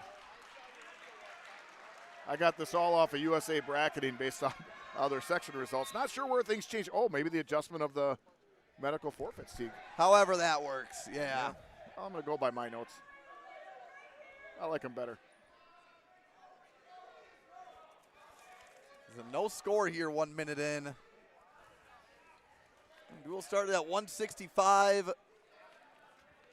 12-point lead by the Saints to open things up. Osceola scored 13 in a row, and 3 more pins by the Saints, and here we are. Brings us to 132. See, one of the differences so far in this is St. Croix Falls' studs have been able to go out there and get momentum by getting quick falls. Osceola's not been able to do that. Even Havlish had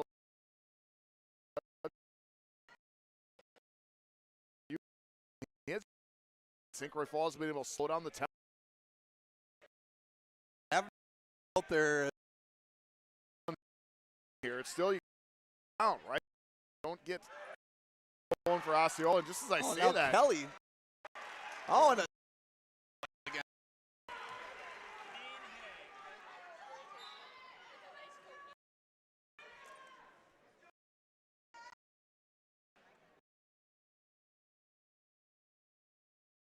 we're talking about at the end of the last duel was if Osceola's not able to come back. In on a double. If Osceola's time to operate with. Not able to come back, they'll be coming off the low end, and St. Croix Central will be coming off the high end, right? I mean, we talk about that all the time in individual wrestlebacks. Yeah, we'll be here for one more round. Yep.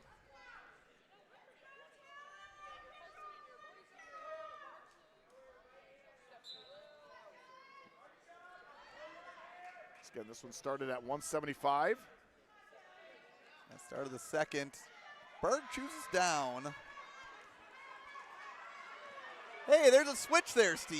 I know you're not the biggest Switch fan, but... Oh, I'm a huge Switch fan. Well, I guess it didn't result in any points for now. Oh, nice follow by Kelly. Does have to climb, though, or there will be a stall warning. And this is the 9th match of the day. Teague, no, I'll correct you on that one. I'm a huge Switch fan. I'm just saying we don't see switches a lot anymore. Okay. Sorry, just putting words in your mouth over here. That's right. Teague does not speak for all Steve Lurkmans of the world. Right now, Ivan Woodhall looking for the tech on Haig. Northwest, good Tiger contingency here today, Steve. About 2.5 hour drive. Kelly going for a chin whip. Berg's able to get out. Just 8 seconds over the halfway point of the match.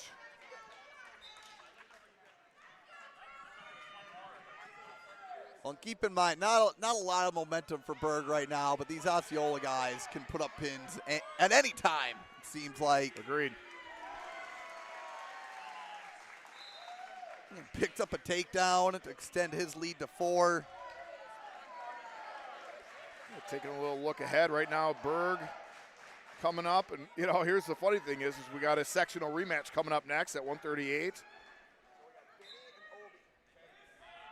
Osceola has Logan Meyer coming up yet. Wyatt Hastings, Cody Meyer, Logan and Cody. You're absolutely right. They got some big horses coming up.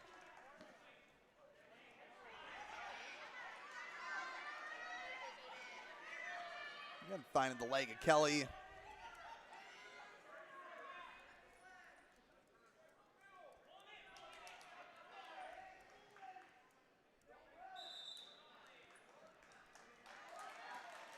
He'll go out of bounds with the reset. 21 seconds to go.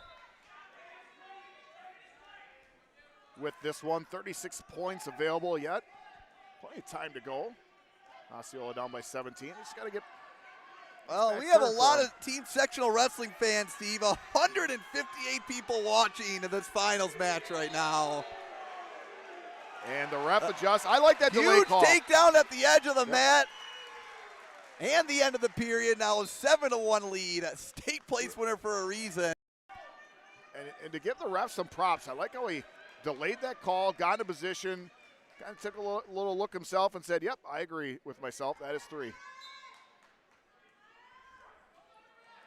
T-Guy missed it. Did Kelly take down? I'll answer my own question. Kelly did take down, yes, yeah. Because Berg. Sorry, checking some technical things. No, you're good.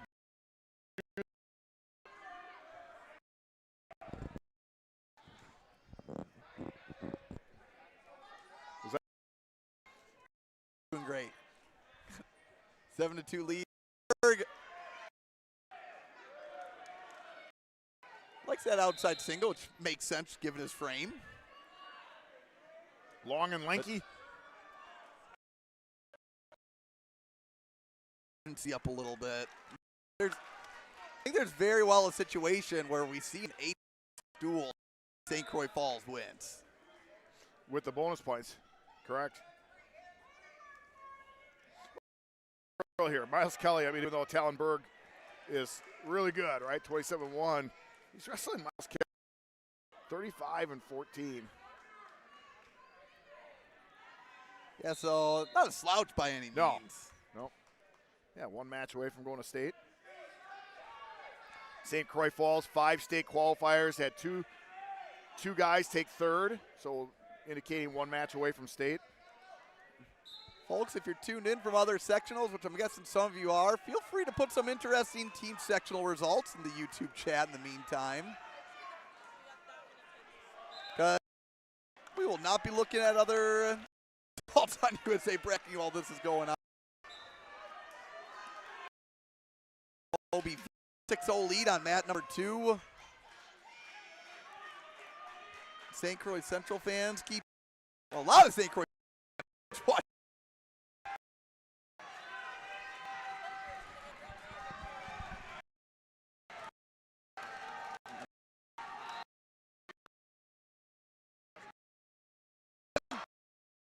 The arm. I'm just throwing that in your ear. 8-2 Berg. 150-year win for the Chieftain Senior.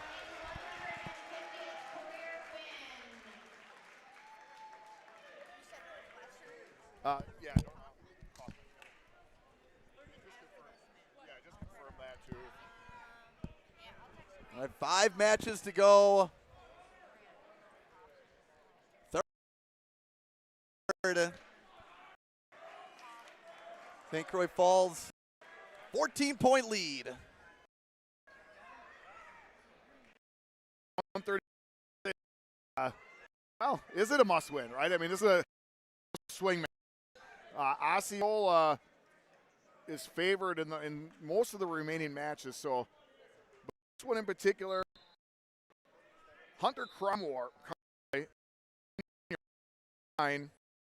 wrestling Carter Ridgeway, 28-16. Folks, they placed 3rd and 4th with Hunter Croix last week winning 11-8. And just to say that, Carter Ridgeway, it's got that. Tell you what.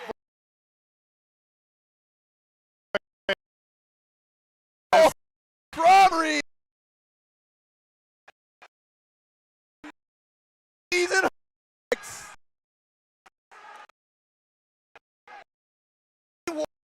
Most heroic X yet. How about Montgomery holding up for St. Croix Falls in anticipation? The Osceola fans cannot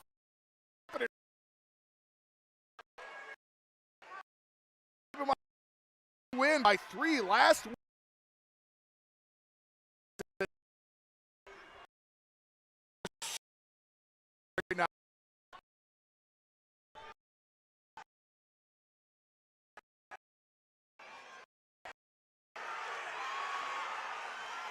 Wow, Falls fans got a good view of it up there. They're all saying, come on. Hunter Cromery, ultra strength and heart. And there is the fall. Carter Ridgeway is inevitable. Wow. Flipping the decision. I am standing here. Well, actually, I'm sitting, but I am just in awe. Oh, well, folks, we're going to have an unsportsmanlike. Cromery ranked 9th. Okay, we're going to have a minus of a point on green, so that doesn't help. Team point.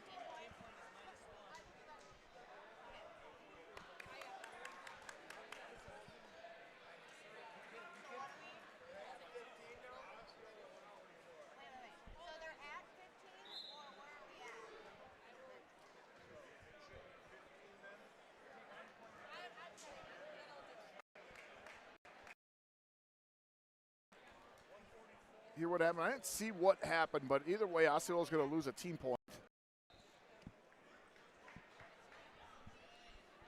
And we have 4 weight classes left, so Teague, I'm doing the math here real quick. It's but Osceola needs basically 4 falls. Wow. Teague, I loved your call. That was really good.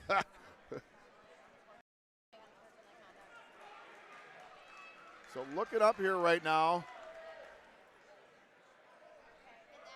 We have another Berg.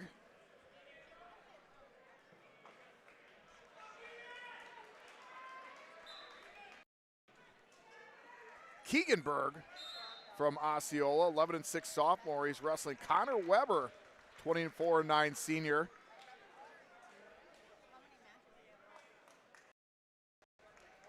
Looks at shoulders right. Must-win situation for Keegan Berg.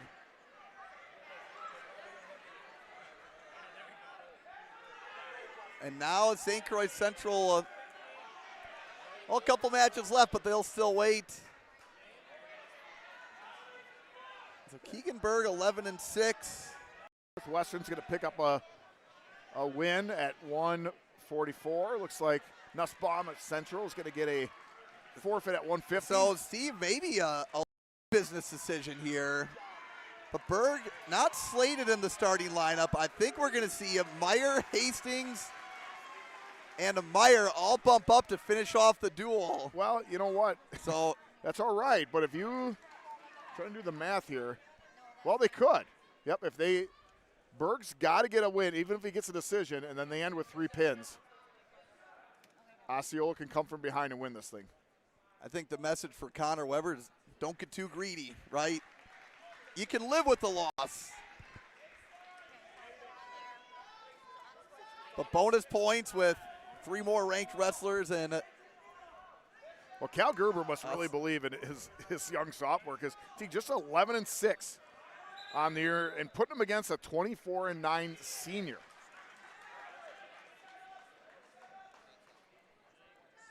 Assuming the Bergs are related. Might go with siblings.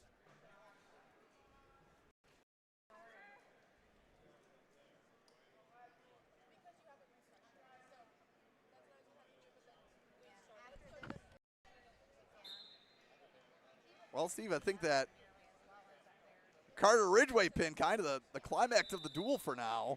And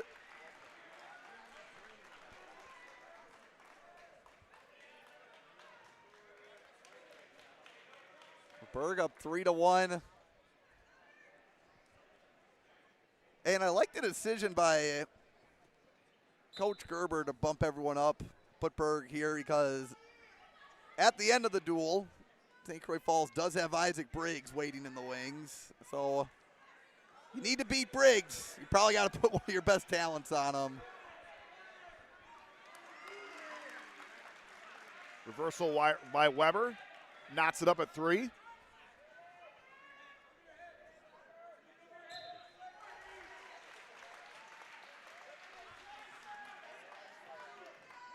The duel has ended on mat 2.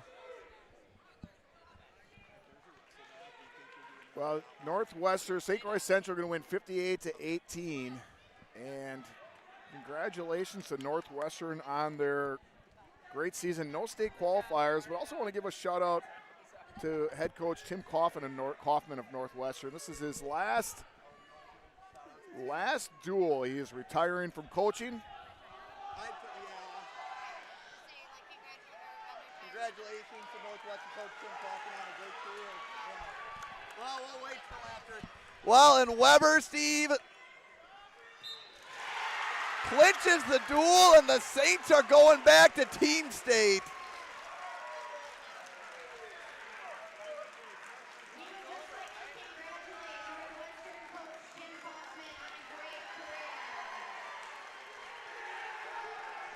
And Steve, the Saints not going back to the field house, but we'll get the defending team state champs in lacrosse.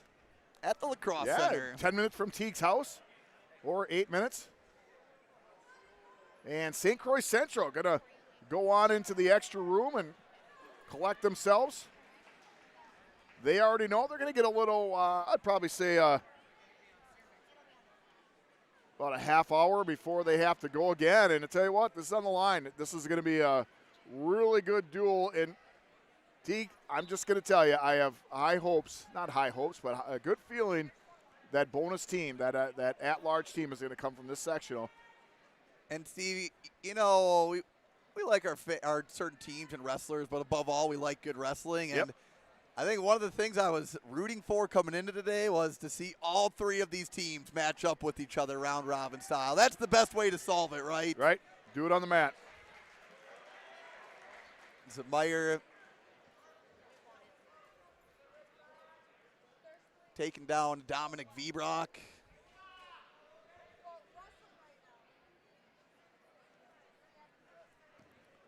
Yeah, we'll give tabs for some other duels taking place. Evansville and Mount Horeb. Wow. Yeah. Speaking of Evansville and Mount Horeb, Evansville up 35-6.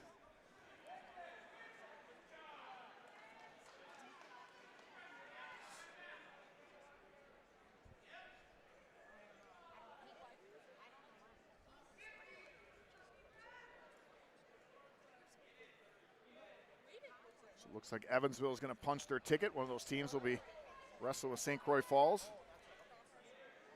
Steve, question for you. What do you got? Since we have 3 matches remaining here on mat 1.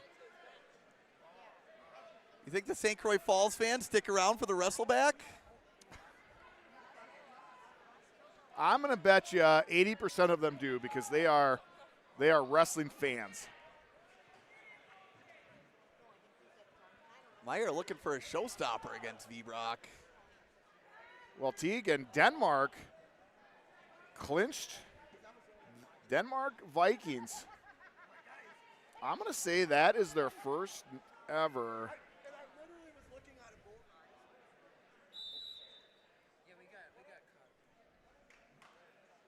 Teague, the Denmark Vikings, who have long battled with Luxembourg Casco, Wrightstown, and Freedom to qualify for Team State, are making their first trip ever.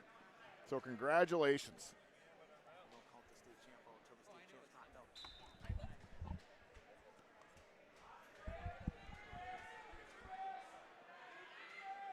As Steve, a subtle reminder from Coach Allie Peterson off the mic that we go back to our early season predictions. Neither of us did pick the defending team state champions. We did not. And we were reminded of that. I don't think it'll be the last time we're reminded of it before we leave today.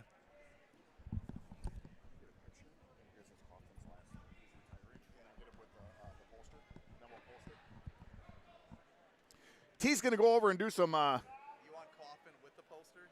Yeah, with him and his 100-win guy. Oh, yeah. Then we'll post that. Here, just sit right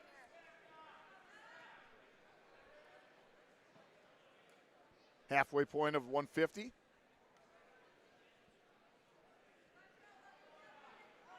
These matches still matter for seeding purposes. That's why, coaches, as we had Allie Peterson on before, why we don't see coaches just forfeiting out anymore.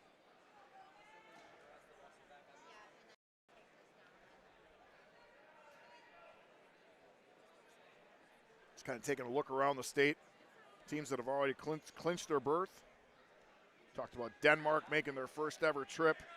Evansville, not official, but they are on their way.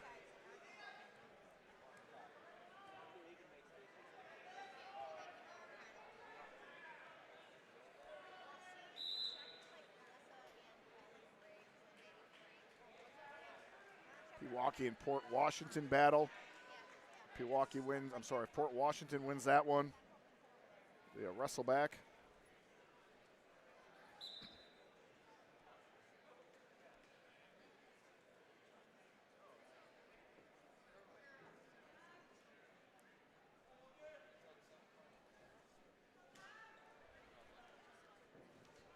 Got St. Croix Central coach Brad Holzer out watching. The rest of the team is back in the practice mat.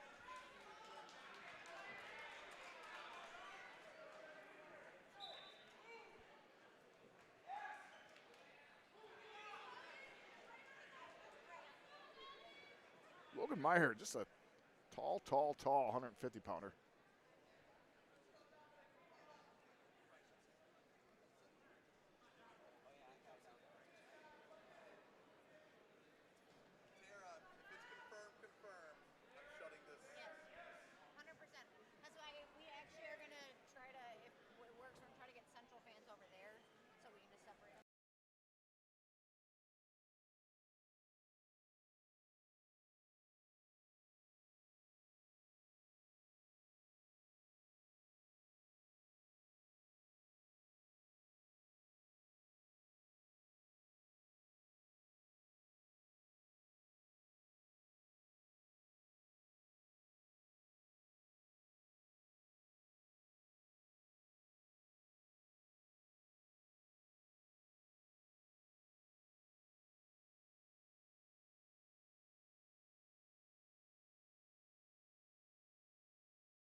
Thank you. And then we're gonna get Central, St. Croix Central. St. Croix Central wants the better shares. Yeah. No, they're gonna take these blue ones. Yeah, we'll take this and swing it. Central, I got Central and Osceola, and 138 is the instruction. 138 pounds from Osceola. Yes, come. All right, And I have it marked right here. are we pulling this one too or not? No, Or this one? just this one. And then we're gonna take the good chairs and slide them over. All right, folks, sorry for the lack of sound for the last forfeit there. Congratulations to St. Croix Falls on qualifying for Team State. We will have a wrestle back around 12:50. First year of wrestlebacks, and we get it here in one of the best sectionals in the state. Osceola, St. Croix Central, 12:50. Stay tuned in.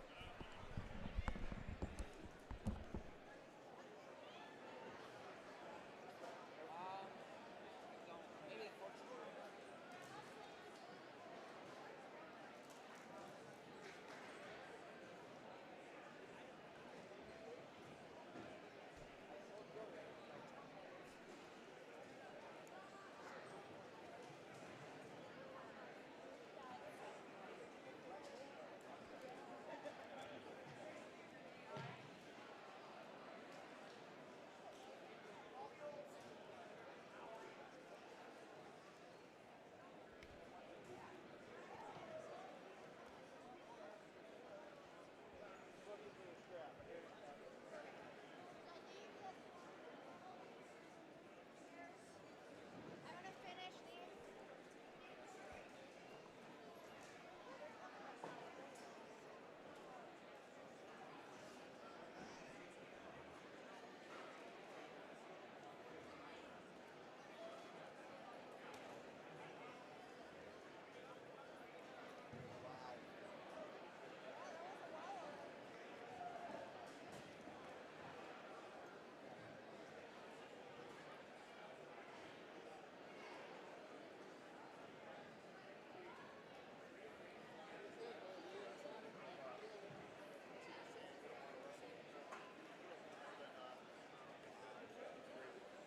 Well, did Matt go there today to watch? No, Matt would have been in there right sound posted. So, Well, yeah, aren't they in the same? Oh, no, because no, they're in a different one. Oh, T, you got this nice job. Wow. It's a good job. I'm impressed. For putting the computer away? Well, you got it all taken down already. I should have waited until. Hey, we have audio again, so we're good for the rest of that. You guys need another set over here? Do the one? I'm gonna get rid of. You're good? Hey, if I don't get to say this, thank you very much. You guys were awesome. Yeah, absolutely.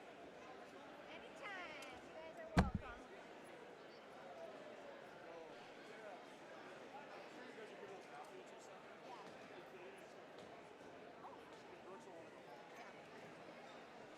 We'll bring it back, okay? Brooksy! That's part of the game. Yeah, and then we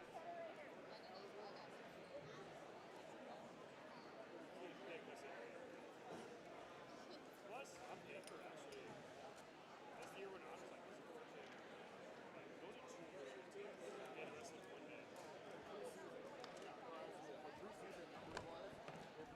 I didn't know who Slack is or Dave said.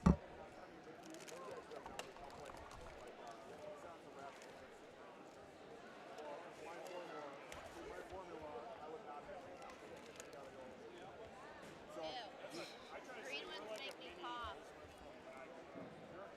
They have kids come up varsity or junior year, and you're like, Katie, you were on the feed before because I couldn't quite see who you were, and I'm like, no wonder why St. Clair Falls is so good. They got their babies in singlets, and then I saw you like, oh, that's cool. You guys pulling a pin? Huh? You done for the day? No, we're doing the. You don't leave for the wrestle back. Especially the wild card is probably coming right here for the winner. So it's got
use this room? Yep.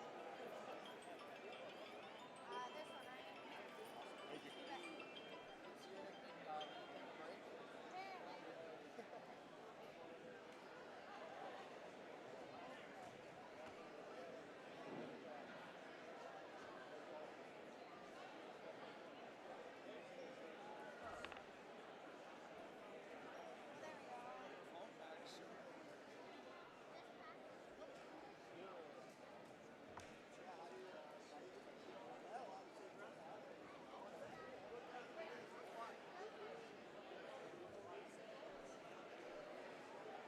Here, I'll move out of the way here. That's okay. I'm gonna grab.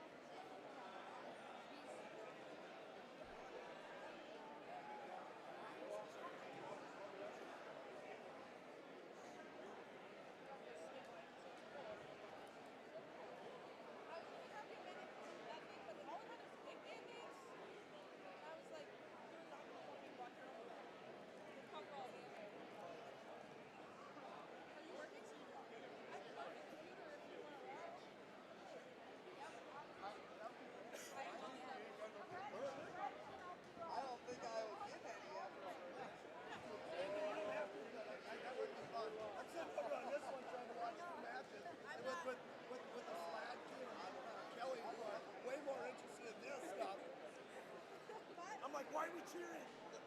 Argie's pretty funny when Miles was putting that kid out. I was like, he has no clue what it is. She's going to give you a chair? No, she's gonna let me go back and watch. Oh, she's running it? She's running the whole thing. She's doing it all? Yeah. Hey, she took over. She said, "You look old and you got the shake, so she's gonna boot me out." So, but she's gonna you're gonna help her. Thanks, buddy. Hey. We did really well.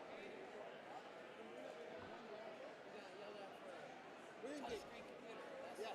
We didn't even yell at him. I mean, we had it fixed before he left. The touch screen thing. Him and I could not hear what was going on. No, right here. All of a sudden. 2 points. Oh. I had one where it's like I gave he signaled the wrong takedown, so I deleted the takedown, went to move it to the other, and it wasn't an option. It's like, what the heck? And I'm trying to get going, and he's like, you didn't start the clock. And I was yelling, no kidding, I can't. I can't find right. I saw that. You were like trying to put it down. Yeah, I know I didn't start the clock. I can't get this. All right, we're 5 minutes out, so let's start clearing the mat. And make sure you please find a seat in the bleachers. Again, and we also need to make sure we give St. Croix Central their space at their bench behind them. We'll start in about 5 minutes. I didn't watch very much, but both Kelly and Frankie I'm like, guys. And I'm like, okay, what's happening? But watching it, tell me what's happening. I'm sitting here doing. And after the completion of this duel, we will do the award ceremony on the mat for sectional champion and runner-up. I think you were at the same fight tournament one a couple years back. I can't remember. I mentioned I saw your face. So yeah, absolutely. Tell me your first name. Jerry. Jerry. Awesome. You got two great young men. That was quite a match. That was awesome. Joe does a good job. They both do a good job. So. I'm gonna get a post real quick, and I'll hop on. Okay, sounds good. All right, nice to meet you, Jerry. Yeah. You bet.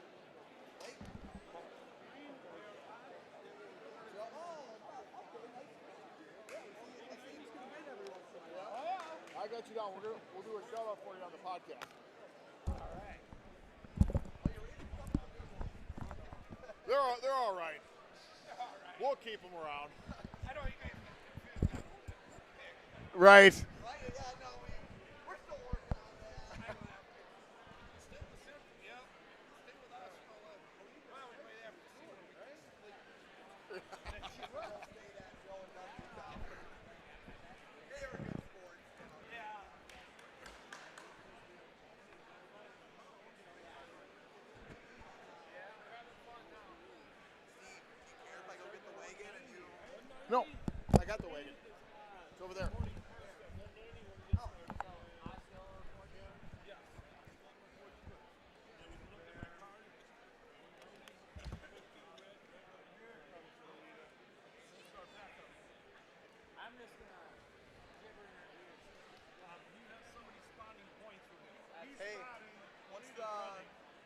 what's the toss in? Toss is Green won the toss. They chose odd.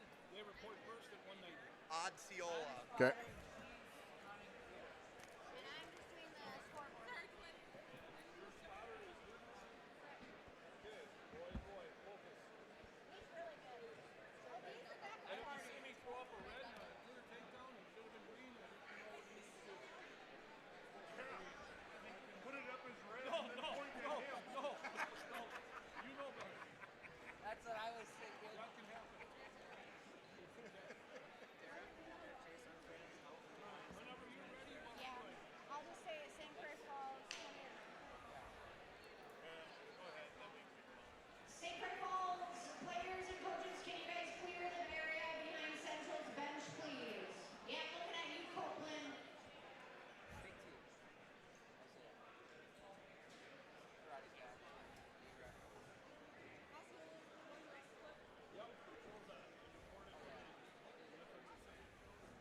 All right, this match between Osceola and St. Croix Central will start at 190 pounds. Welcome, ladies and gentlemen, to St. Croix Falls. We are in the wrestleback portion. St. Croix Falls punching their ticket to another state championship berth at the first time ever at the Lacrosse Center in 2 weekends from now. But we have some unfinished business, and that is to figure out who the true second is. And folks, does this one matter? Absolutely. There is an at-large team, and these two programs are very solid in the rankings. We have number 4 versus number 6 right now. We're starting at 190 pounds. Osceola in green. St. Croix Falls, check that, St. Croix Central in red. Osceola won the toss and elected to take odd, so that means they have to put out first at all the odd weight classes, which this is the first weight class, odd number, so they place out. That is important as far as being able to make bumps away from people or make changes in the lineup. Folks, we have had some great wrestling here at St. Croix Falls today, and going to end it with a good one as well, because, folks, I tell you what, once again, this is the winner of this one. It's got to be in a strong conversation as to who's going to be that at-large team. Take first and you're in. Take second, you got a chance. First matchup, Isaac Dunham of Osceola going big with a headlock. Isaac Dunham, 23-1. He is wrestling Jaden Stave, or Stave, a sophomore, 38-10.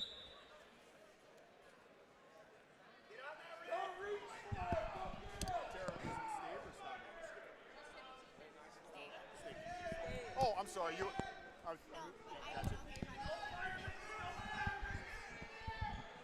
Confirm it's Stave from St. Croix Central.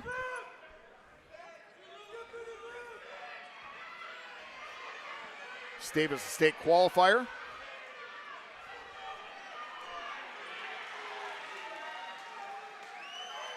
Dunham is a state qualifier at 175, wrestling up at 190 pounds. And to our state qualifiers, different weight classes.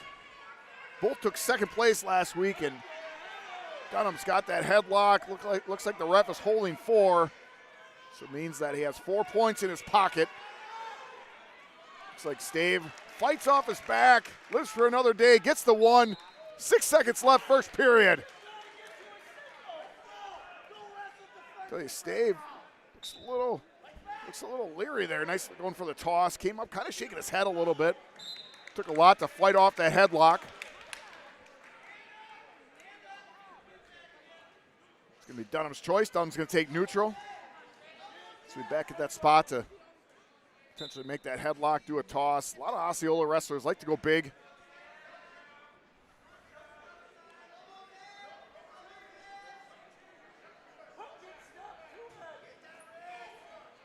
First weight class of 14. What we anticipate to be 14 highly competitive matches. Dunham with a nice little dump. Gets the 3, goes right to his back. And there's the fall. That's going to be big for Osceola. Starts this one off 6-0.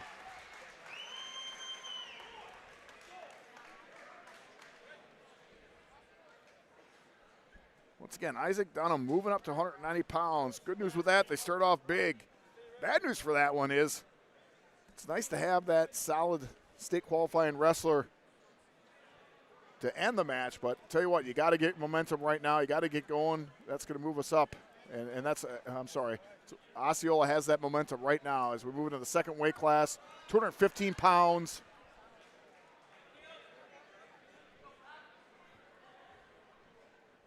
Which will feature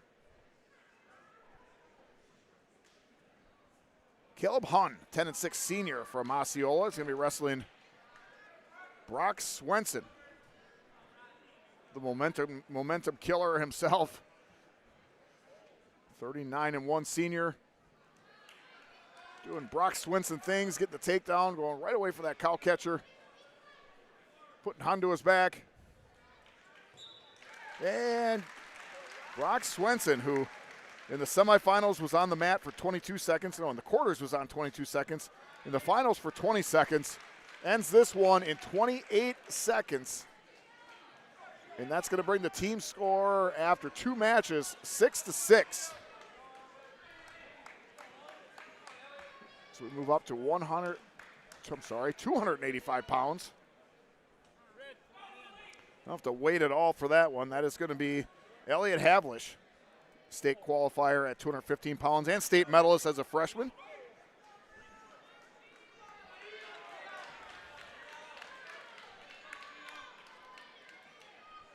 He'll be wrestling Gio Stork, St. Croix Central, 39-11 sophomore. Stork took 3rd place last week at 215 pounds. Lost a 1-point match, lost 11-10 to Adam Foss of Chautauqua Weyerhaeuser Prairie Farm.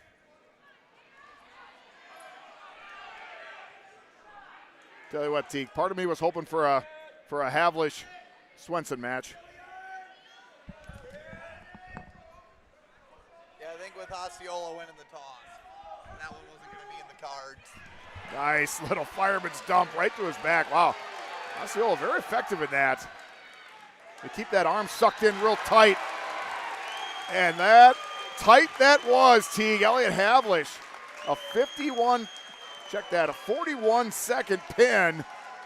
And Osceola are pinning machines right now. This has been all pins 3 matches in. As we flip the table right now, going to 106 pounds with Osceola leading 12-6.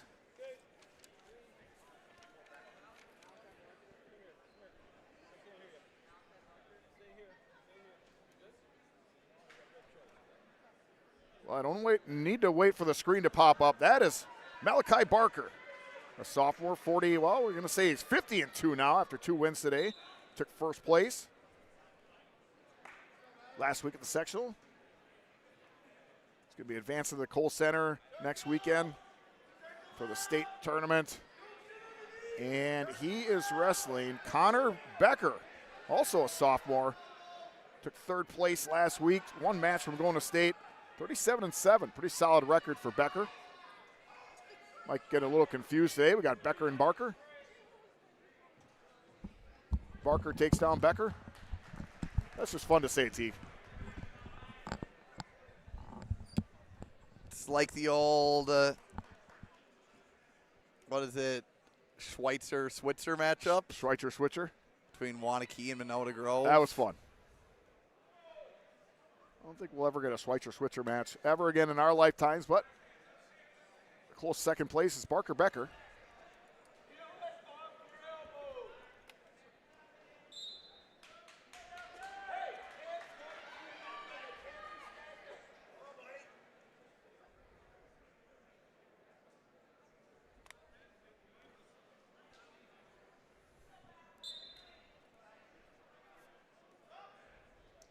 Past the 1-minute mark, 1st period.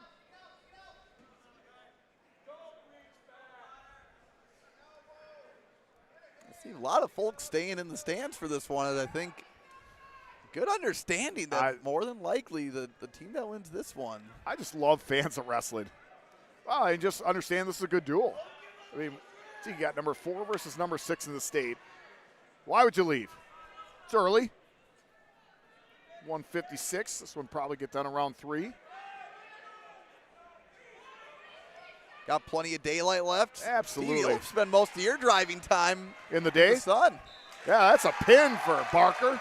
Going to take the team score 18-6. Yeah, it's a great time of year, right? Weather starts getting a little bit better. Sun starts coming out. Days get longer.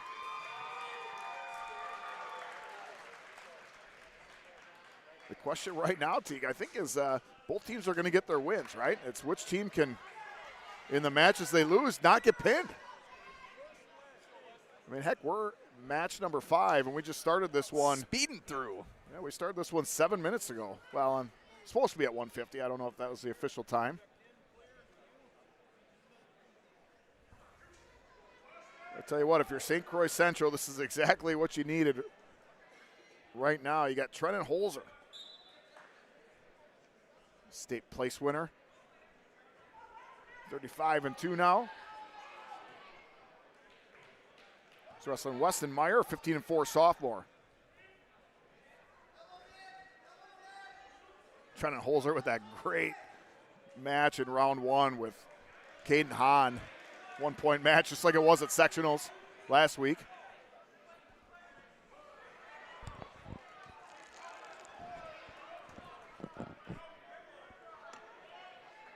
The Holzer-Hahn battle. Can we see that one again at state? Well, I'll take a look at the brackets here for you if you want.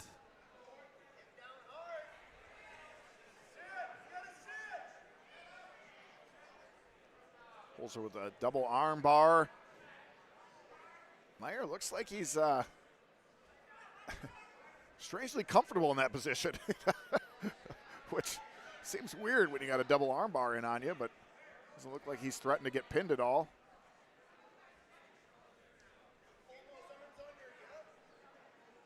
As Holzer adjusts.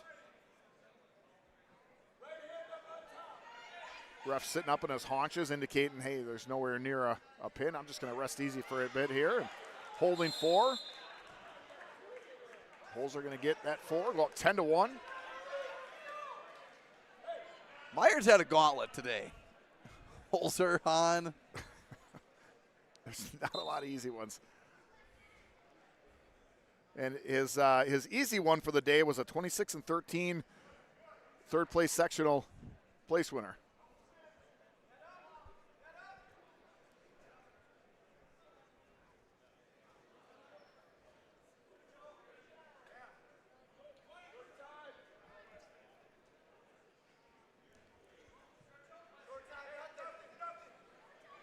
Yep, coach is saying nothing. What that means is don't do any turns right now. Let's go into the second period. We're a all period to work with. Yeah, Steve, looking at the Holzer-Hahn matchup. 113. Holzer is the 2, Hahn is the 3. So good chance we will see battle number 3 in the third week. Just under a little brighter lights. The Cole Center on a Friday night.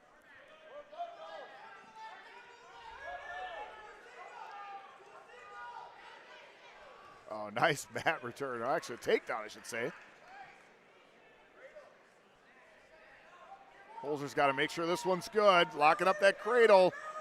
Takes him over. He's going to have about 1:30 to work with. But he's got to get it tight. And that is tight. Now the question is, can he get the fall with that pin hold? Meyer's doing a good job of working that right arm between him and Holzer. And as I give that explanation, Holzer gets the fall. And like I said earlier, Teague, it's exactly what St. Croix Central needed. It's going to take the team score, Osceola 18, St. Croix Central 12. And we are going to move up to 120 pounds. 5 for 5 on falls so far. All bonus points, big points.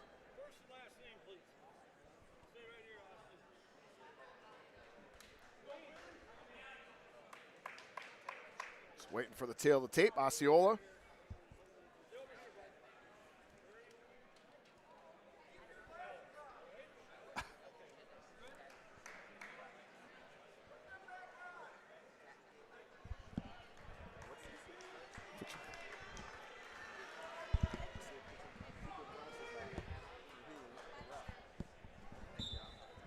All right, here we go, T. We got state qualifier Austin Volz from St. Croix Central. He's 32-10. He is wrestling another third place finisher from last week, Alex Weilman, a junior, 33-15 on the year. See, to think that these two had a 2-point duel not even, 2 weeks ago? St. Croix Central beating Osceola to... And do you have the final score of that one? I'd be... I believe 36-34. Which we're on pace point-wise, at least that, and then some.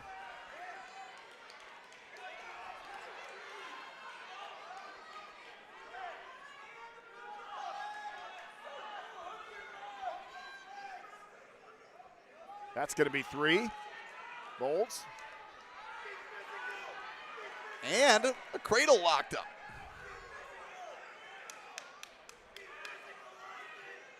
Right now they're doing a little bit of a leg battle. Lama doing a good job kind of taking that right leg and hooking the left leg of Vols.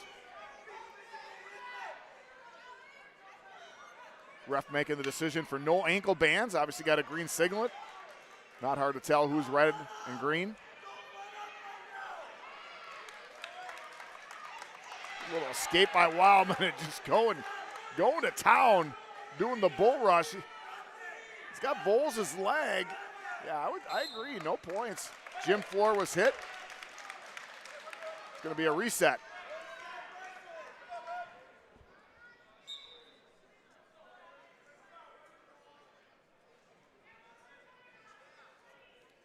T, I don't want to speak too soon, but could this be our first match in 6 to go the distance?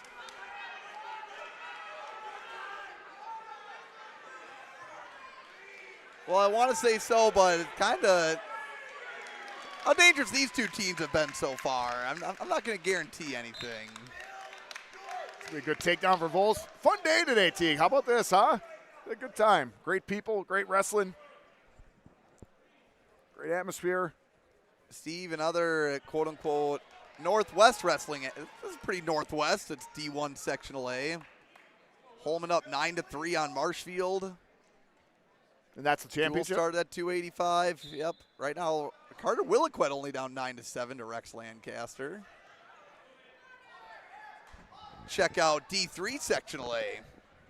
Teague, what I like about having the team, I know Joe Rager and I were having a conversation. He'd like to see this beforehand, but I like this because there's no scouting for the, there's a, if it happens beforehand, like it used to happen on Tuesday night, there's a little bit of, hey, I might see this guy to qualify for state in a few days. So you don't want to give up the whole, yeah. Yeah, whereas now you see him and, hey, the odds of me seeing this guy at state are not good, right? Obviously, unless you got Hahn and Holzer.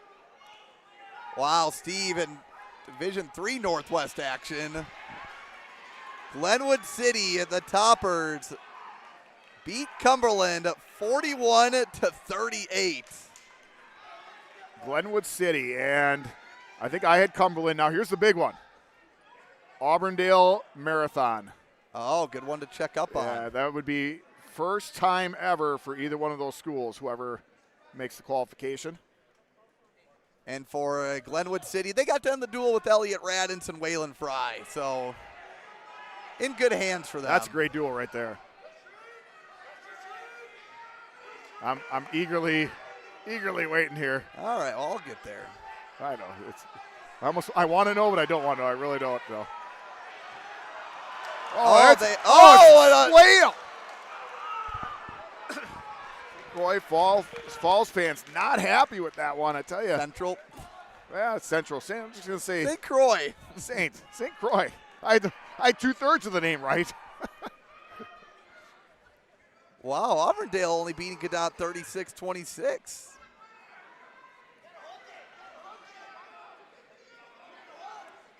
All right, Auburndale and Marathon.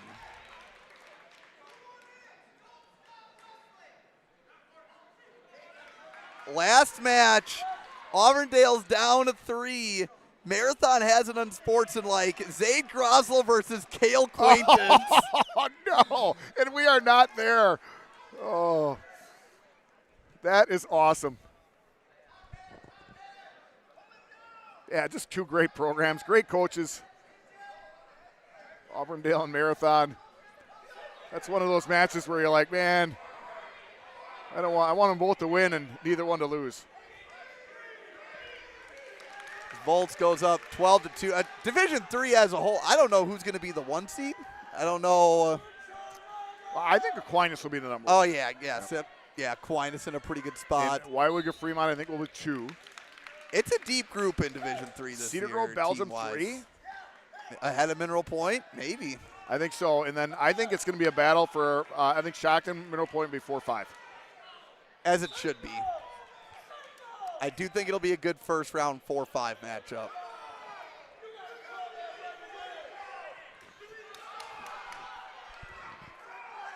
You know, I do not envy Gail Pronchinski right now.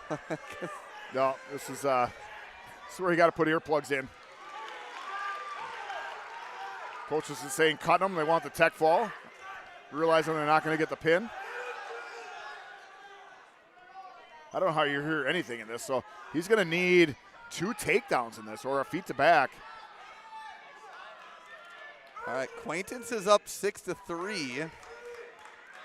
Man.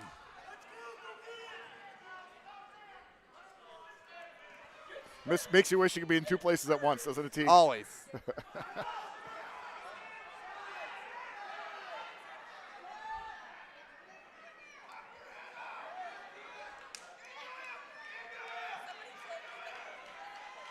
So scramble position going.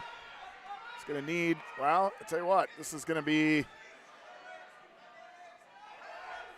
you're Vols, you're going to need like put him on his back or something. Obviously they want the tech ball. Pretty much have the major locked here. Well, Teague, I tell you what, we are 6 matches in, and this is our first non-pin of the day. Still bonus points. Vols is going to get the 15-4 decision, so that's going to be 14 points. Going to take the team score. St. Croix Central, 16. Osceola with their 3 pins, 18. And we're going to move up to 126 pounds.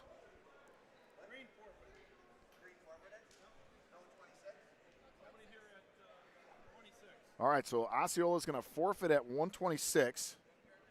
Like it would have been Travis Sickard, a junior, 16 and 14. And looks like it would have been Jack Schauer. It is Jack Schauer. I'm going to grab the 6 for Central. And yep, Jack Schauer. We have a lead change, Steve. Jack Schauer is going to get the forfeit, so that's going to take St. Croix Central is going to have 22. Osceola, 18.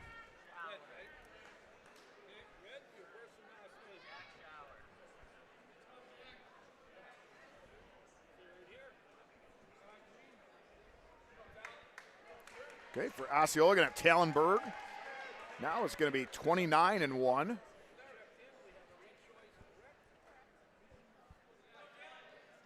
Oh, I'm sorry. It was not Jack Schauer. Jack Schauer did not get the forfeit, Teague. They must have had someone else to go up for Jack Schauer. Jack Schauer is now wrestling up a weight class at 132. He's going to be wrestling Tallenberg. He did tech fall. Well, he tech falled Lane last week. Lane Hagu. Jack Schauer, 16 and 3 on the year. I went with Haig for Lane. Haig? Could be Haig. Like Ragu.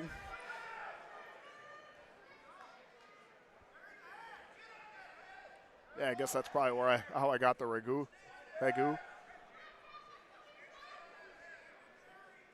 But I don't have to worry about it because we got Schauer right now.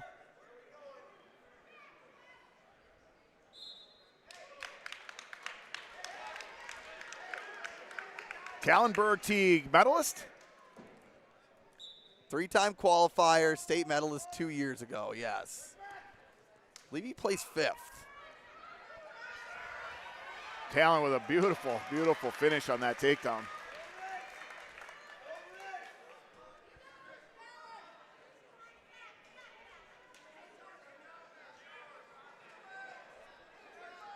Well, That duel started at 190 pounds. 190. So halfway through, and about as close as you can ask for.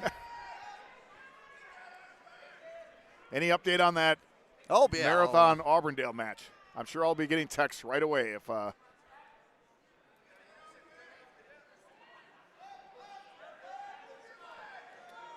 And Cale Quainton, 7-3 win over Zay Grossel. Marathon going to state, but Auburndale. Good. Did they perform well enough at sectionals and this year to put them in a spot to be the wild card?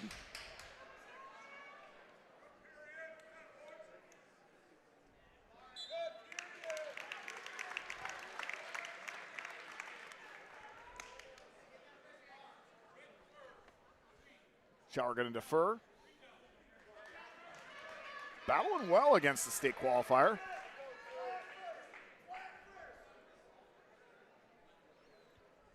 Said before, Shower took 5th place last week.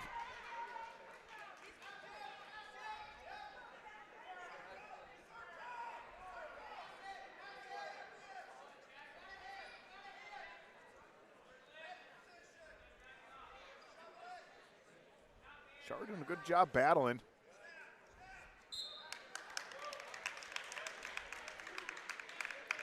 Deke just going to make a observation here, I guess. I was going to not say assumption. Observation. It almost looks like Shower is maybe looking at not giving up bonus points at this one. Just kind of the style of. That's the. Just as we saw with Berg in that final, that first place match. Talon already up 7-0 now. He's got plenty of time.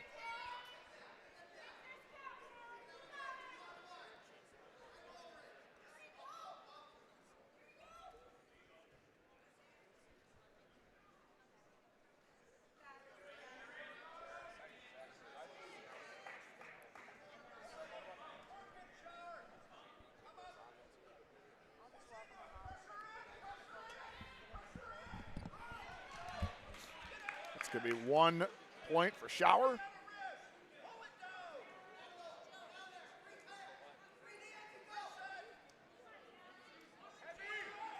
Berg being aggressive. Kind of does I got to tell you, I would just say no 3 yet. Berg's doing a good job keeping that foot in. As long as Shower keeps that left arm around, got a little shin whizzer going on, or ankle whizzer. Right now, if you're Shower, you'll stay in this position. Good little stalemate. Nice defense by Shower.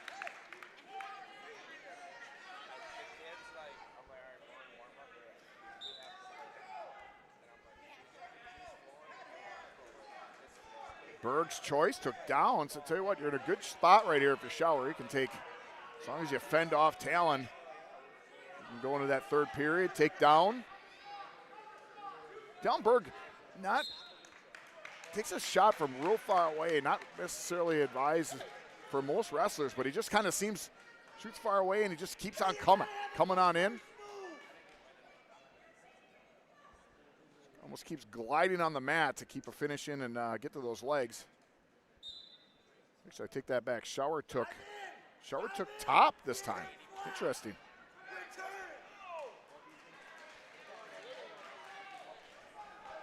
Thought he would take down.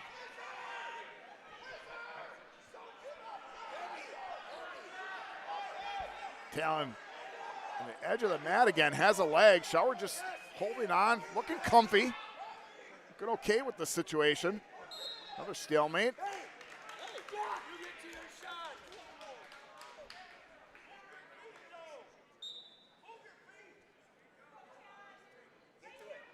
Dare I say, Shower almost looking like he's starting to gain a little momentum.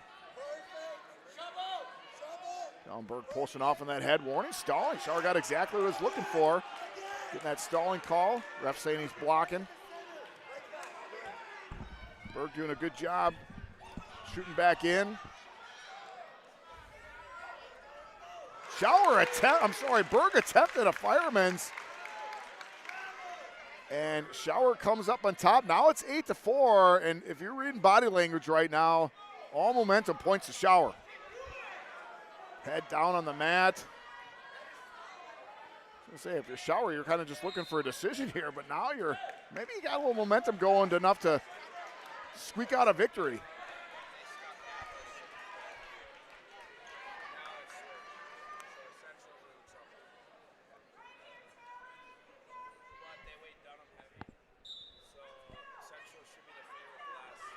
Oh, nice little switch by Talonberg. Teague Fenwick, not a big fan of the switch. Right back at you, huh? Well, Uno reverse card action. I tell you, that was good. That was good. You know, this one's been back and forth. Now stalling on Shower in the bottom. This one's been back and forth as far as momentum goes. We're talking about Shower just holding on, not getting a major, then him winning, and now here Bergback is in position. Takedown away. No, 2 takedowns away. No, 1 takedown away from getting a major. I know, I got to keep doing my math right. It's crazy. And look at that. St. Croix Central fans, or bench, pretty happy with that. Only giving up 3 points. No bonus points. Talonberg takes a look at the scoreboard, and you can tell there's disappointment there. I'll tell you what, having to be the enforcer, it kind of has to be a wearisome day for Berg.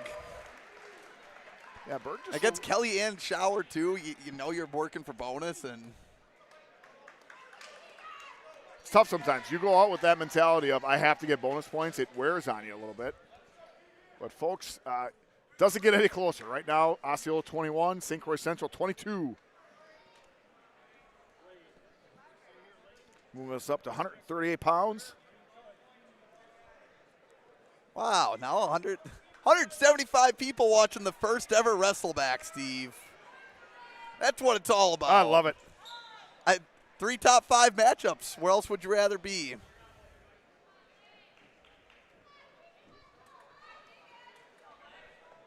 All right, so it's Keeganberg. Wrestled last round as well. 11-6 sophomore is wrestling Lane Hagee. We're going to go with Teague's pronunciation, 31-17. Haig.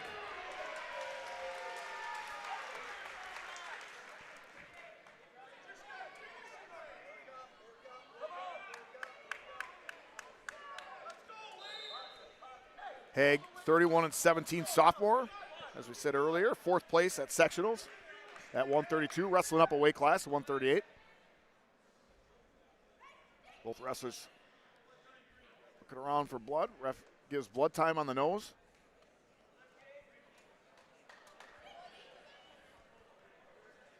Gives us a little break. Teague, you just talked to head coach and state qualifying coach once again, Joe Rager. What was the message you had in there? Well, Carter Ridgway, I guess, was the message.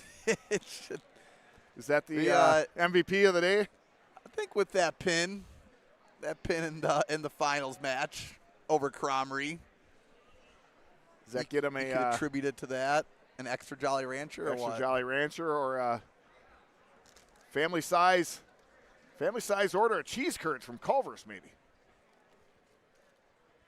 We got this blood time, good time for a little thank you to our sponsor, Quick Dry Cleaning, located out of western Wisconsin.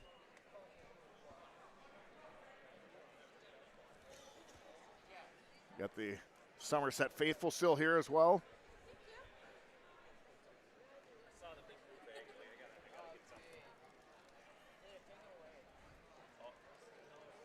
Teague, a little recon around the state. Oh, yeah. We got some things going on. Oh, Holman is up 24-3 on Marshfield.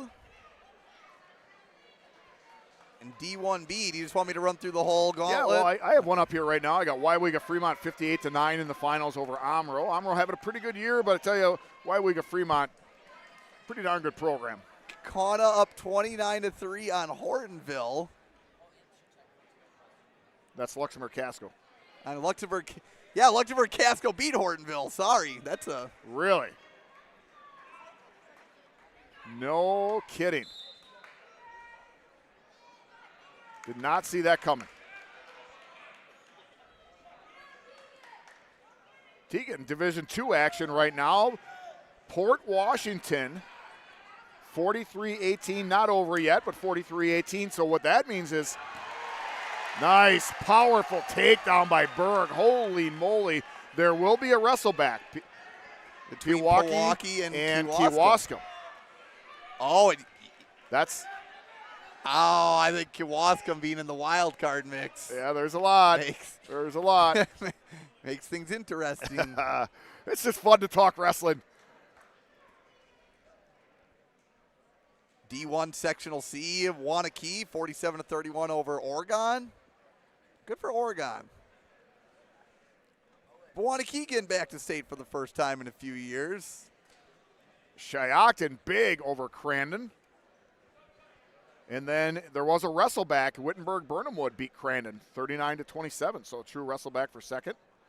That one already in the books.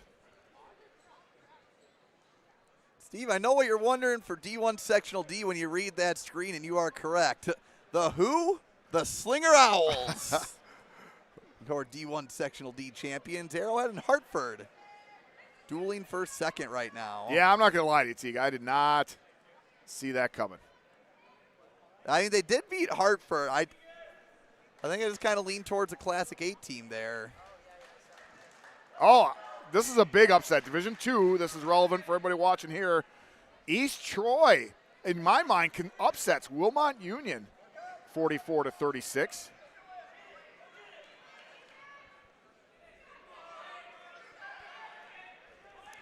Battle of the Shop Teachers, Abe Graziano and EJ Pilarski.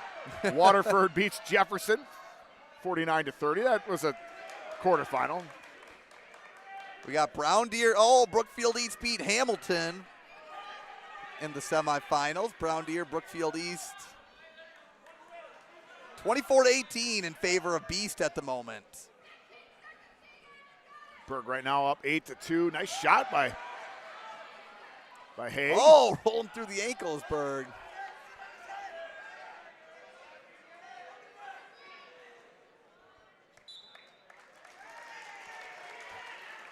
Well, Teague, I owe Blake Underwood a hot dog and a Cole Center beverage.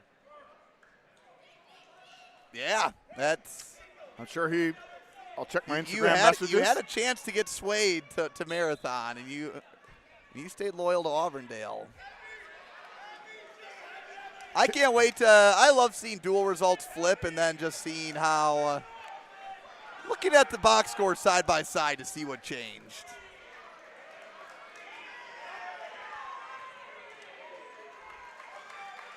D1 Sectional F at South Milwaukee, which is a world away from where we currently are. Steve's almost driving back that way. I'm heading there. Big 8, Matt McGuanago beat Waukesha West. And right now, Muskego up 38-18 on Big Muck.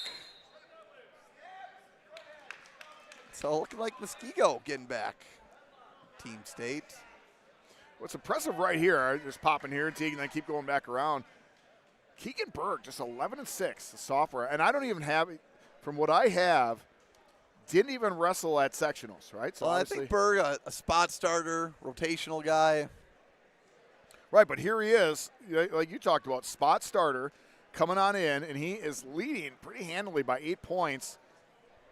He's beating a guy who took 4th place at sectionals. Shows that depth of the Osceola team. Teague, I think Tara tried walking away with our Jolly Ranchers. It was about to happen. She was thinking about it. Like she made a little run for it, but her conscience caught up to her.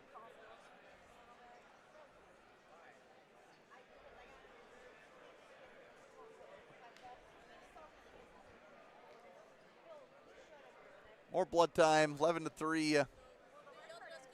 All right, last sectional we're looking at Milton, 46-33.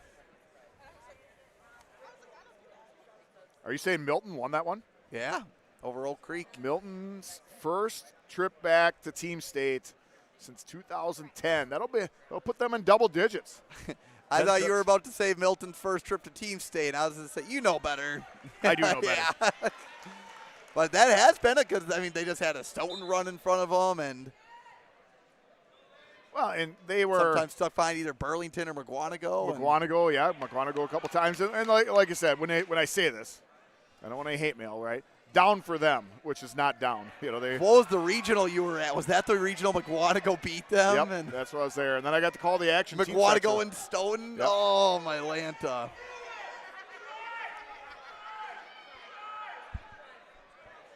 Tell you what, one of the best times I've ever had announcing, you know, not with you excluded. No, Pat Yelk, and I did. It was a lot of fun. He was you good. guys rocked it. I listened in on that. There it is. That's 3 points. Well, that'll be 3 for. I think they gave us the wrong. Yeah, Yep, 11 they to put on the 6 wrong now. score, so 11-6. Nice little step over. I don't think you want to do that. Oh, he's going to just keep stepping those legs. A little scramble position.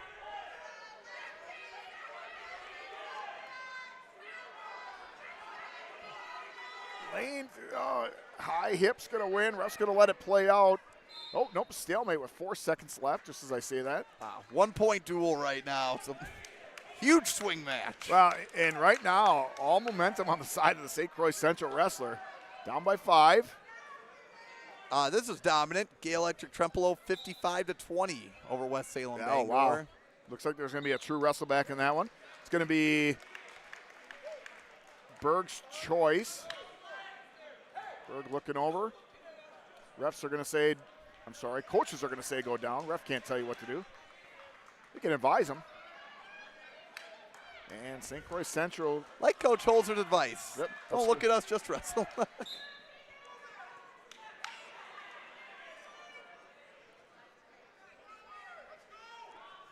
You know, we've only been wrestling for 4.5 hours, but it's been a jam-packed It's game. awesome. This is fun. This is everything I hope it would be. Good wrestling. Oh.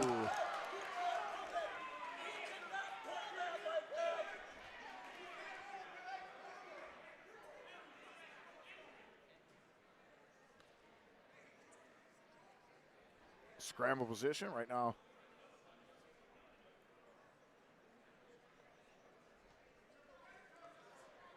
See, I think you already talked about this team sectional, but yeah, close duel with Chilton Hilbert that ended up being. Came down to the last match. I did, yeah, Denmark. Yeah, Nolan Larson, good man to have. Yep. Waiting in the wings.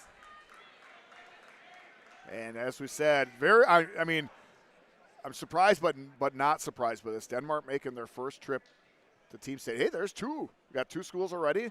Marathon and Denmark both making their first trips.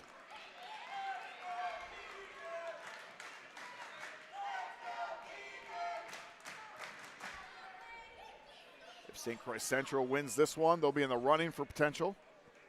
First trip to Team State. Wow, Evansville 45-36 over Mount Horeb. Oh, nice.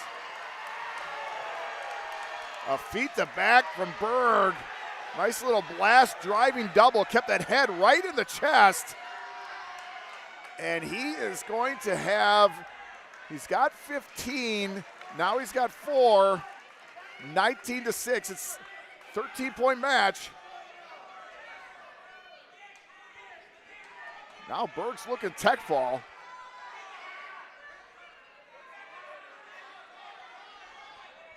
Berg's got that wrist and locked up, looking for a tilt. 1 minute to go. And well, it looked like it's turning into a match, Steve. And we are going back to blood time. It's now almost a tech fall. Oh, blood or injury time? No, that's blood time. Okay. Oh, okay. Blood clock is running. Also, I don't know if I brought my water today. I hope I didn't, because then I lost it somewhere.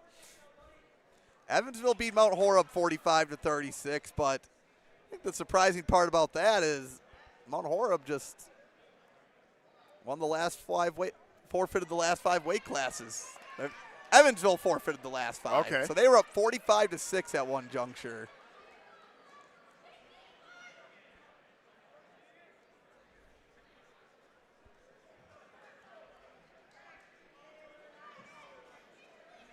One we did not really tune into because we just thought it would be A blow up at Aquinas, Teague, 47-30 over Iowa Grant Highland. How's that Swall matchup at the bottom? Bottom side, Iowa Grant, 41-38 over Lancaster. Wow.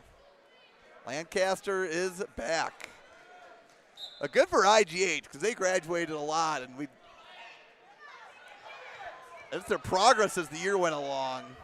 Coached by Ryan Allen, those kids are just going to be tough.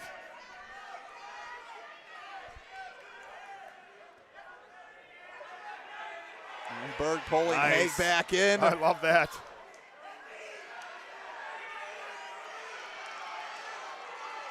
And St. Croix Central getting that. Was that 3? It was 3. Oh, yeah, they were neutral. Coach was saying, cut him. You got to get a takedown here. You got to let him go. Get your space. There's going to be one. Shoots him off. I think we're going to see a 16-second flurry here. Central needs a takedown. They don't want to give up bonus points. Berg's got to understand the situation. Stay away. Central looks like he's going to spin around. He's going to try to step it over. 5 seconds. Gets around. Does get the 3. I've never seen a coaching staff and fans so excited for a loss before. Yeah, absolutely. Individual score going to be 20-13. Osceola only going to get 3 points, Teague. And guess what?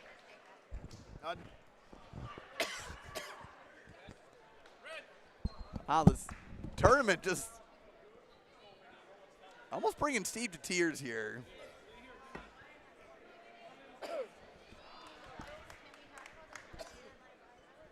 As another lead change, 2-point duel.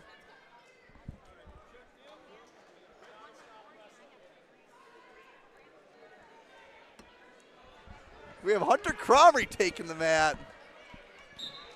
Getting sent of St. Croix Central. Teague, what I was trying to say, and you said it, is a lead change. I apologize, folks. Oh, and Sint getting the first takedown on Cromrie. Steve at 23-19 sophomore. Might have poked the bear here.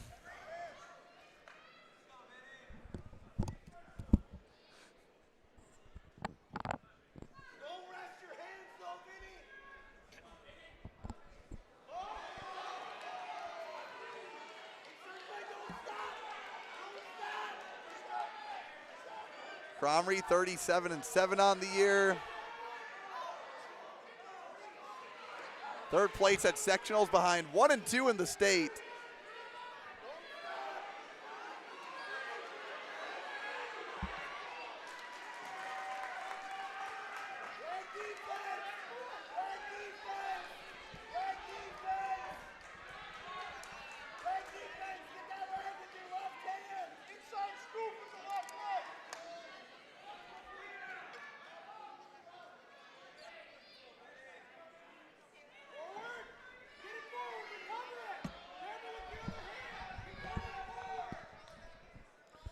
I apologize, folks. I don't know what got me so emotional about a lead change, but wow.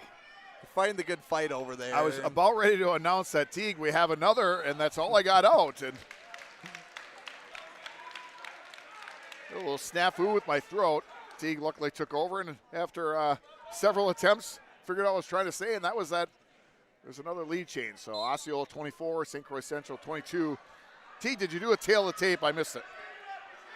Yeah, 37-7 Hunter Cromrie, a 1-point lead on Vinny Sint. Yeah, Vinny came out with a terror, didn't he? Got that first takedown. Crowd erupted a little bit, went back to the feet. Cromrie gets the next takedown. Here we are, 1-point match. End of the first period. Cromrie looking for a tilt. Doesn't get it.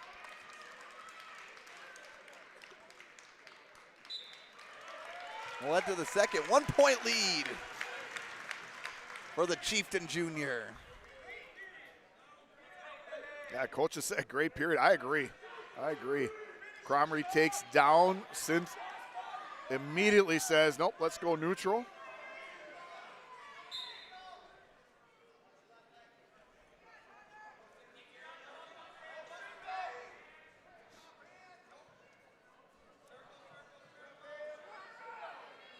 Wow, Shiocton beat Crandon. Wittenberg-Burnham would and beat Crandon in the second place match.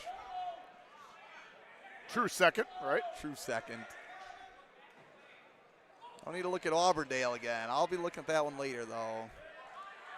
Ward installing. Look at that little,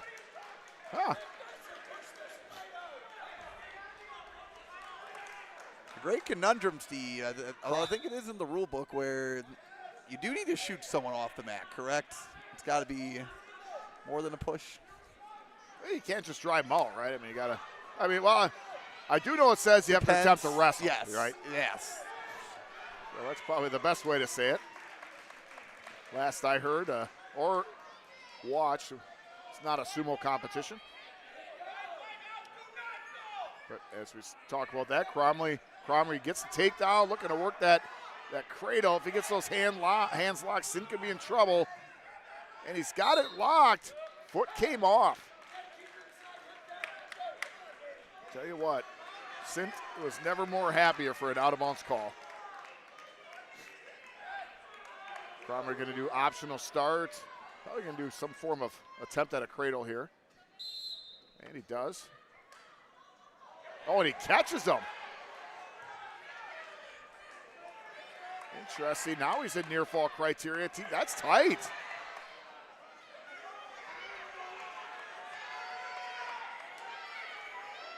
Oh, and Vinny almost. Yeah, that's.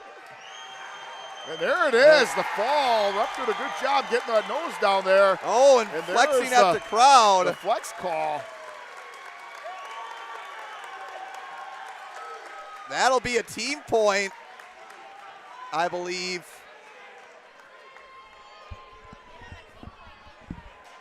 We'll wait for that conversation. Two refs are going to talk about before they come to the table. It happened at Team State like 7 years ago. It's going to be an unsportsmanlike conduct call.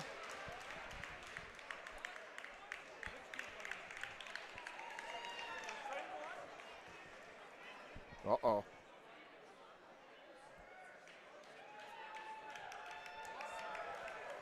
We got a situation here because Teague.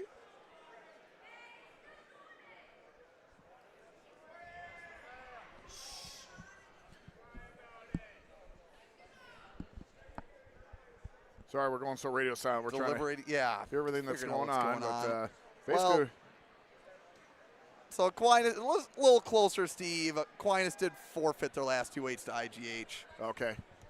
So here's we'll wait a minute here, folks. Here's the situation that the refs are talking about. Is that I believe that's his second. Okay, hold on.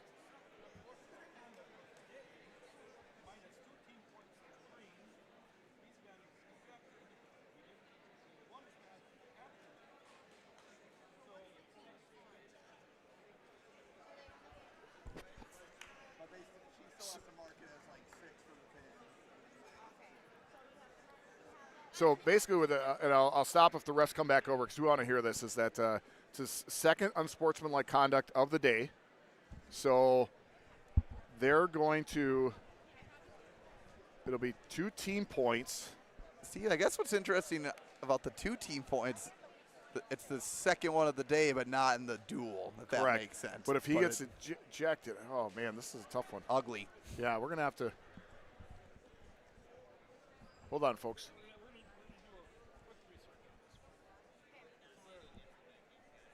All right, so the officials are going to go talk. Hello. What's up, Jason? Folks, we're going to go a little radio silent so we can hear this. I apologize, folks. When we get back, we'll try to do a full explanation.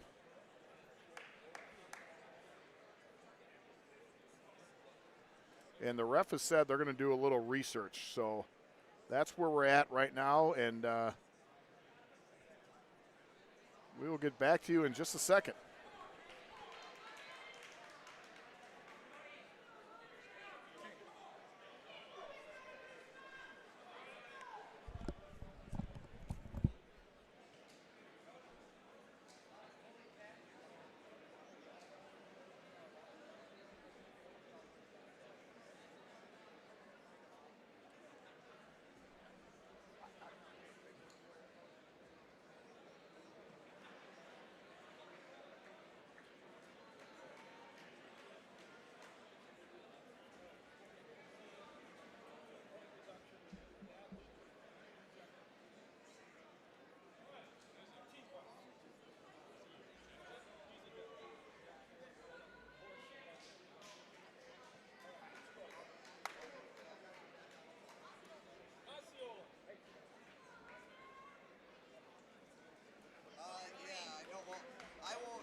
All right, folks, so back to the action here at 150.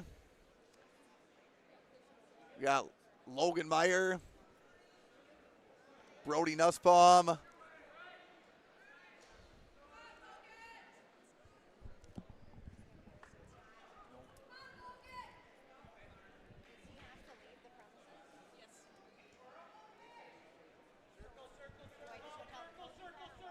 yeah, you got to go. I would talk to the coach. So Hunter Cromrie, so we're all on the same page, picked up 6 for his result. And since it was a second unsportsmanlike, lost 2 points. Don't know. Steve might have an answer on his status for this.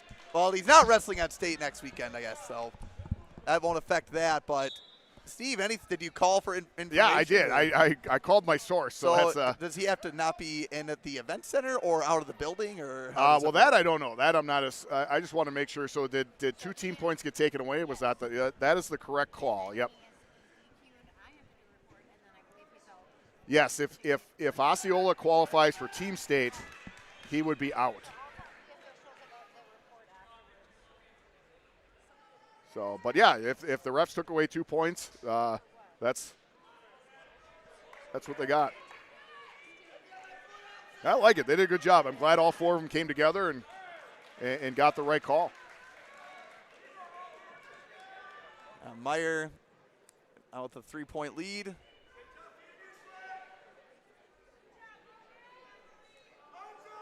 Well, back to the action on the mat here. Well, and I don't want to keep. Well, I guess I'm not trying to keep talking about a negative here, but does that affect if let's say Osceola wins this? Does that affect their at-large status? You know what I mean? Like, will they take into it and go, oh, well, this kid can't wrestle?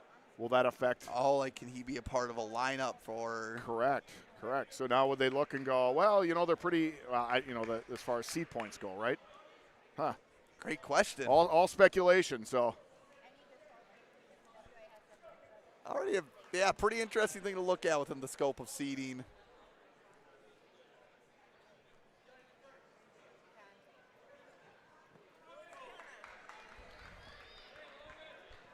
Anyway, Steve, lay of the land. Here we go. We have a 6-point duel. We have Logan. Four results left, so 24 points on the board still. Yeah, fun stuff. Logan, did you let him know who's wrestling here, too? Yes. Okay, gotcha. All right.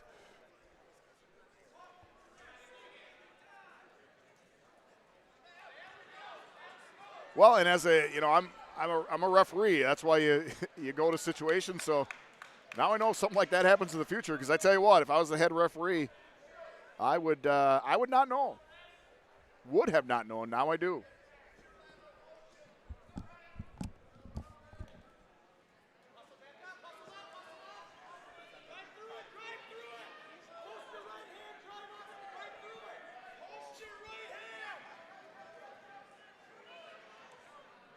Nice little takedown by Meyer.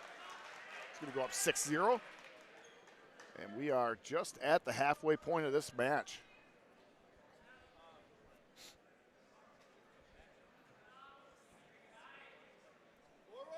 As Teague said, we got 4 matches remaining,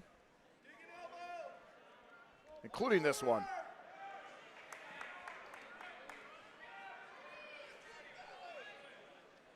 So yeah, I guess where Teague and I were wondering what was going on, and I think the reason why I question is if this was a tournament and he was kicked out, all of his points would be gone, right? So dual meet, obviously a different situation.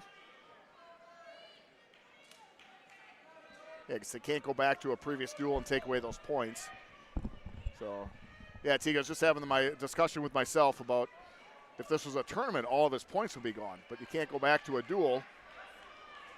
Imagine that. Go back to a duel from previous and go, oh, actually, these points are gone. Get your team out of the locker room. You got to wrestle. Well, that'd make things interesting. That would be ugly.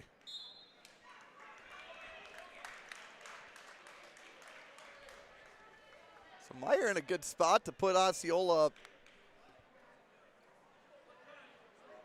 either 10 or 11 points. We have some blood time.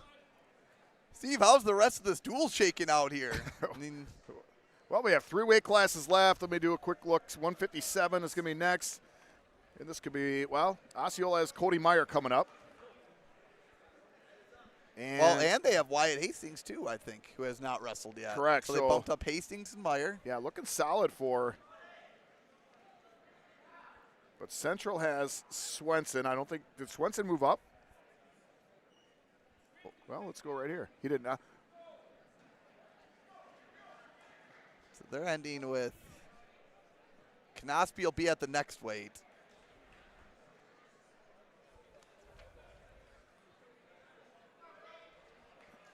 Nod in favor of Osceola as far as who they have remaining.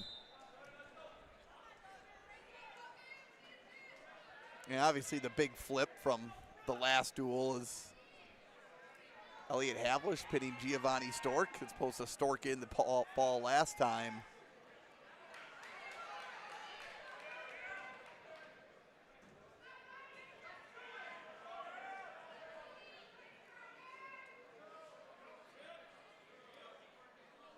Meyer looking for a hammerlock.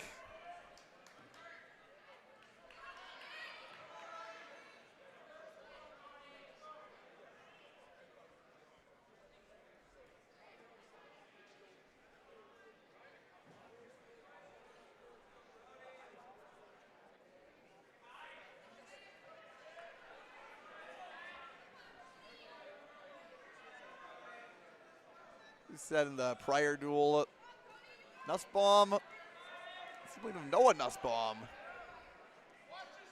Panther graduate.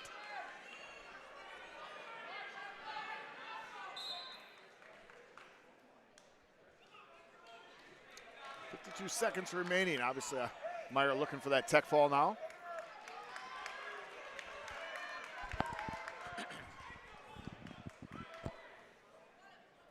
Synchro Central is going to need some upsets.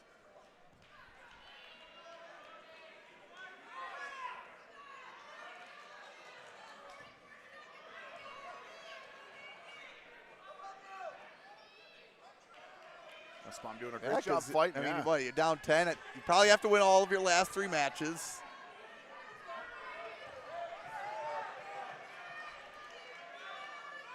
Oh, we've seen crazy things happen in high school sports before. Right on.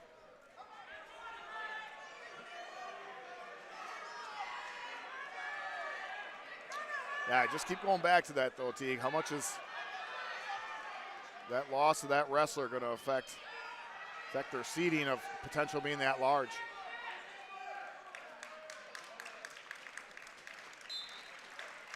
That will be a major for Meyer.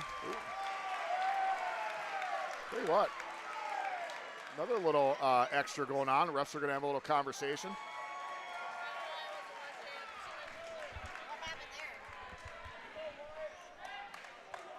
I think the refs are going to let that one go.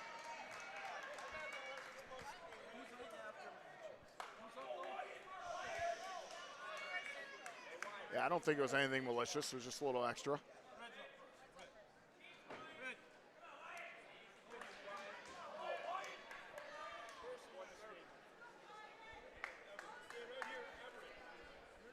All right, so we're going to have Wyatt Hastings and Everett Nosby. So Nosby is, well, it's a good one, Teague. So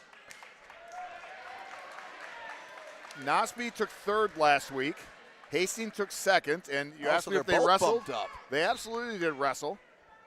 Nosby won by fall in the semis of last week. So this is they wrestled at 150. Both wrestlers now are at 157. Hastings look like going up big. Yeah, looking to put the finishing touches. Yeah, Central does not need a fall here. They just need to win. So down by 10 points. They just need 3 wins in a row. They could be 3 decisions. 3 decisions will do it. But both wrestlers, Teague, I just have a prediction this one is not going to go the distance because these guys are going after each other, both going upper body.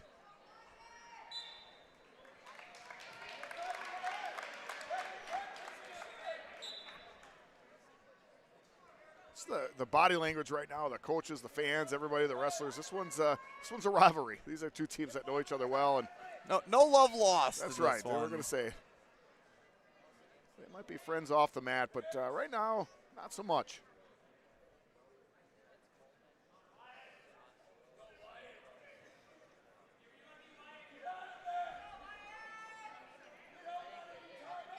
Gee, great day, though. I mean, this has been a lot of fun in St. Croix Falls. Great hosts.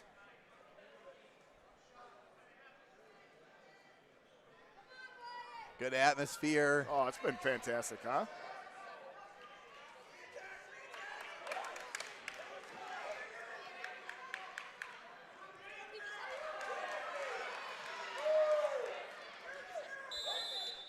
St. Croix Falls Teague just made their sixth trip to Team State.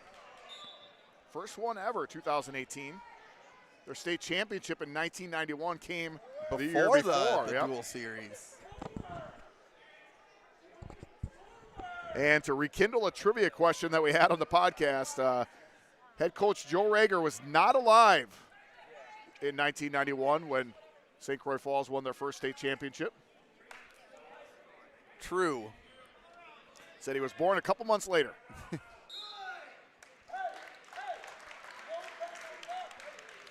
So no score here between Hastings and Nosby.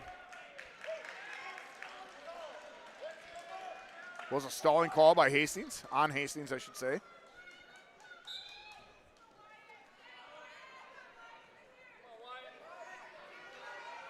Nosby doing a good job. Nice little short sits. Switches, keep moving, keep those hips moving. Gets on top. I tell you, that is, he's got those legs split. That's dangerous. Kept them split. And Hastings out of danger.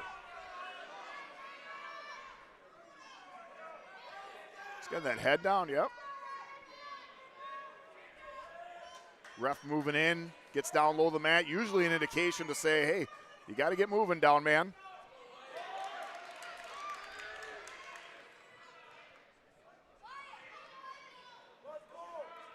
Once again, folks, this is just to repeat.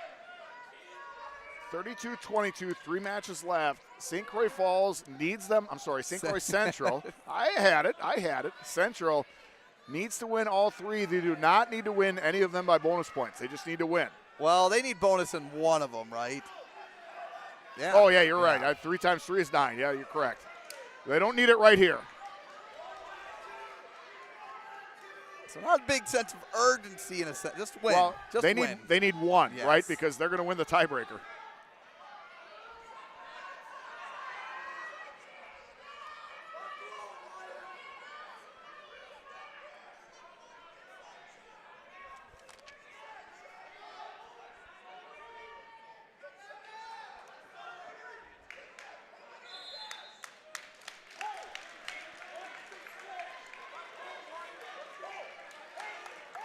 We'll reset in the center. 25 seconds to go in the second period.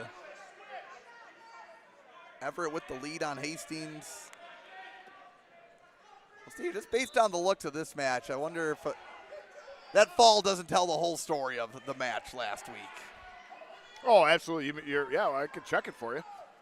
No, that's a lot of clicks. I'm good. You're saying it was probably pretty close when the fall happened. Man. Hastings with the switch attempt. Hastings looks like he's content to go to the third period. It's going to be his choice.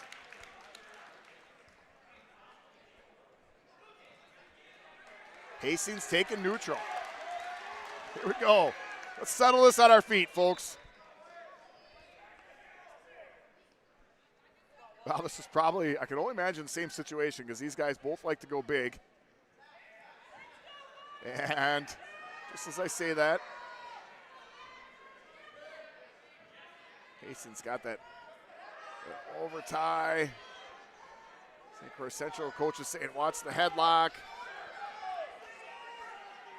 As long as Nosby keeps that head down, he should be okay.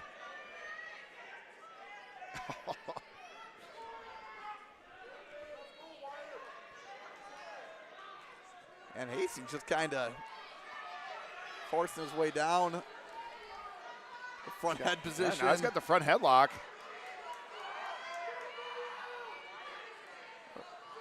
If we'll see a gator roll or, yeah. Hastings is just thinking big. He's just, yep. That's his mentality right now. Nosby doing a good job of coming up. Yeah, it's almost like, oh, nice job getting around. That's going to be 3. Yeah, it really makes me want to check that score from last week because I tell you, it probably was something big. I'll get my crack statistician, Chief Emery. I tell you, if you're Nosby here, maybe you're the guy that's could possibly get that major.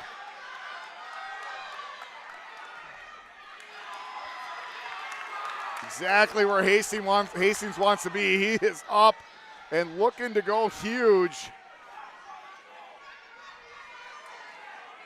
And Hastings was up 6-2.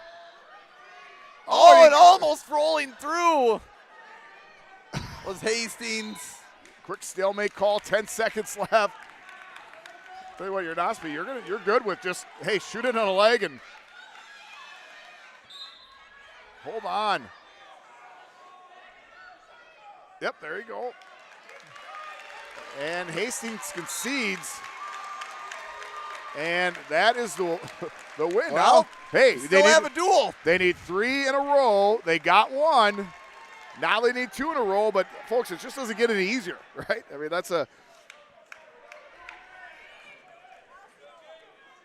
Hastings, a tough wrestler, state qualifier that Nosby just knocked off, but now Cody Meyer is coming on in.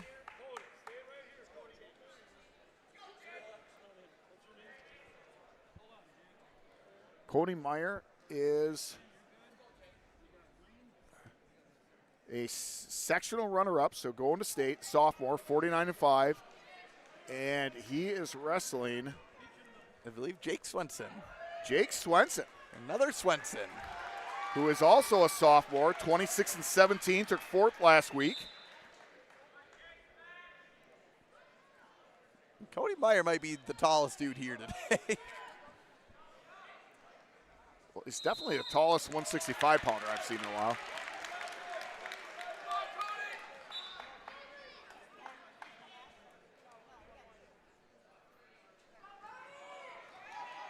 Meyer in on that leg. And deep on a leg. Swenson looking to roll some ankles. Right now, high man wins, and that is Meyer. Ooh, that's a tough situation. Good call, rep. This is fun, right? I mean, this is just must win. With the 13th match out of 14, and well, this could be the duel because I don't know who Osceola still has left in the tank here. So what you're the saying Central is, ending with McKenna. If Swenson gets the upset, they're favored in the last match. That's what you're telling me. Say so, with potential to get some bonus.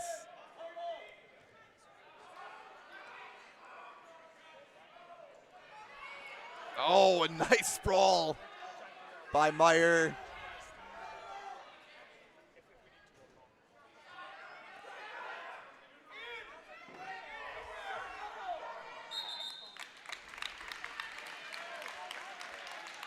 Meyer, as I work back to one of Steve's 45 USA bracketing tabs.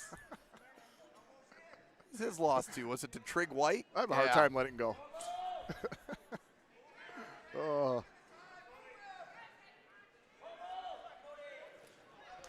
Oh, nice single leg by Meyer. Swenson trying to keep his hips down. Good job elevating. Mike still hasn't isolated a side yet. Yeah, Swenson's been doing good at fighting off these single leg attacks by Meyer. Looking to hook an ankle and he comes no up. Takedown because Meyer still a hold of the leg. And there it is, a takedown call to Swenson. Wow. Wow, and I tell you, that is a breath of life for St. Croix Central. They did not look like they were in a position where they could come back with this one, but now look at the body language of the bench now. The kids are kind of leaning in a little bit more. I mean, if you're taking a look at benches right now, I would tell you it looks like St. Croix Central is winning this duel.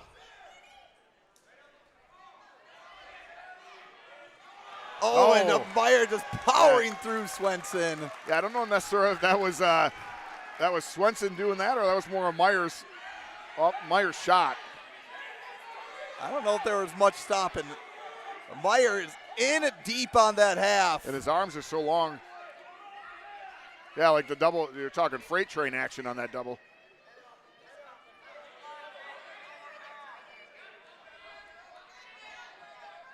Tell you what, that Swenson takedown in the first kind of woke the crowd up a little bit.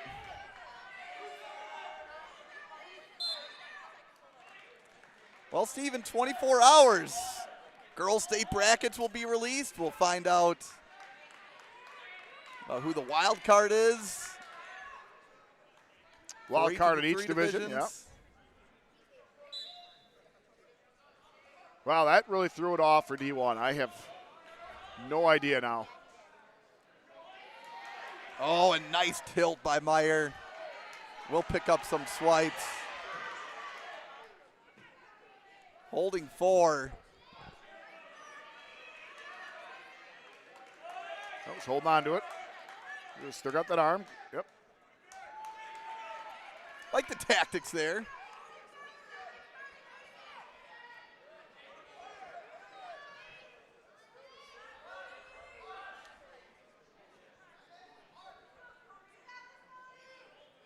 Meyer going for that tilt again. It's going to settle in. He's got it.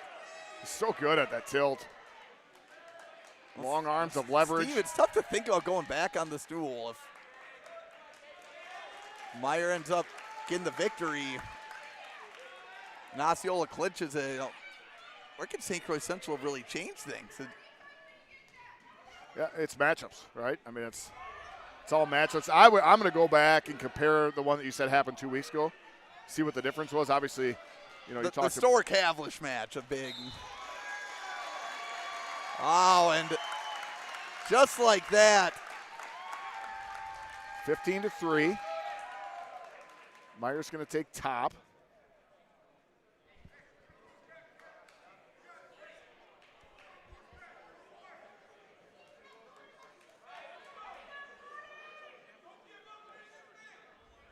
Yeah, that's. Yeah, I think if you're Cody Meyer at this juncture, 3 points away, don't need to do anything too fancy. Yeah, coach basically just asking, hey, he's doesn't have that handout, so he's not defensible, and you're giving him points is what basically what he's asking. I think it's more asking for interpretation. And Meyer takes top. Can you doubt him or blame him?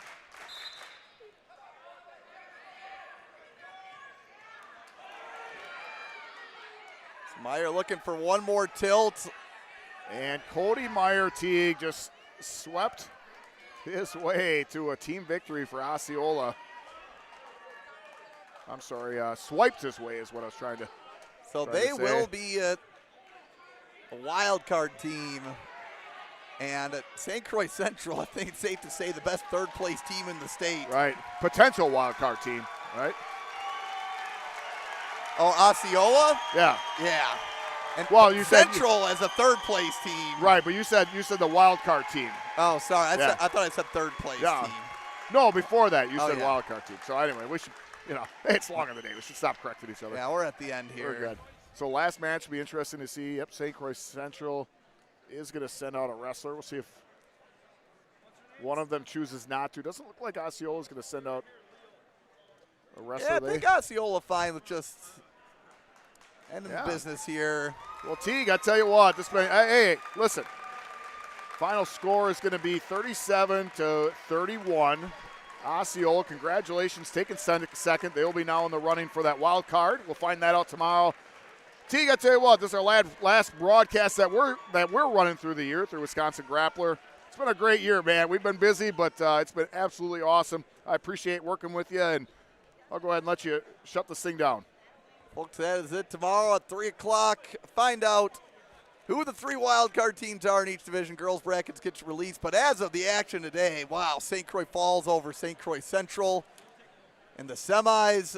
The Saints over Osceola in the finals. And in this second place wrestleback. Man, What a conclusion of a day. Osceola 37, St. Croix Central 31. Thank you, everybody, all 180 or so of you for tuning in all day. And as for us, I guess next time you'll see us will be at the state tournament. Thank you for tuning in. Signing off on behalf of Steve Lurkwin and myself, I'm Teague Fenwick. Have a great evening.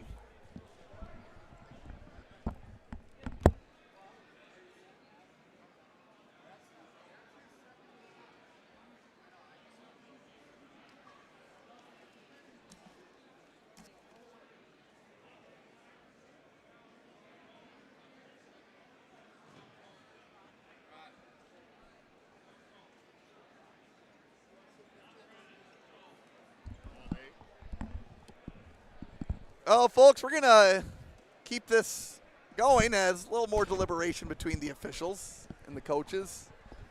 Yeah, so basically what they're finding out is, does his points count, right?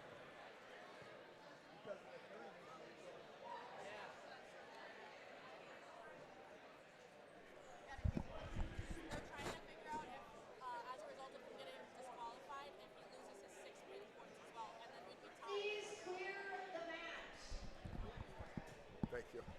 Okay, so here's what they're deliberating on right now, folks, is if Osceola, okay, they had the second unsportsmanlike with their wrestler. They had one in the previous one, then one now.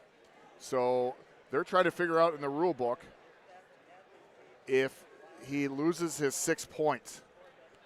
If he loses his 6 points, 37 minus 6, that's 31 to 31. Basically, the St. Croix Central coach is not going to leave the mat, because if he leaves the mat, then it's over. He's staying on the mat to basically say, hey, let's make sure we get the right call here, is what they're doing. So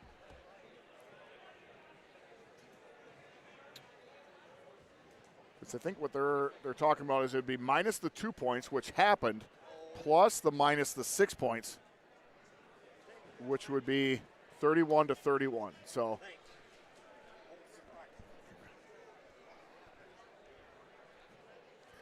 I don't have a lot more to add to that. I guess I'll just stay a lot. Teague has the camera on if I hear something differently. I'll let you know.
They're figuring out if they won or lost. Turn those cameras on. Let's go. Yeah, no, we still have it on. Oh, jeez. I'm like, man, somebody might get arrested.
Once again, folks, I'm just staying on the headset. We have a appeal going on, and the appeal is to see if a wrestler who committed 2 unsportsmanlike conducts, one in one match, another one in the match you just saw, and they're seeing if his team points are taken away. That's the deliberation that's happening, so that's why we're still at the feed on.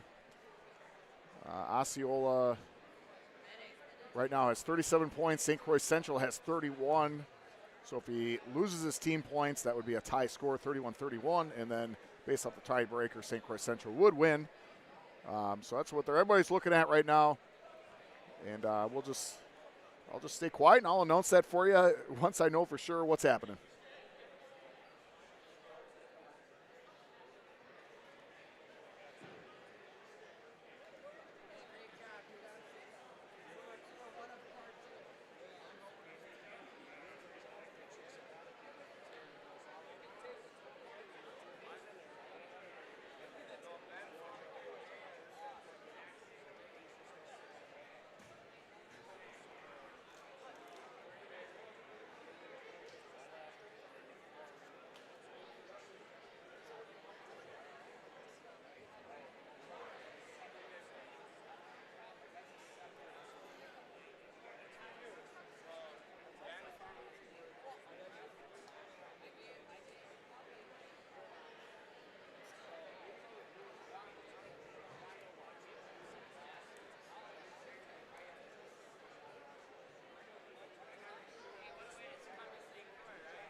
Love it. Drama. I'm going to have to come back now.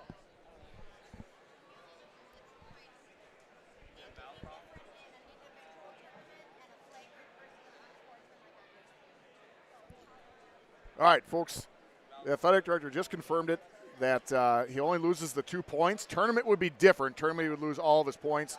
Does not happen in a duel. Lost his 2 points. So we are going to pop off and just confirm that Osceola is the winner, 37-31 over St. Croix Central. So congratulations, Osceola, on taking second place. Your champion, St. Croix Falls. From Teague Fenwick, Steve Lorquin, Wisconsin Wrestler Podcast, through the Grappler.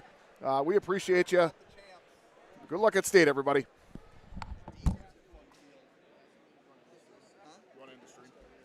It is. Hey, thank you. Appreciate you. Good luck. It is done now. Yeah. She just confirmed it to me. Yeah, we're good. Let me get our crap out of the way. Oh, you're good. I just didn't want to.